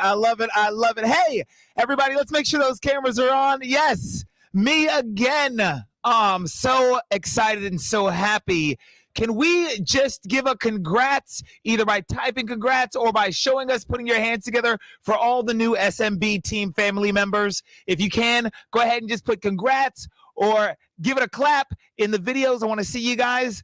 I love it. I love it. I love it. I love it. So as our team here in studio is switching some things up and getting ready for the next two speakers, I just want to take a minute. And I want to share a quick story with you. Now, I used to be the mascot in high school and college. I was the mascot at Roswell High School in Roswell, Georgia, not New Mexico, not the one with the aliens. And I was also the mascot at Georgia Southern University back in the 90s. And the first time I ever mascotted, I was horrible. I was terrified. It was in high school. I thought I was going to be amazing. Some friends of mine were like, Devon, you should be the mascot. And I was like, you're right, I should. And so I went out there, and this was me mascotting the first time. Let me show you. This is me mascotting the first time. You ready? That was it. That's it. Congratulations. You just saw me mascotting for the first time. Mascots are supposed to be big. They're supposed to be energetic. But I wasn't. I was terrified. When I got to college, when I got to university, Georgia Southern University, I was out dancing one night at the club. And the next day on campus, one of the male cheerleaders came up to me and was like, hey, I saw you dancing last night at the club. You should try out to be the mascot. And I went and I tried out to be the mascot, and there were multiple mascots. I got the last spot. I got the very last spot. I was number 4. I was on the 4th person on the totem pole. And as luck would have it, I ended up getting to jump to the front of the line, and I got to mascot my very first college football game. And I was terrified. And I went out there on the field, and I did like this. Just like high school all over again. And one of the male cheerleaders came up to me. His name was Willie. He said, Devon, I have something to share with you, and I need you to listen to me on this. He says, the problem that you've got right now is that you're scared to be big. Nobody is giving you permission, or even better yet, you haven't given yourself permission to be big. He says, so since I was the mascot last year and I know what I'm talking about, I'm going to give you permission right now to be big. I'm going to give you permission to be as big as you know you are deep down inside. And when he gave me that permission to be big, I crushed it. I ended up acting as if there was only one person in the stadium and they were 80,000 seats away, and I had to make my action so big that they could see me. I ended up playing so big that I ended up becoming one of ESPN's top 16 mascots in the country. I tell you that story to say this, that there are those of you who have this calling to play bigger, to do bigger, to be bigger, to have bigger, and it's terrifying. You're like me back in high school the first time I put on that mascot suit. This is me giving you permission to play big. And this is also me congratulating all of those of you who chose to move forward. Congratulations on choosing to play bigger. That is my congratulations to you. So, congrats. I love it. And if you're on the fence, I want you to say yes to yourself. We've got one spot left, unless it's already gone, which it might be. I don't know. But if it's not, post in the chat that you want it, and a member of our team will give you that link. All right? I know there was one spot left. I don't know if it is anymore, but congratulations to everyone. So let us keep rocking and rolling. Our next speaker, you already got a glimpse of her. Just a second ago. She was here on stage just a second ago, and you got to meet her. And here's what you need to understand about this woman who's about to come to the stage, is that she was able to double her revenue. And one of the keys to that was in her finally understanding her value. Somebody type in value in the chat, or even better yet, type in my value in the chat. Somebody type in my value or value in the chat. This woman was able to double her revenue because she finally understood her value. Here's the thing. If you have ever felt overworked and underpaid, here's what you need to understand about the profession you're in. You set the value of your services. So you need to look deep into what you're setting your value at so you can figure out the best way to change it. And that she did. She was a solo lawyer, and her kids were about to start going to school, and it hit her that she wanted more than the practice she had built. She wanted bigger than the practice that she had built. And so she started doing seminars and webinars and paid ads, but she wasn't quite able to crack the code. And about a year ago, she joined SMB. And while on a call with Bill, she had a breakthrough regarding her own value. And in just 9 months, she was able to 2x her revenue. She went from solo to 5 employees and now has 2 offices. Understanding your value is of the utmost importance. And that's what Katie is going to share with us in just a second. So here's what's going to happen. We're going to play a short video introducing her, and then I'm going to bring Katie Charleston to the stage, and you guys are going to show her all the love in the world. Let's watch that video. Are you charging what you're worth, or are you charging what you think you can just to get by? So many lawyers undercharge for their skills and services. This leaves you feeling like you've gotten the short end of the stick. Plus, your profits and revenue get crushed. Katie Charleston is here to help you charge your value and double your firm's revenues.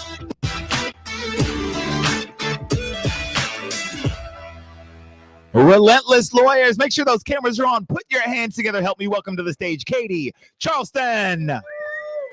And if you can't be next to me, your memory is ecstasy. I miss you more than life. Hello. I am Katie Charleston, and I am here to talk to you about increasing your value and doubling your revenue. I imagine since you're here today, you probably all feel like you're a little underpaid for what you do and a little overworked. And it's probably true. The thing about that, though, is that we are all setting our own value. We are deciding what to ask for when we set our fees. We are asking what we want people to consider our value when we make those choices. So we must consider if that is true, and we are feeling like the services we're providing are making us feel overworked and underpaid. Are we valuing ourselves the way we should? Are we valuing our services the way we should? Now, you've got a little bit of an introduction and glimpse on my past, but I'm going to take you through it a little bit further just so you can understand the path that I've taken to get where I am today. Now, if we look back about a year and a half ago, I attended my first event here, well, where you are, on a webinar with SMB. But if we go back a little further to about 9 years ago, I was working 10 to 12-hour days, 5 to 7 days a week. I was general counsel for a construction company, heading up all of their litigation. And it was great for that time in my life for a while. And then I got married. And then I got pregnant. And I knew when I got pregnant with my first child that the motherhood I had envisioned did not mesh with the way I was working. It didn't mesh with my professional life. And there had to be a change. So I considered my options and decided I was going to be my own boss and I was going to have my own law firm. I decided at that time to hang up my hat on litigation and focus on more transactional work. And I started an estate planning practice. Now, I didn't need to work a ton. I wanted to be home with my kids. So I was just doing enough to bring in the income, the revenue to my household that I needed to contribute in order for us to get to the lifestyle we wanted. And I did that for several years and through 2 additional kids.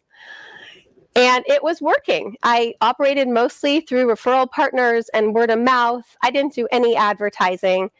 I didn't even have a website for a very long time. But it was enough. It was enough of the same number of clients, the same number of revenue every single month to get where I wanted to be. Now, if we fast forward a little bit to about 2 years ago, my middle child started kindergarten.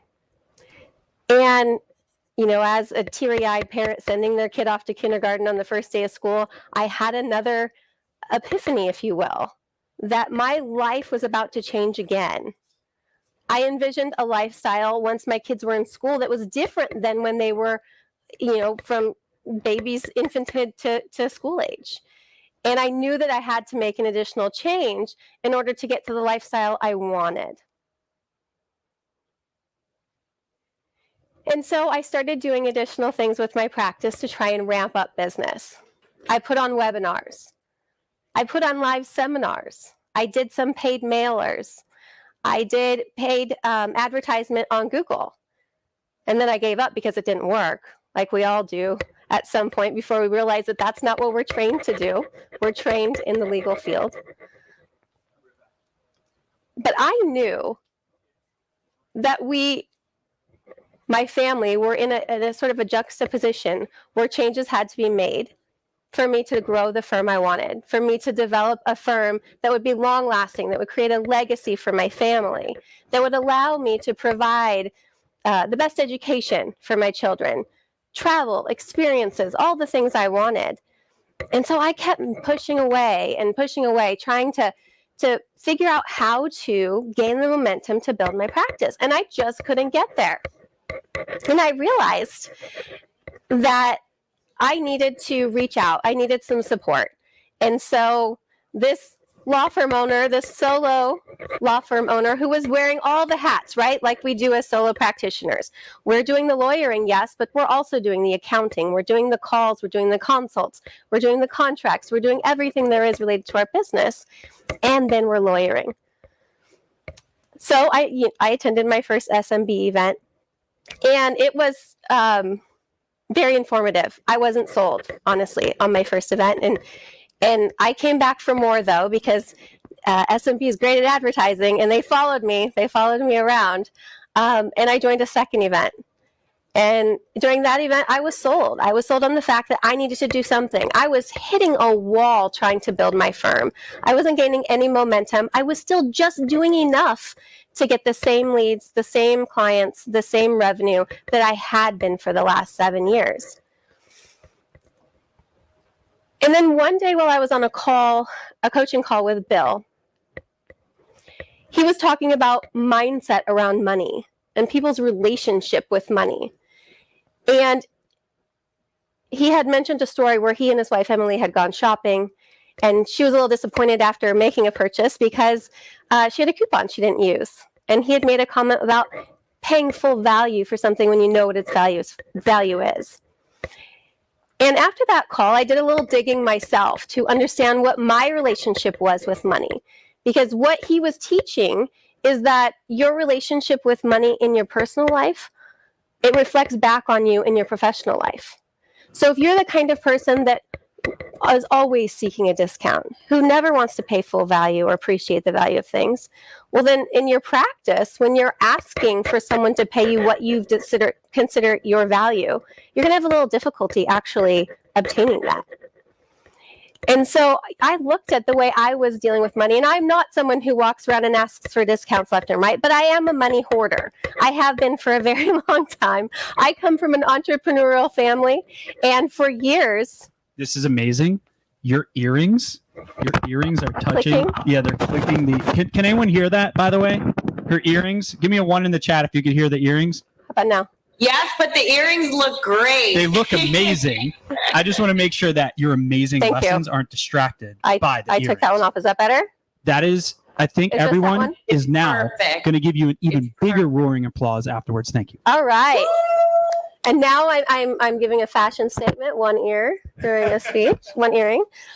But what I learned when I was looking at myself and my relationship with money is that I held on to money for a very long time because my family, who are big entrepreneurs, had a lot of business failures along the way. And those business failures scared me because we had dark times where we didn't have a lot of resources. And so I equated that with saving and not spending money on things like employees, advertising, coaching. And it really was holding me back. It was my limitation to grow my business. And when I look back at my family, interestingly enough, and I looked back at their business failures so I can learn, their issue wasn't money. It was they were big risk takers. I can think about my mom walking into a casino and dropping $10,000 in a slot machine. Like that. Most people would cringe. Not my mom, because half the time she double, tripled her money back. She had no trouble with risks and money. Their business failures were separate from what I thought they were because of those tight times with money. And their failures were something that I could overcome.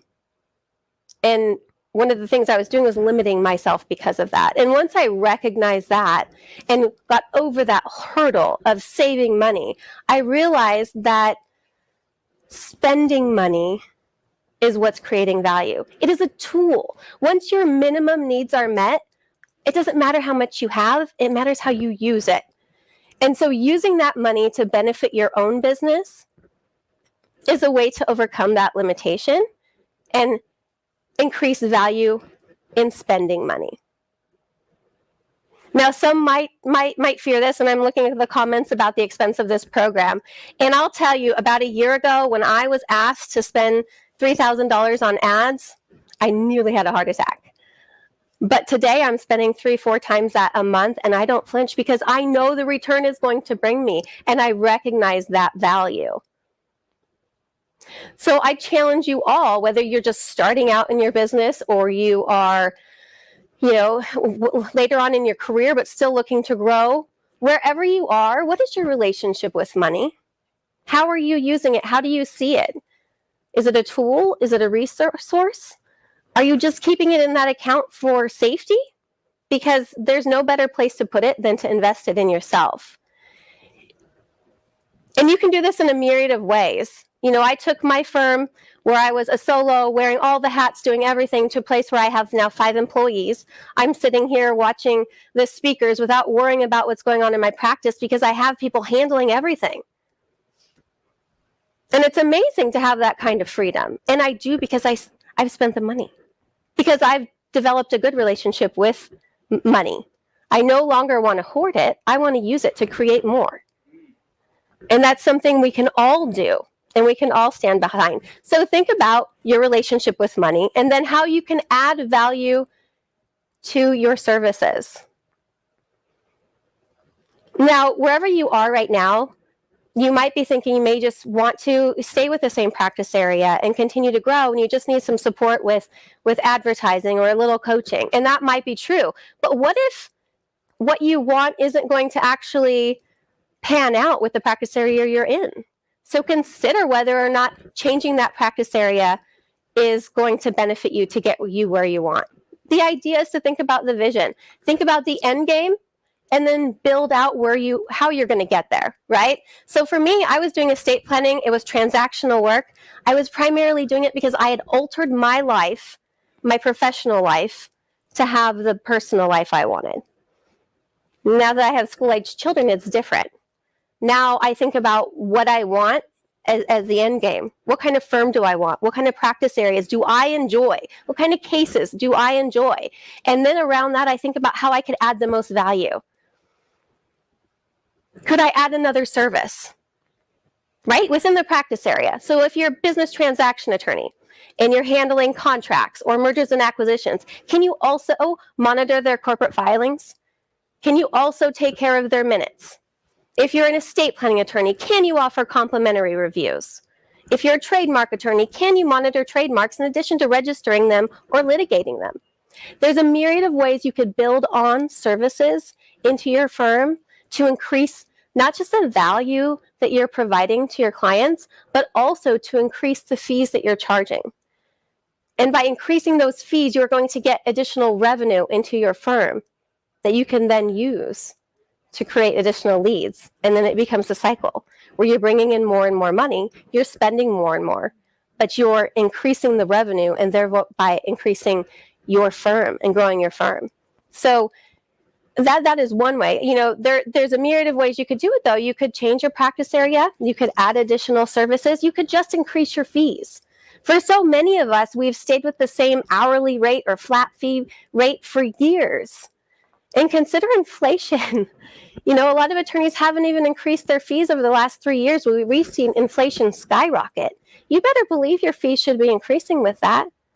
Look at your local market. What are other practitioners charging? And I think the younger practitioners are most at fault for, I shouldn't say at fault, but they are more willing to give away their services at a lower value. The value is in the services you provide, right? And to that, you can add experience and you can add skill.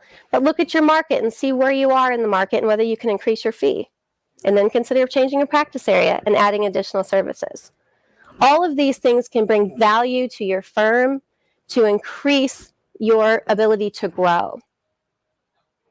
And now when I talk about value, there's also priorities that come to play. Now you might value money over time or time over money. For me, I value time over money. So if I'm able to pay someone to do something that's going to save me hours I can spend with my family, that's what I'll do because that's my priority. There's a book called Think and Grow Rich by Napoleon Hill. And there's a great quote in there. Success doesn't just come by luck, right? It comes by a vision that's backed with strategy and determination. And so that's the starting point to get you where you want in your firm. But first you have to take that step to recognize your mindset and around money to get you to a place where you ultimately want to be. I'm going to hand this back to Devon. Thank you, everybody. I hope you join us and continue this journey of growth with us all. You got that dream, look in your eye, and I got that red lip, classic thing that you like. All right. Hey, everybody, do me a favor real quick. Hit that space bar for me. And I want to hear, some of you guys are unmuted. Hit that space bar for me. Somebody say, thank you, Katie. Thank you, Katie. Thank you, Katie. Excellent.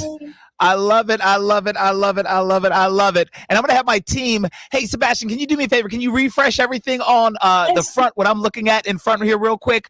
And because, ladies and gentlemen, what I've got for you really quick is something special.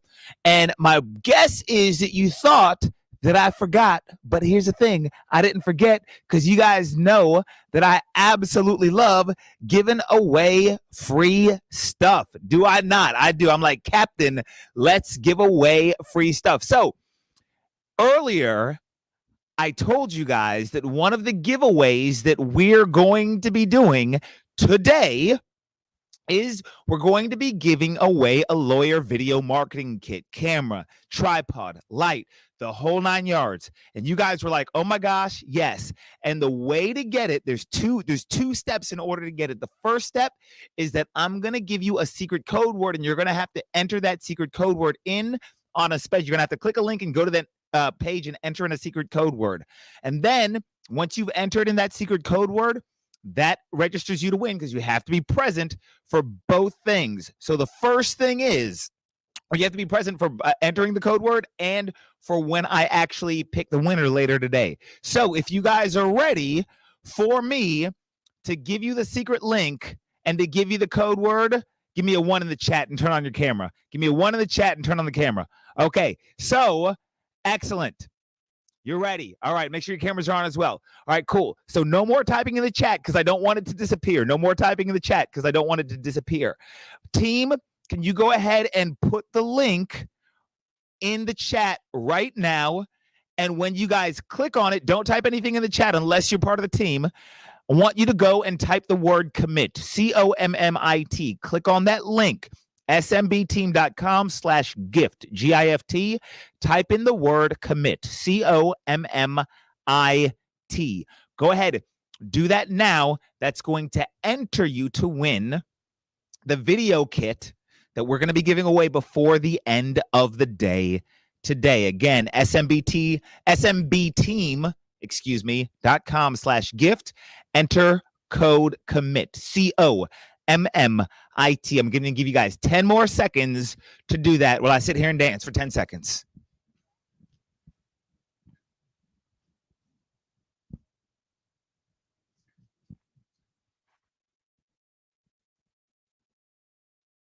Okay, I don't know if that was 10 seconds or not, but that was long enough for you to go click on a link and type in commit. And are you all done? Give me a thumbs up if you're done typing in commit. Excellent. You know, the first person I saw give me 2 thumbs up was Ashley. Ashley Dotchin. I hope I'm saying your name right. Hey, Ashley. Ashley, congratulations. You just won a $25 Amazon gift card for playing Full Out and for giving me 2 thumbs up. So congratulations, Ashley. You just won a $25 gift card. Anybody else want an Amazon $25 gift card? Okay, stick with me. Stick with me. I'll give one away later. All right. So, all right. So let's keep this party rocking. Ladies and gentlemen, I mentioned this next lawyer earlier today. You actually met her a few minutes ago, and you're going to absolutely love her, especially if you're a workaholic and you don't want to be. All right. If you're a workaholic, I cannot wait for you to hear from this next attorney. You see, just a few years ago in 2019, she was working as much as 80 hours a week. And in 2020, she started working with SMB. And she made a simple shift in her law firm's marketing business model. And she went from working 80 hours a week to crossing the $1 million mark while taking a 2-week vacation in Morocco. See, those are the kind of stories that you hear other people about. And what you need to be saying to yourself is, why not me? And that's the truth. Why not you? She said to herself, when she was sitting where you are, she said, why not me? And she took action, got started with SMB, and crossed $1 million while she was taking a vacation in Morocco. So why not you? Is the first question we need to ask. And the second question we need to ask is, what did she learn? What were the secrets and the tools and the strategies? What did she learn on her journey to 7 figures? Well, there were 7 specific strategies that she learned on her way to 7 figures, and she's here to share them with you today. So here's what we're going to do. We're going to watch a short video to introduce her, and on the other side, I'm going to bring Kamala Sessoms to the stage. Let's watch. Building a successful law firm takes more than legal expertise. It requires strength, determination, and an unwavering commitment to serving your clients. Kamala Sessoms has transformed her law firm into a thriving business and scaled her revenues to 7 figures. She's here to share with you 7 things that she learned along the way to grow her revenues and increase her time freedom. Ladies and gentlemen, let's get those cameras on and help me welcome to the stage, Kamala Sessoms. I want you for the dirty and clean. When you're waking in your dreams, make me bite my tongue and make me scream. See, I got everything that you need. Ain't nobody gonna do it. Hi, everyone. I'm Kamala Sessoms, and it's such a pleasure to be here with everyone today virtually. I am the last person, I think, before Bill and Andy close out. So if you can hang on in there as we finish up the day. I know it's been a long day, but I know you've learned a lot. So the first question I just want to ask as we get started is, who considers themselves to be a relentless lawyer? Put a 1 in the chat if you do. For me, I consider myself to be a relentless lawyer, not just because I haven't given up on the legal profession, because I haven't, and just because I haven't given up on my law firm, but also because I've taken the 7 strategies that I'm going to talk about today, and I use them to build a 7-figure law firm. A 7-figure law firm that I am so proud to have reached, because I was at 6 figures for a very long time. And it really was getting frustrating that I was at the same pace every year after year. So a little bit about me and my firm and how I got started. I first started my career as a public defender. And as a public defender, I really enjoyed my work because I was giving back to my community. I was helping those who were disadvantaged. And I knew that a lot of people that were in jail just didn't have the money to pay for an attorney, and they were taking pleas just because they wanted to get out of jail. And so I felt that this was a good opportunity to give back. And I worked in this position for several years. A couple years after I was a public defender, I had a tragedy. My grandmother, who I called endearingly Mimi, passed away. She had breast cancer, and I was really saddened because not only was she gone, but she wasn't able to see me really flourish in my legal career. And as we were preparing for her services, I began going through some of her personal effects, and I realized that my grandmother, who had been my champion while going through law school, after law school, who was so proud of me, had actually deferred her dream of wanting to become a lawyer by not going. She had applied. I saw some applications that she had, and she didn't go through the process for probably a myriad of reasons, supporting her family. And so I knew that she was happy, so happy for me, not just because she loved me, but also because she was seeing her dream of being a lawyer through me. And so for me, I wanted to make sure that I create a legacy. So I got to thinking, what can I do? I love being a public defender, but I wanted to do more. And so I started thinking about, I love helping people. I love working for people, work with people from all over the world, and I love traveling. And so I decided that immigration law would be a practice area that I would want to go into. So approximately 6 months later, I decided to go into business with a business partner, and we started a criminal immigration practice. And our practice took off. 6 months after starting our practice, we hired our first employee. We moved into an office space, and we were going. Money was coming in, we were having clients, we were busy. But then in 2016, we decided to take our practice in different areas and concentrate on different things, and we dissolved our partnership. So I was left with my firm, and I still continued on, pressing forward, wanting to make sure that I continued to help my clients, not thinking about the different things that were happening, people leaving, me having to fire people, people not really doing their job, totally not really getting committed people. And I just kept moving forward. Then in 2019, in September, I had planned a trip.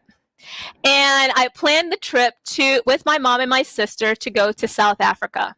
It was going to be our first trip to South Africa, or to South Africa and to the continent of Africa, and we were super excited.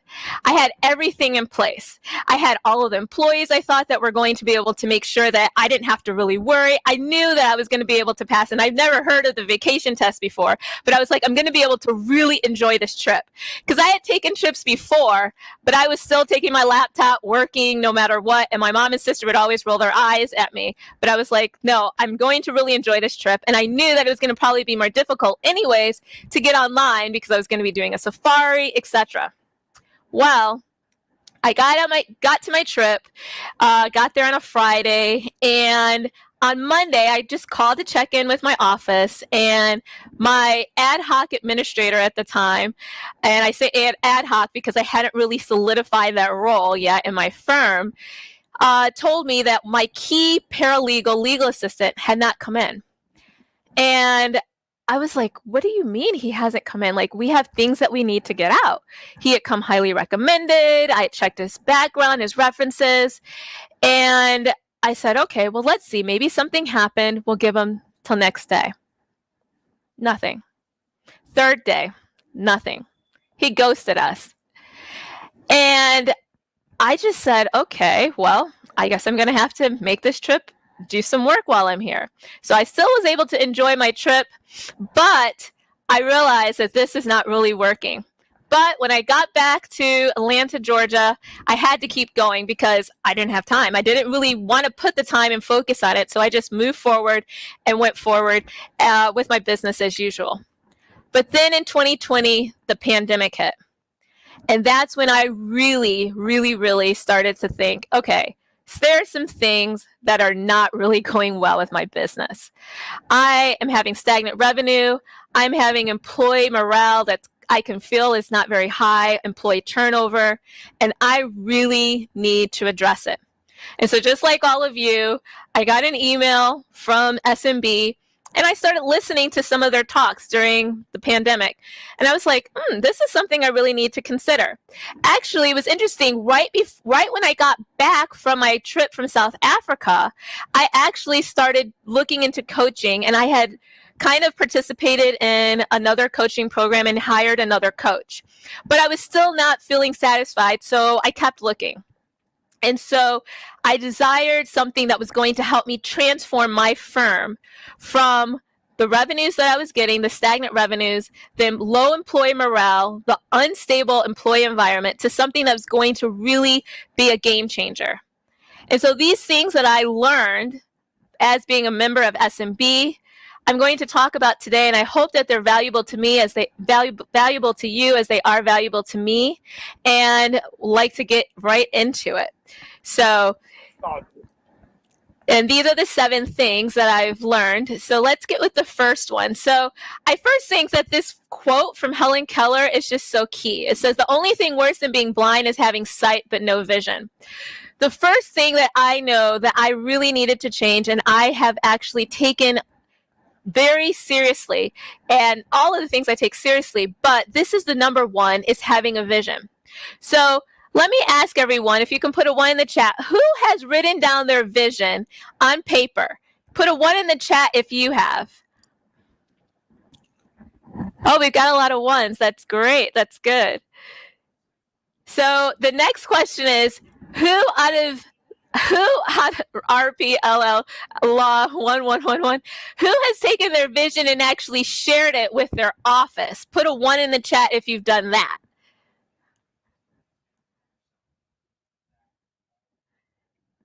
Oh, that's great. That's great. That's really good. So for me, prior to joining SMB, my vision was real simple. My vision was I wanted to be more financially stable. I wanted to be able to have a legacy, and I wanted to make sure that I would be able to pass the vacation test. And basically those were the things that I knew I wanted for my vision. But those things were very, very singularly, not very moving for anyone if I were to share them. And I knew that I needed more.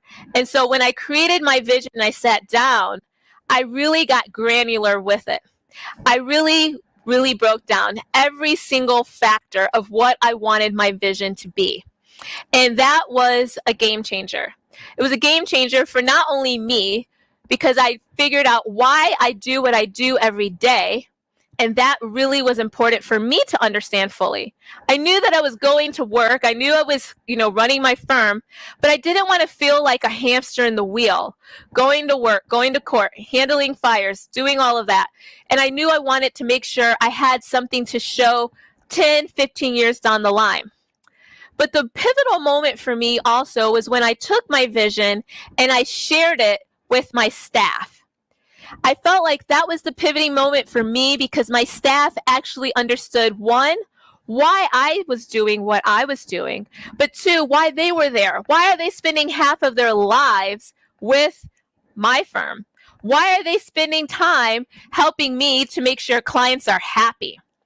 And so once I shared my vision, I began to have an alignment with the universe, which I know may sound a little strange, but it actually does happen, where I was starting to get the clients that I wanted, the cases that I needed, and actually feeling confident in the average case value of what I wanted to get to.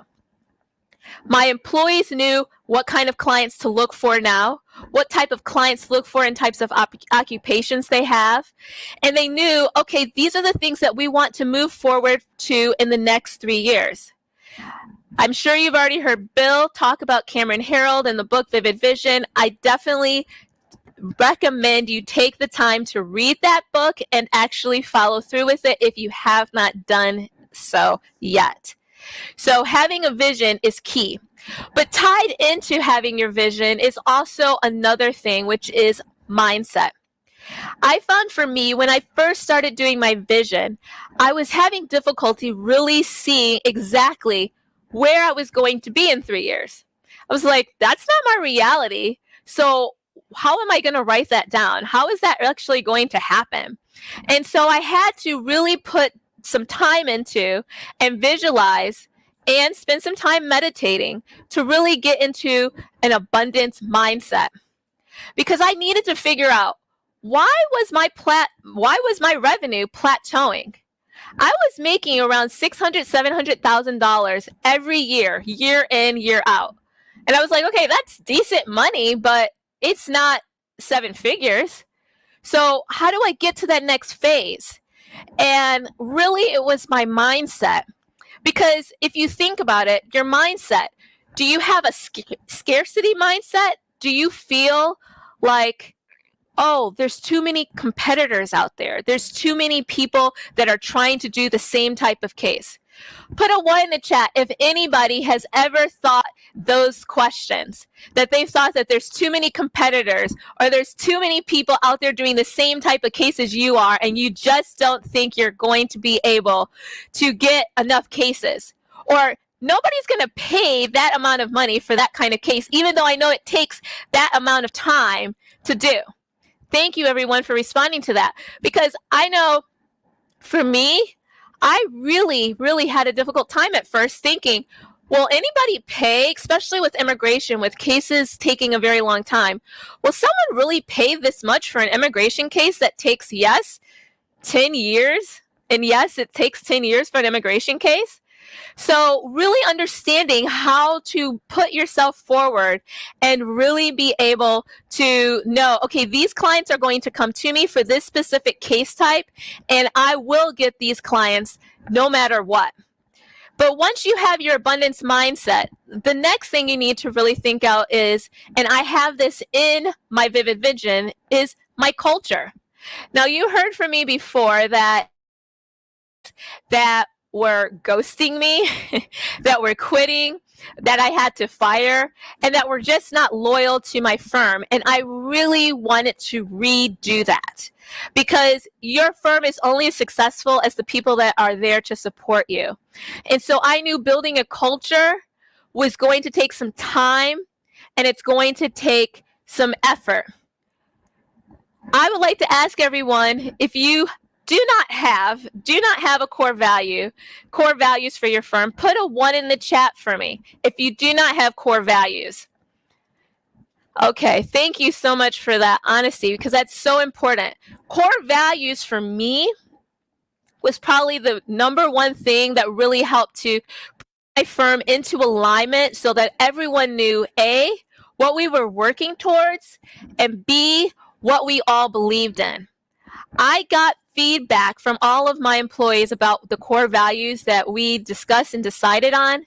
And so everyone in my office now knows that we believe in accountability, to be accountable to ourselves, to one another, and to our clients.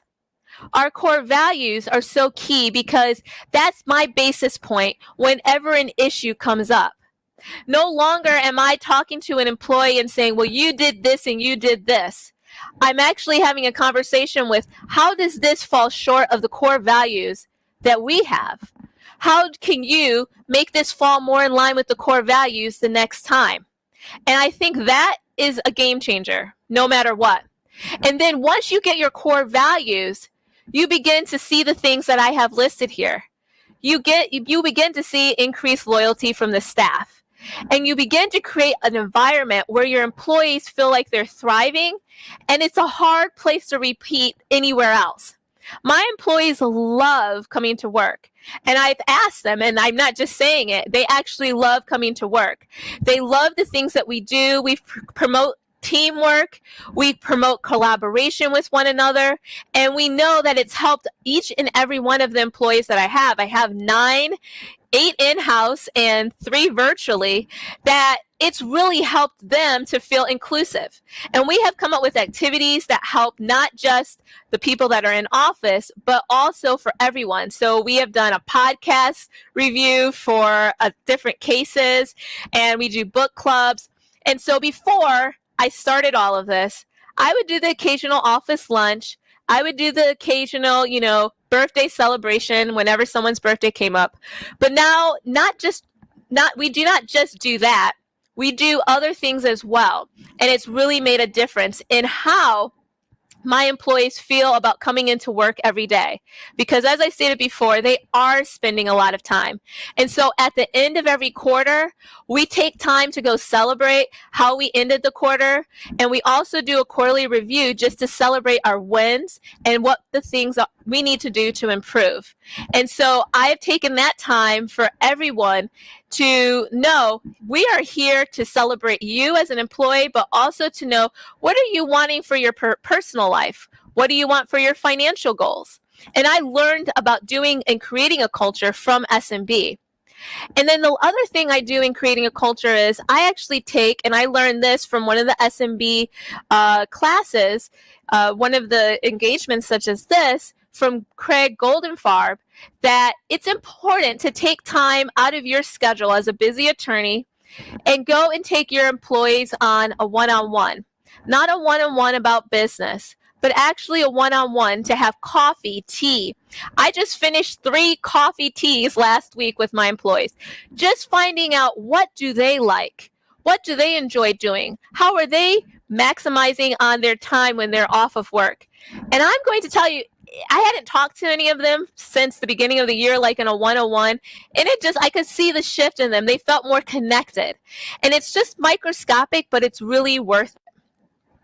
So once you know the first 3, you have your vision, you have your abundant mindset, and you have a culture.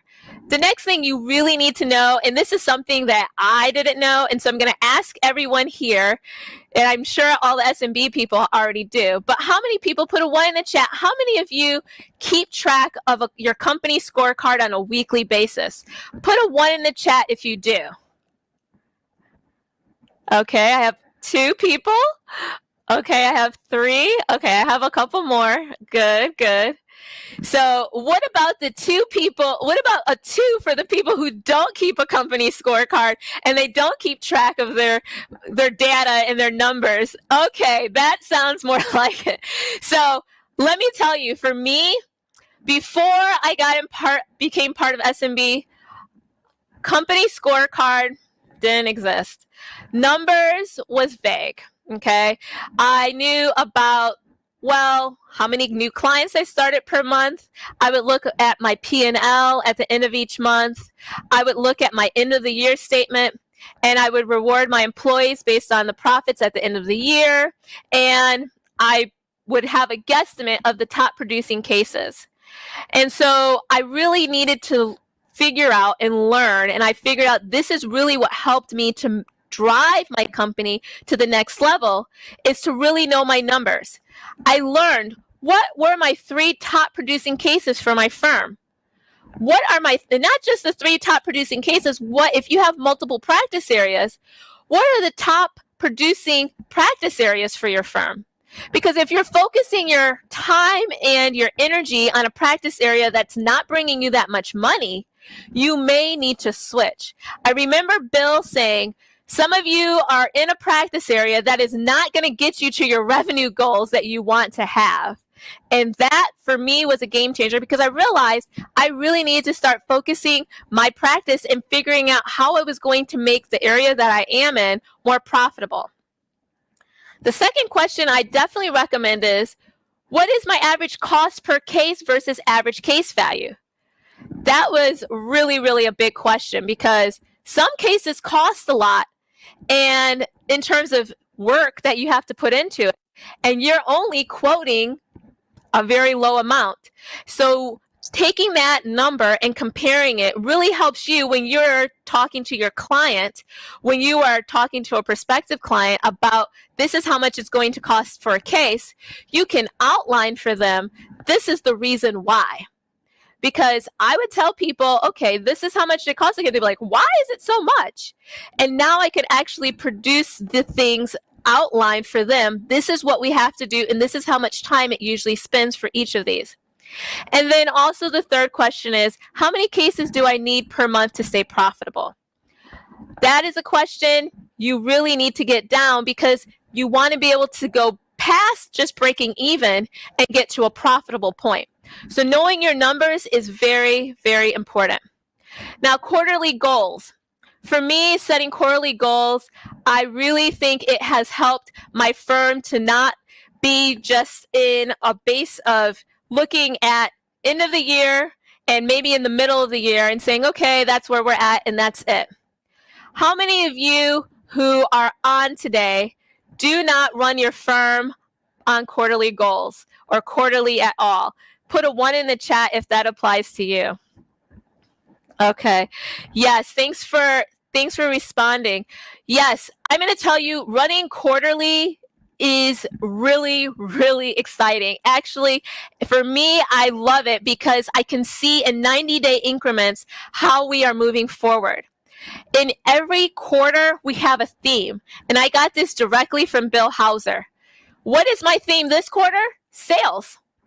We are focused on sales this quarter, and I came up with it actually while I was at the last SMB quarterly retreat.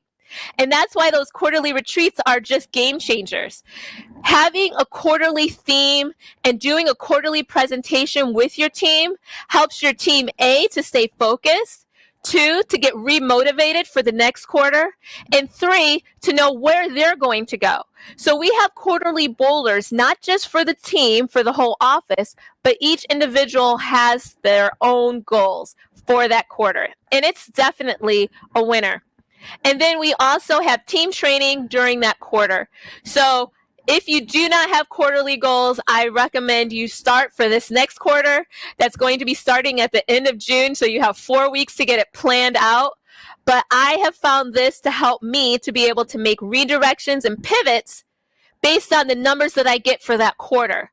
So if I notice that I am down with what I need to make for that quarter, I am going to make a pivot and say, let's increase my marketing in this area because I am not where I need to be. So pivoting and knowing how to direct your marketing is very important. When you have your quarterly goals, you're able to do that. Now, money mindset. I know that the last speaker, Katie, was talking about this, and I don't want to go too much into it because I know it can seem repetitive, but I too believe that money mindset is key. I really had to do an assessment with myself because money mindset does go hand in hand with abundance mindset. And I really had to make a decision, like, how do I feel about my current financial situation? And what is my behavior towards money? And then the third question is, what would I do differently if money was not an issue? And one of the things I noticed about with me and money mindset was that I always was afraid to pay too much to employees. I would always get to a cap and I would say, okay, I'm going to pay employees this much, but I don't want to have a payroll that's something that I can't afford. Like, I don't want to be in that crunch.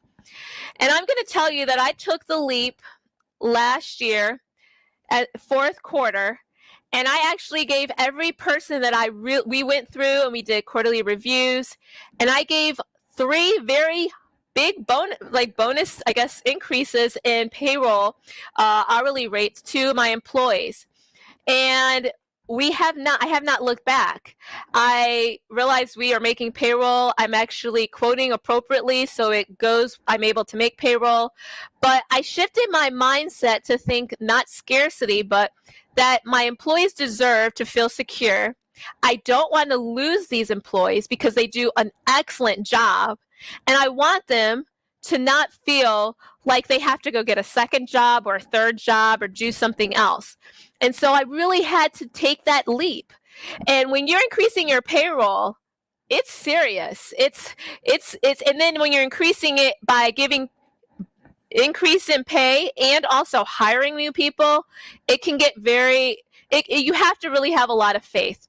But I'm going to tell you, once you shift your mindset and you know, okay, this is what I need to do, and I need to have more cases, I need to increase my marketing, I need to increase my rate on these types of cases, then you will, no matter what, be able to make your payroll. It's not something that it's not a figment of anyone's imagination. So that is what I would say about money mindset.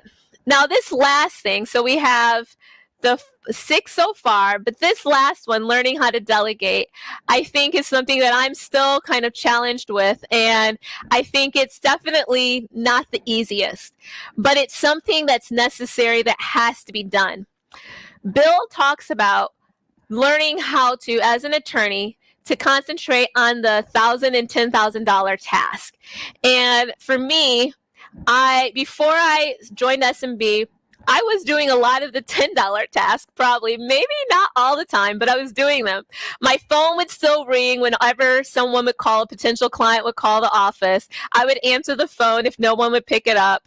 I would go check the mail and do the mail processing if someone wasn't there in time. And so I was doing things that I really didn't have time for because I needed to concentrate on other things in the big picture. And when I learned to let go of the little things, even to the point where now I have let go of hiring.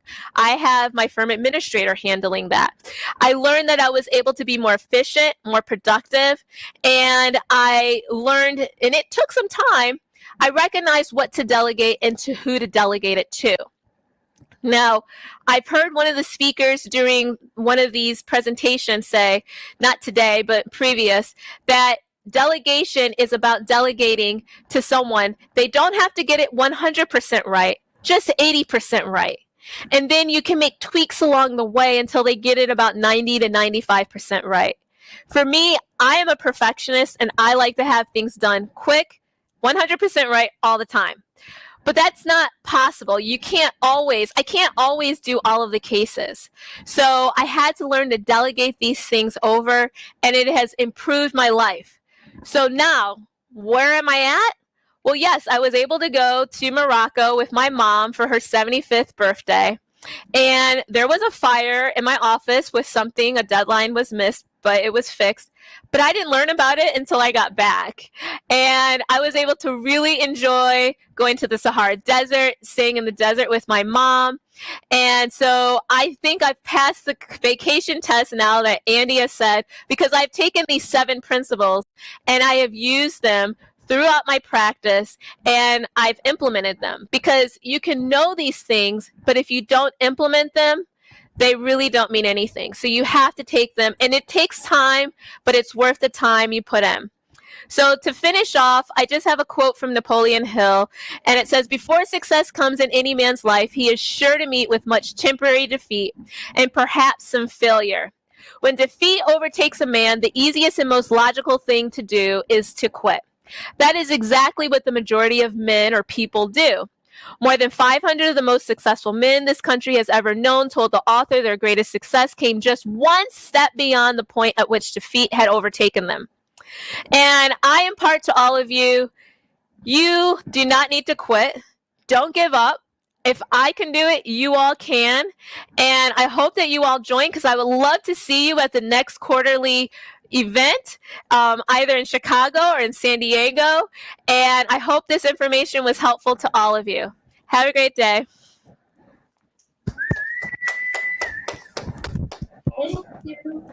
Keep it going for Kamala, everybody. Give me a thank you in the chat or hit the space bar and say thank you to tell her. Thank you, Kamala. Excellent. Thank you. I love it. I love it. I love it. I love it. All right. So here's where we are, guys. You have been playing full out. We got one more speaker. Right? And I want you guys to recommit to playing full out. By the way, is anybody ready for me to give away that video kit? Anybody? If you're ready for me to give away that video kit, let me know. Are you ready for me to give it away? Yes? Do it. Oh, yeah, ready? Okay, I'm going to do it later, though. I'm going to do it after our next speaker. I love you guys, though. Don't be mad at me. I love you. So here's the thing. I don't know. I love you. I love you, Lauren. Thank you. Yes, we're going to give it away in just a little bit. But here's the thing. One of the things that we promised you all the way back on day number 1, which seems like forever ago because we've learned so much content. One of the things that we promised you was that we were going to over-deliver on the content. And that's something that we're going to do right now. The gentleman I'm about to bring to the stage, you heard from him yesterday about how he signed over 1,500 cases since starting his firm just a year and a half ago. And here's what we're going to do during this session. What he's going to do is he's going to over-deliver. He's going to give you practical steps that you can implement as early as tomorrow to up-level your intake. Because as we already talked about, you can have the best marketing in the world, but if you don't understand how to properly do intake, you're going to be leaving a lot of money on the table. He's going to get specific with you, and he's going to over-deliver on that content just like we promised. So, question, are you all ready for me to bring him to the stage? And are you ready to keep playing full out for the rest of the day? We only got a little bit further to go. He's the last speaker. If you're ready to keep rocking, hit that space bar for me and say, I'm ready. I'm ready. I'm ready. Excellent. Ready. I love the energy. And if you got to stand up, move around, do that too. Okay. Keep that energy high. And Bill's coming up, Bankhead bouncing, or whatever he's doing. I don't know, but he's clearly ready as well. Don't worry. Dance off is still coming tomorrow. Maybe. I don't know what that is, but aren't you glad that you got to see that? That right there was worth the price of admission. Ladies and gentlemen, keep that energy up. Put your hands together. Welcome back to the stage, Mr. Ethan Ostroff. One more time. Thank you. Thank you. How's everyone doing? I know it's been a long few days, action-packed, tons of content. Put a 1 in the chat if you've gotten something from the last few days that you're going to implement into your firms by the end of this week. I see a lot of 1s. I see a lot of 1s. Appreciate it. So for those of you who were on yesterday, those of you who weren't on yesterday, my name is Ethan Ostroff. I started my own firm in January 2022 and a virtual assistant staffing company, placing intakers and admin at law firms all over the country. As Devon said, since starting my firm, I have signed and accepted by my referral partners 1,500 signed cases, almost exclusively from social media. And I'm going to talk to you about, yesterday I talked to you about very high level, my backstory. Today I'm going to get into really specifically how you can put some practical steps into your law firm that will drastically improve your intake process.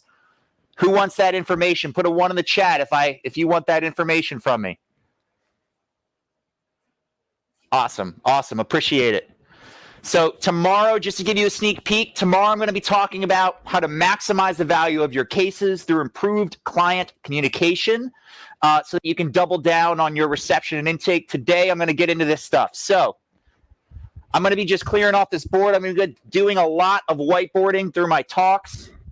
So the highest point that I'm going to talk through, who in here, put a 1 in the chat if you've heard of the topic called if you've heard of something called a CRM. If you've heard of something called a CRM, put a 1 in the chat if you've heard of a CRM before.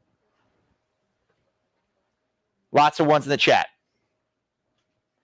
A CRM is a client relationship manager. There's varying types of CRMs.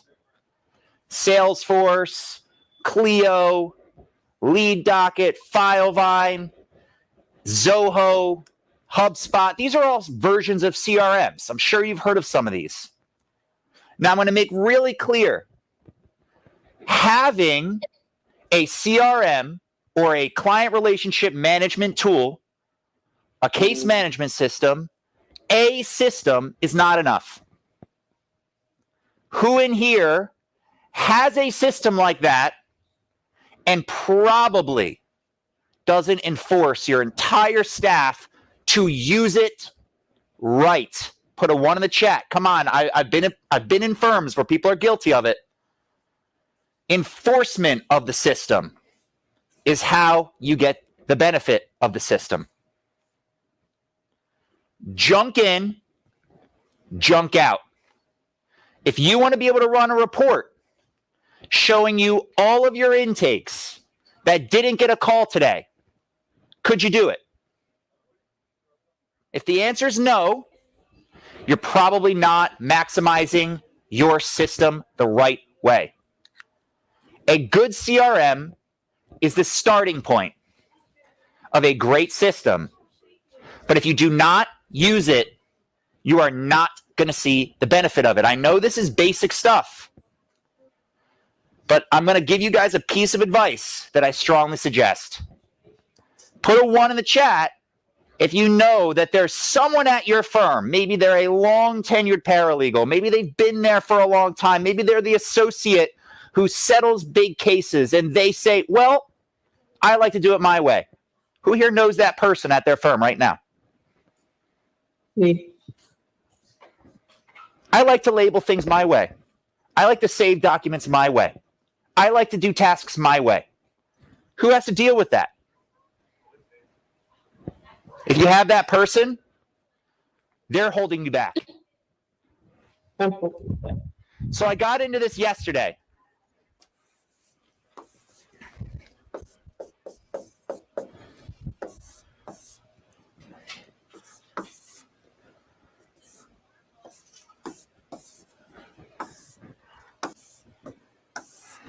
This is the foundation of intake. I'm going to get into technical stuff with intake, so bear with me today, okay? We ran through these yesterday. This is the foundation of your intake department.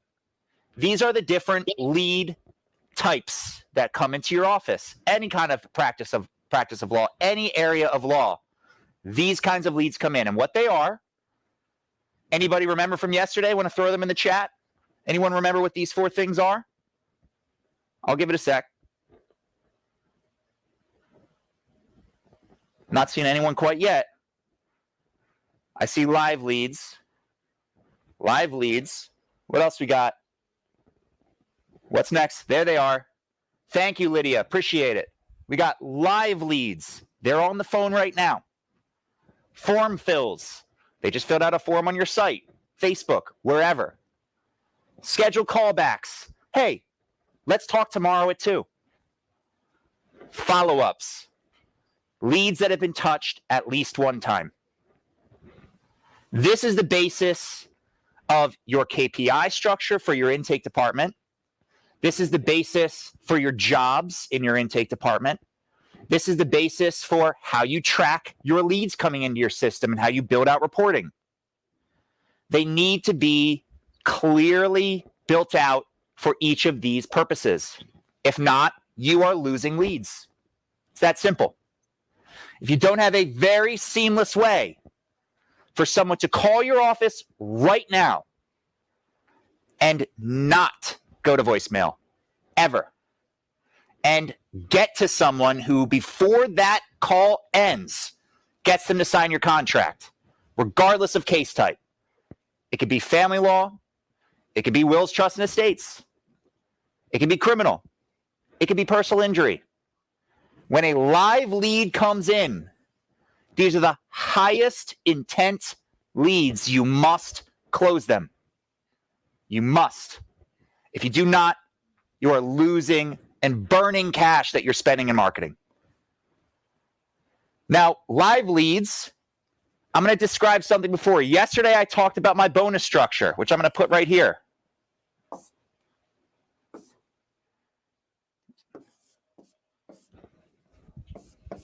So you guys can take a picture if you want.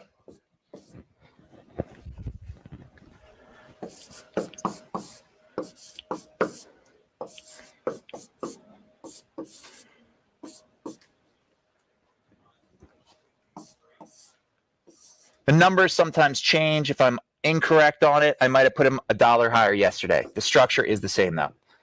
So live leads. This is the KPI for the bonus structure. Now, when it comes to KPIs, there's carrot KPIs and stick KPIs. It's exactly what it sounds like. Carrot.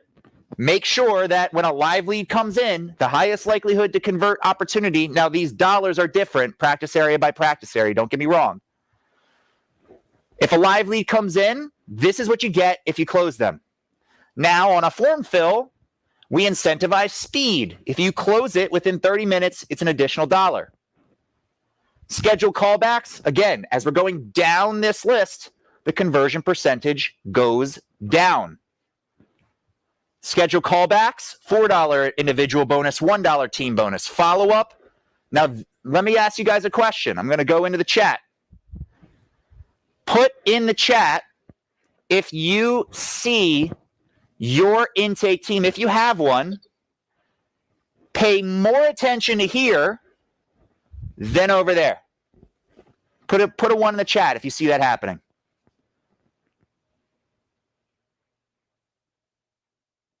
Now I'm going to tell you why. It's because people like to succeed. It's human nature to go for the thing with the least resistance. Verifiably, this is the best chance for a conversion to occur. Your intake team wants to succeed for you. They want to come and be excited and say, I just got another case signed. If they're just chasing leads that have a lower answer rate, a lower conversion rate every time you try them, it's not as exciting of a job. If you're just answering live calls all day and converting people that are on the phone ready to sign right then and there, that is more fun. But you don't want to throw someone in the fire who just started with your firm. They need to learn the process through follow-up. Only people who prove themselves by being the best at follow-up deserve the opportunity at the rest of these lead types. Put a 1 in the chat if that all makes sense.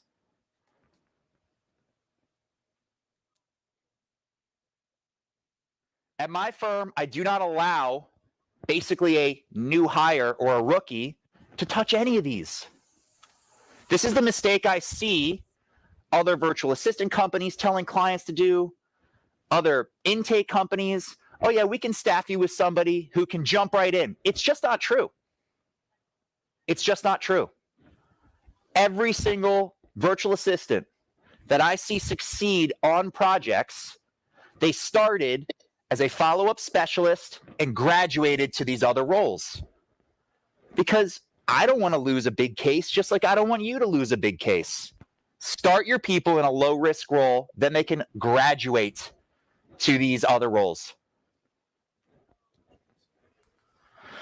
So, I'm going to talk about the different jobs in my firms, and then I'm going to talk about lining up coverage on each of these things. Okay?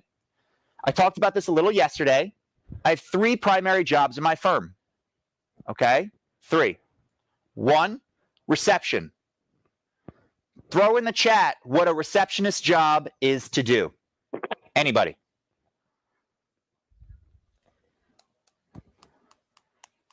Thank you, Maria. Thank you, Ashley. Answer and transfer. Answer and transfer. If they do anything else, they're bad at the next call coming in. A receptionist's job is successful based on one piece of data: answer rate. And that's it. If the answer rate starts to go down, the first thing you do is double check that you don't have a system problem. Do we have too many calls coming in at once? If the answer is no, then the question is the receptionist staying too long on the phone or unavailable too often? Let me ask you guys a question.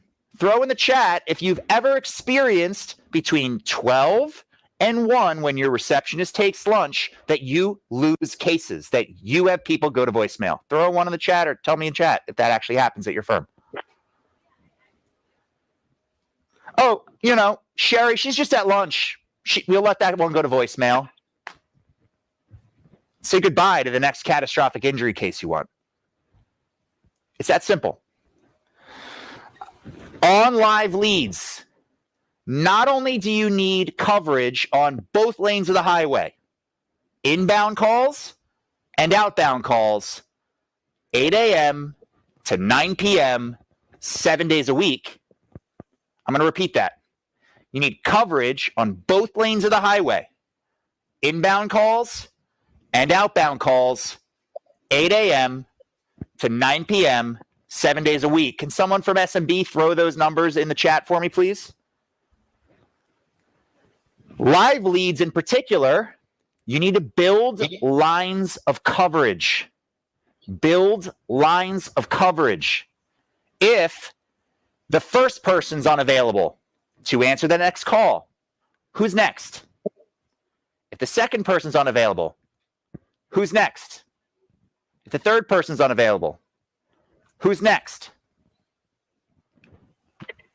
Live leads cannot go to voicemail. They can't. So how are you going to build structure? Okay, Jan, you're person 1. Person 1. Then who's person 2? Then who's person 3? You got to keep having lines of coverage on each part of this.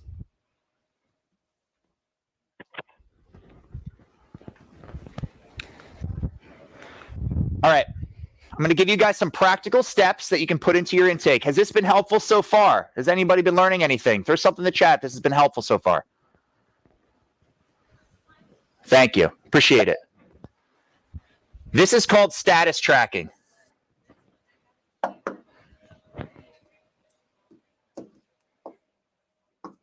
I'm losing it here. There we go.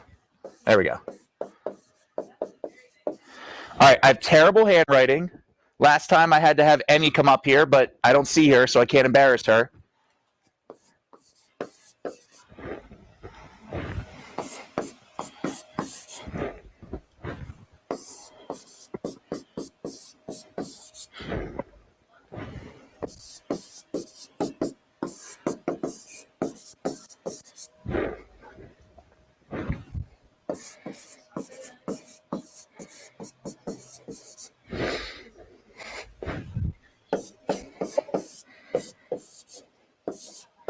Okay.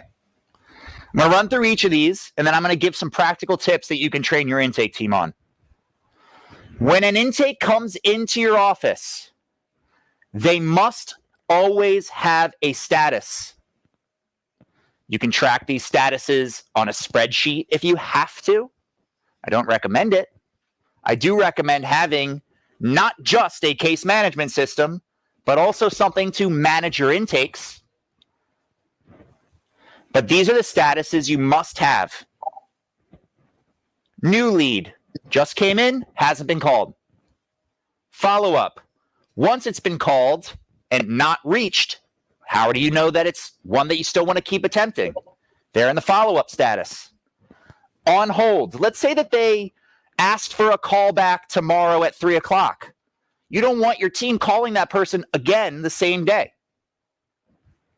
On hold means you stop calling them because they have a call coming up, or there's some special reason why they shouldn't be called. This is a dangerous status, though. Things can get lost here. Just be very careful with this one. Sent, that's paperwork sent. Signed, and I'm going to give you guys a tip in a sec. Pretty clear. Converted. These can kind of go hand in hand. Turned down, referred out. With these statuses, you can create a pipeline in your intake department, one that you might not have right now.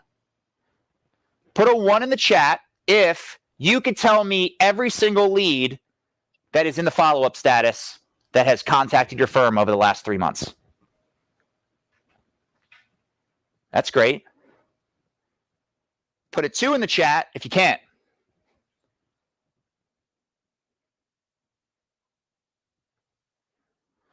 If you can't tell me what's in the follow-up status, that tells me, no offense, I promise I'm not trying to be condescending, that you might not be following up enough.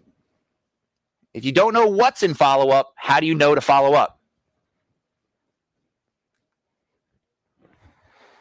So something that I'm going to just teach you guys that I go over with my team constantly. Things shouldn't live here very frequently. When you get someone on the phone, in a perfect world, let's say they called into your firm, they're transferred to your intake closer. That intaker takes them from qualification, first name, last name, phone number, email, what's going on, through the close. What are your questions about our representation? What do you need to know for us to move forward with your case? Qualification, close. Your team should stop feeling like they won by sending paperwork. Sending paperwork is not a win. Don't let that person off the phone until they've signed. You can be polite about it. Hey, you know what? I'm happy to just stay on the phone with you to make sure you don't run into any problems signing the paperwork. Another tip, text your clients a Loom. If you don't know what Loom is, can someone throw in here a link to what Loom is? It's a Chrome extension. It's a screen recording software. Text or email your clients a Loom, which is a screen recording, walking them through how to sign their paperwork on your e-sign platform. You can start doing that tomorrow. Oh, I don't know how to sign on e-sign. Can you come meet me at Dunkin' Donuts? No, here's a video on how to do it. It's 2023. People can e-sign. I'm going to go through a couple different dashboard types. All right. Does everybody have this down? Anyone need to take a picture or something? All right, great. All right. There are two kinds of dashboard types and report types in any system.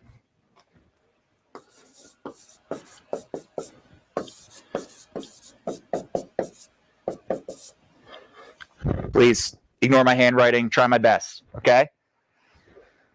Analysis and work reports. A work report example.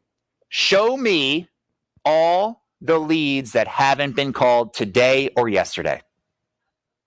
So if someone goes in that report and they log a call on one of the leads that is showing up on that report, it removes from the report. Therefore, they do their work on that report. Your intake staff, especially when you start somebody in a follow-up role, should have ideally one place to work, one report, or one place to know where they're calling their leads from. That's it. The more work reports you put on someone's plate, the less productivity you will see, the less consistency you will see, the more excuses you will see for them not doing what you expect of them. Analysis report. Show me all the cases signed by each firm. Show me all my cases in my inventory and what source they were driven from. An analysis report is like a CEO report. You can have as many as you want, depending on your system. An analysis report shows you something from a macro level, not a micro level. Micro, macro. You need a combination of these two things to run an effective intake department. Work reports drive your people to success on intake. Analysis is for your staff or yourself to oversee individuals and global productivity. So, a couple of reports that you might want.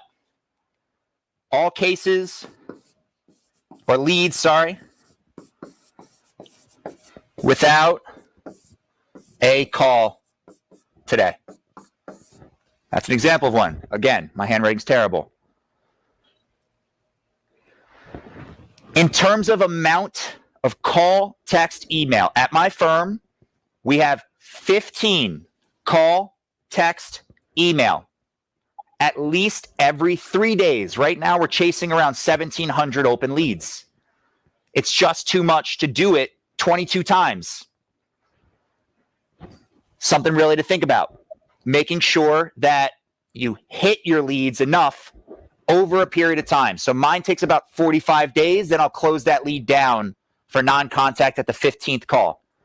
Joe Tunstall, who you heard from yesterday, he and I talked about exactly this report 3 months ago when he came, and was a part of this event last time.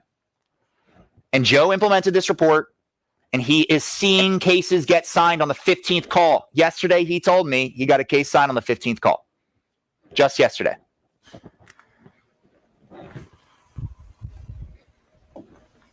Okay.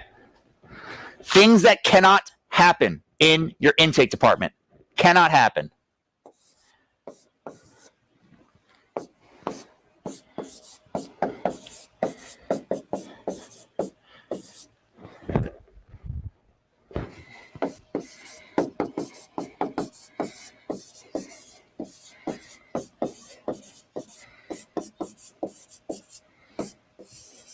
Okay. Voicemail. Rule 1, no voicemail. Can't happen. You need enough coverage so nothing goes to voicemail. Inbound. Not having nights and weekends covered. Highest answer rate. Highest conversion rate. When do you think it is? Throw it in the chat. It's a layup. Said it yesterday. Nights, weekends, highest answer rate, highest conversion rate. It's the golden hours. This is when you must have not just one lane of the highway. Your by-the-minute service is important so that you don't have to hire a stateside receptionist for nights and weekends. You can hire a VA for that, but I don't suggest you just turn off your by-the-minute service you might work with if you work with one. By-the-minute service, better than voicemail. But they don't know how you like your phone's answer. They don't know your practice area. They don't know your scripts. I know firms that have cold called those companies. They don't even pronounce the firm right sometimes. But you must not let people go to voicemail. By-the-minute is better than voicemail. But nights and weekends, outbound dialing. This is when you will get people. This is when they are not at work. We're not the only ones that work, 40-hour weeks. So do our clients very frequently. And yet, we don't call them on nights and weekends. It's a layup opportunity. If you have someone calling on Saturday and Sunday, 5 to 9, you will catch people at a time that they are available for you. Giving up on less than 12. I'm compromising here. 12 is a number that you should be striving for as a MVP. 12, call, text, email. I'm a big fan of automation. I'm a big fan of delegation. If you can, a lot of intake systems have texting processes so that you don't have to have manual text. But what I will tell you, don't go full automated on texting.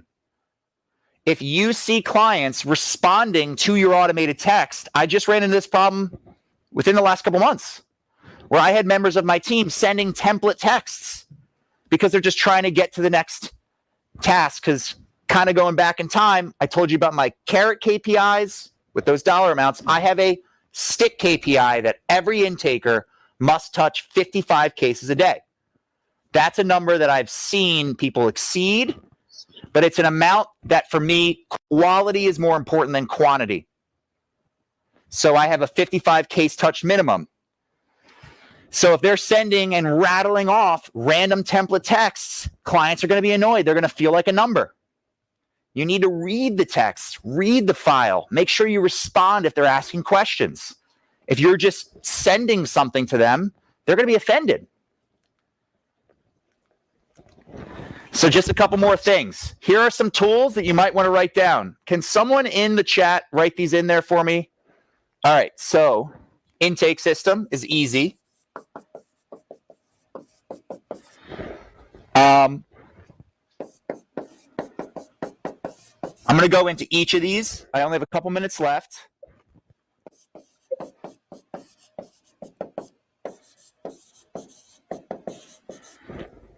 I'm not going to be able to go too deep into all of these.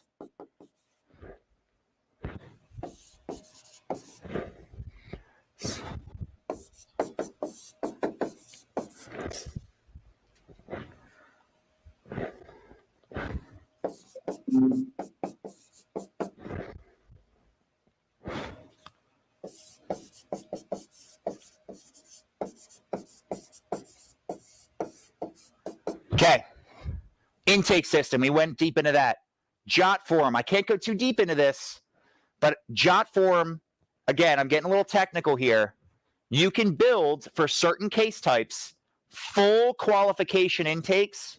Jot form allows for clients to qualify themselves, even sign your own paperwork, even pay you without ever talking to an intake member. I sign anywhere from 20 to 50 cases a month without ever talking to anybody. In Pennsylvania, that's allowed. I know in some states it's not. Call rail. This tells you where. This gives you custom numbers for your marketing. SMB does this for you if you do work with them. Zapier. Zapier is an automation tool. Look it up. I can't go too deep into it, but if you ever run Facebook ads, it grabs information from Facebook and puts it into your intake system. But there is endless zaps, it's called. Check it out. I promise you won't regret it. I use a 20,000 task plan on Zapier for my firm. Voice over IP, this allows for you to have receptionists from anywhere around the globe, and it'll feel like they're right down the hall. This is a really important part to scaling your firm, and it can integrate with a lot of systems. SMS, that's pretty clear. eSign, if you don't have eSign, we're in 2005.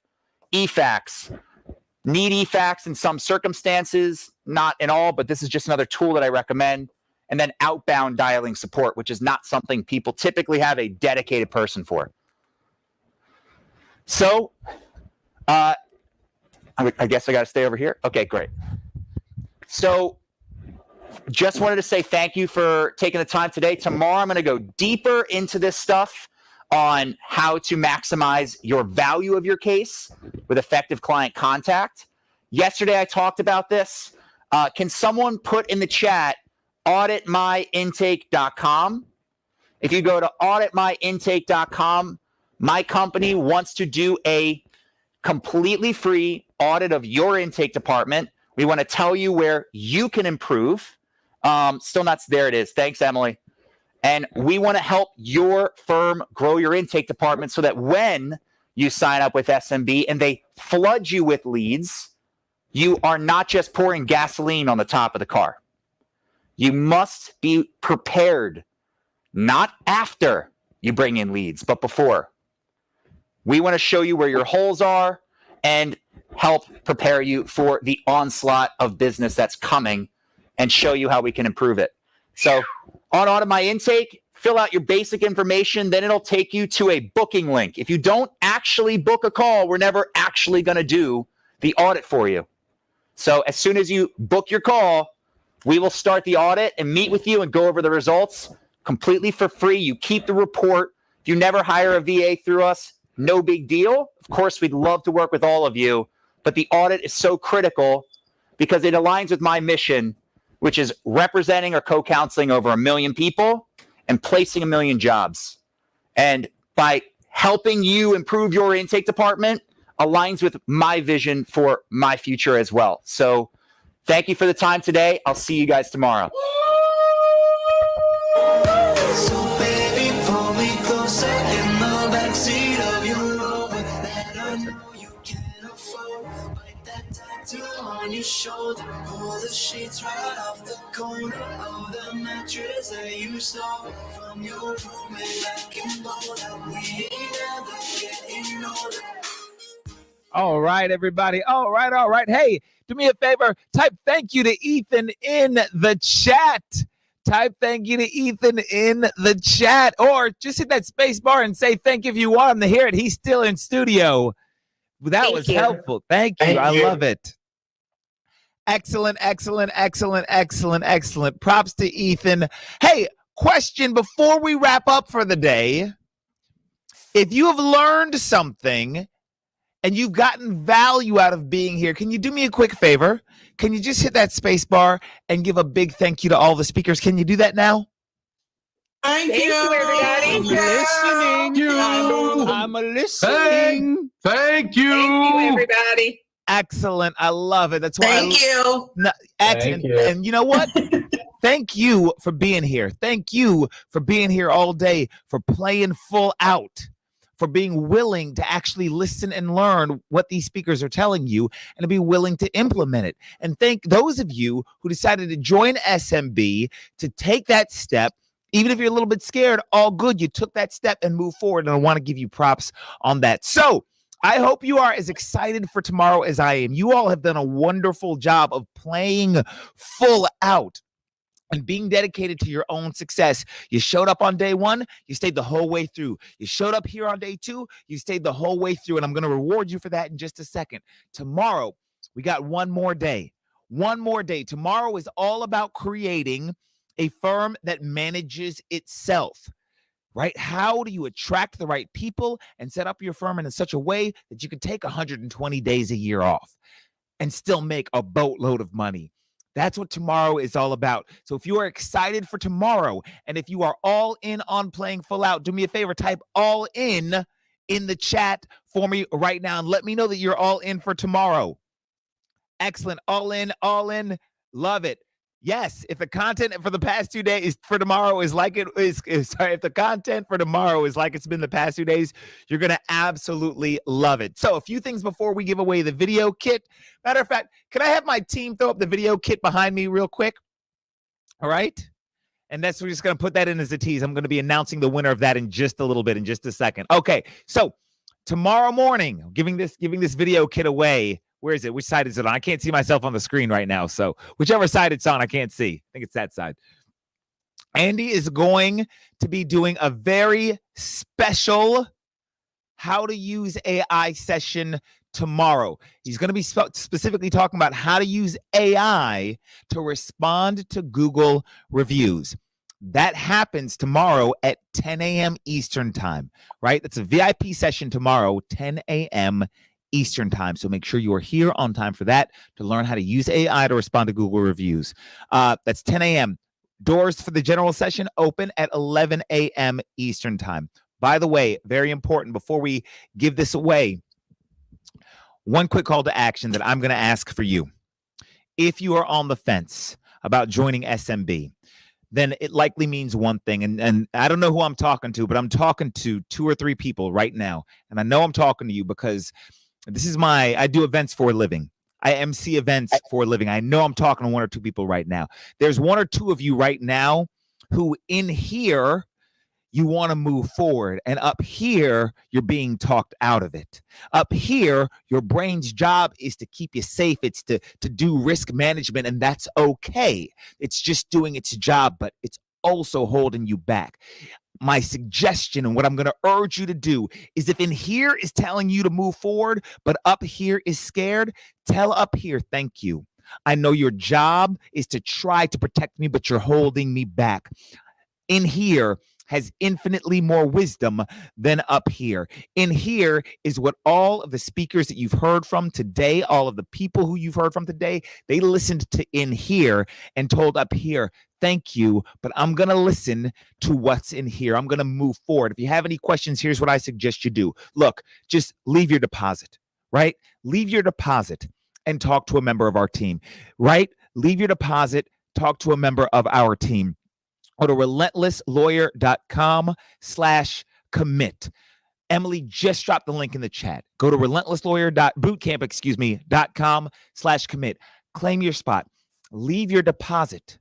And then just talk to a member of our team. Tell us what you're scared of. That's okay. Guess what? We've heard it before. I'm scared about the area of practice I'm in. Guess what? We know the solution that you probably can't see yet. I'm scared about my ad spend. All good. You're not the first. You won't be the last. Let us talk to you about that.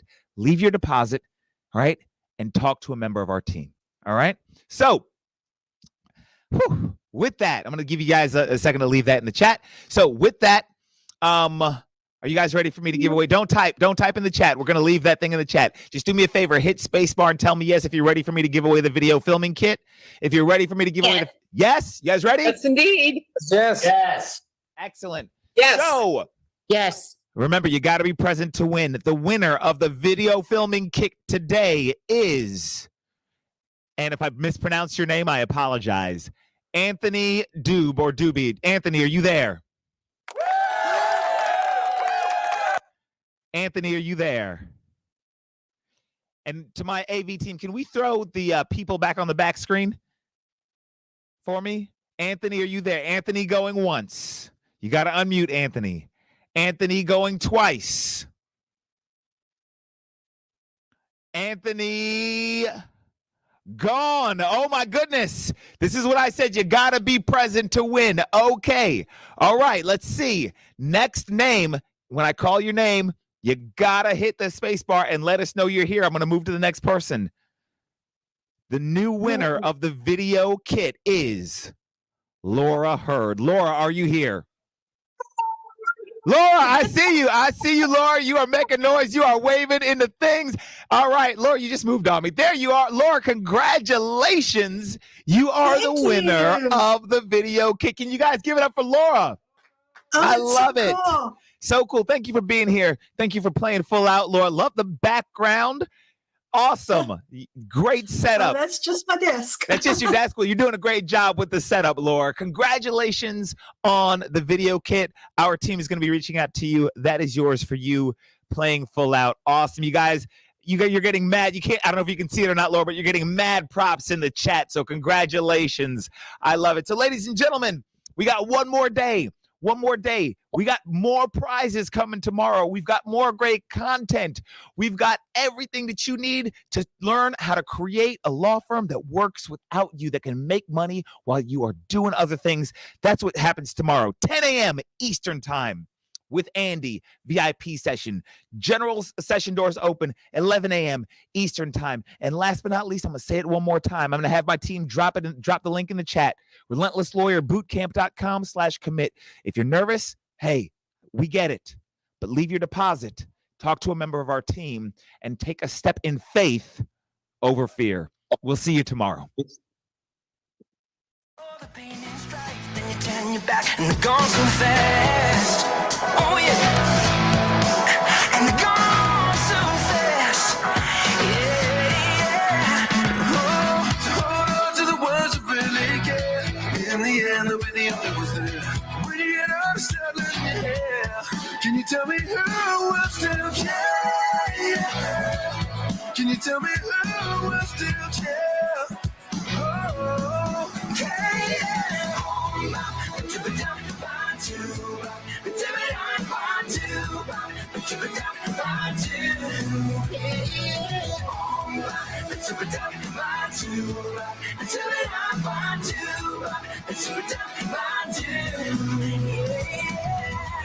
Said, oh yeah, I'm about to go.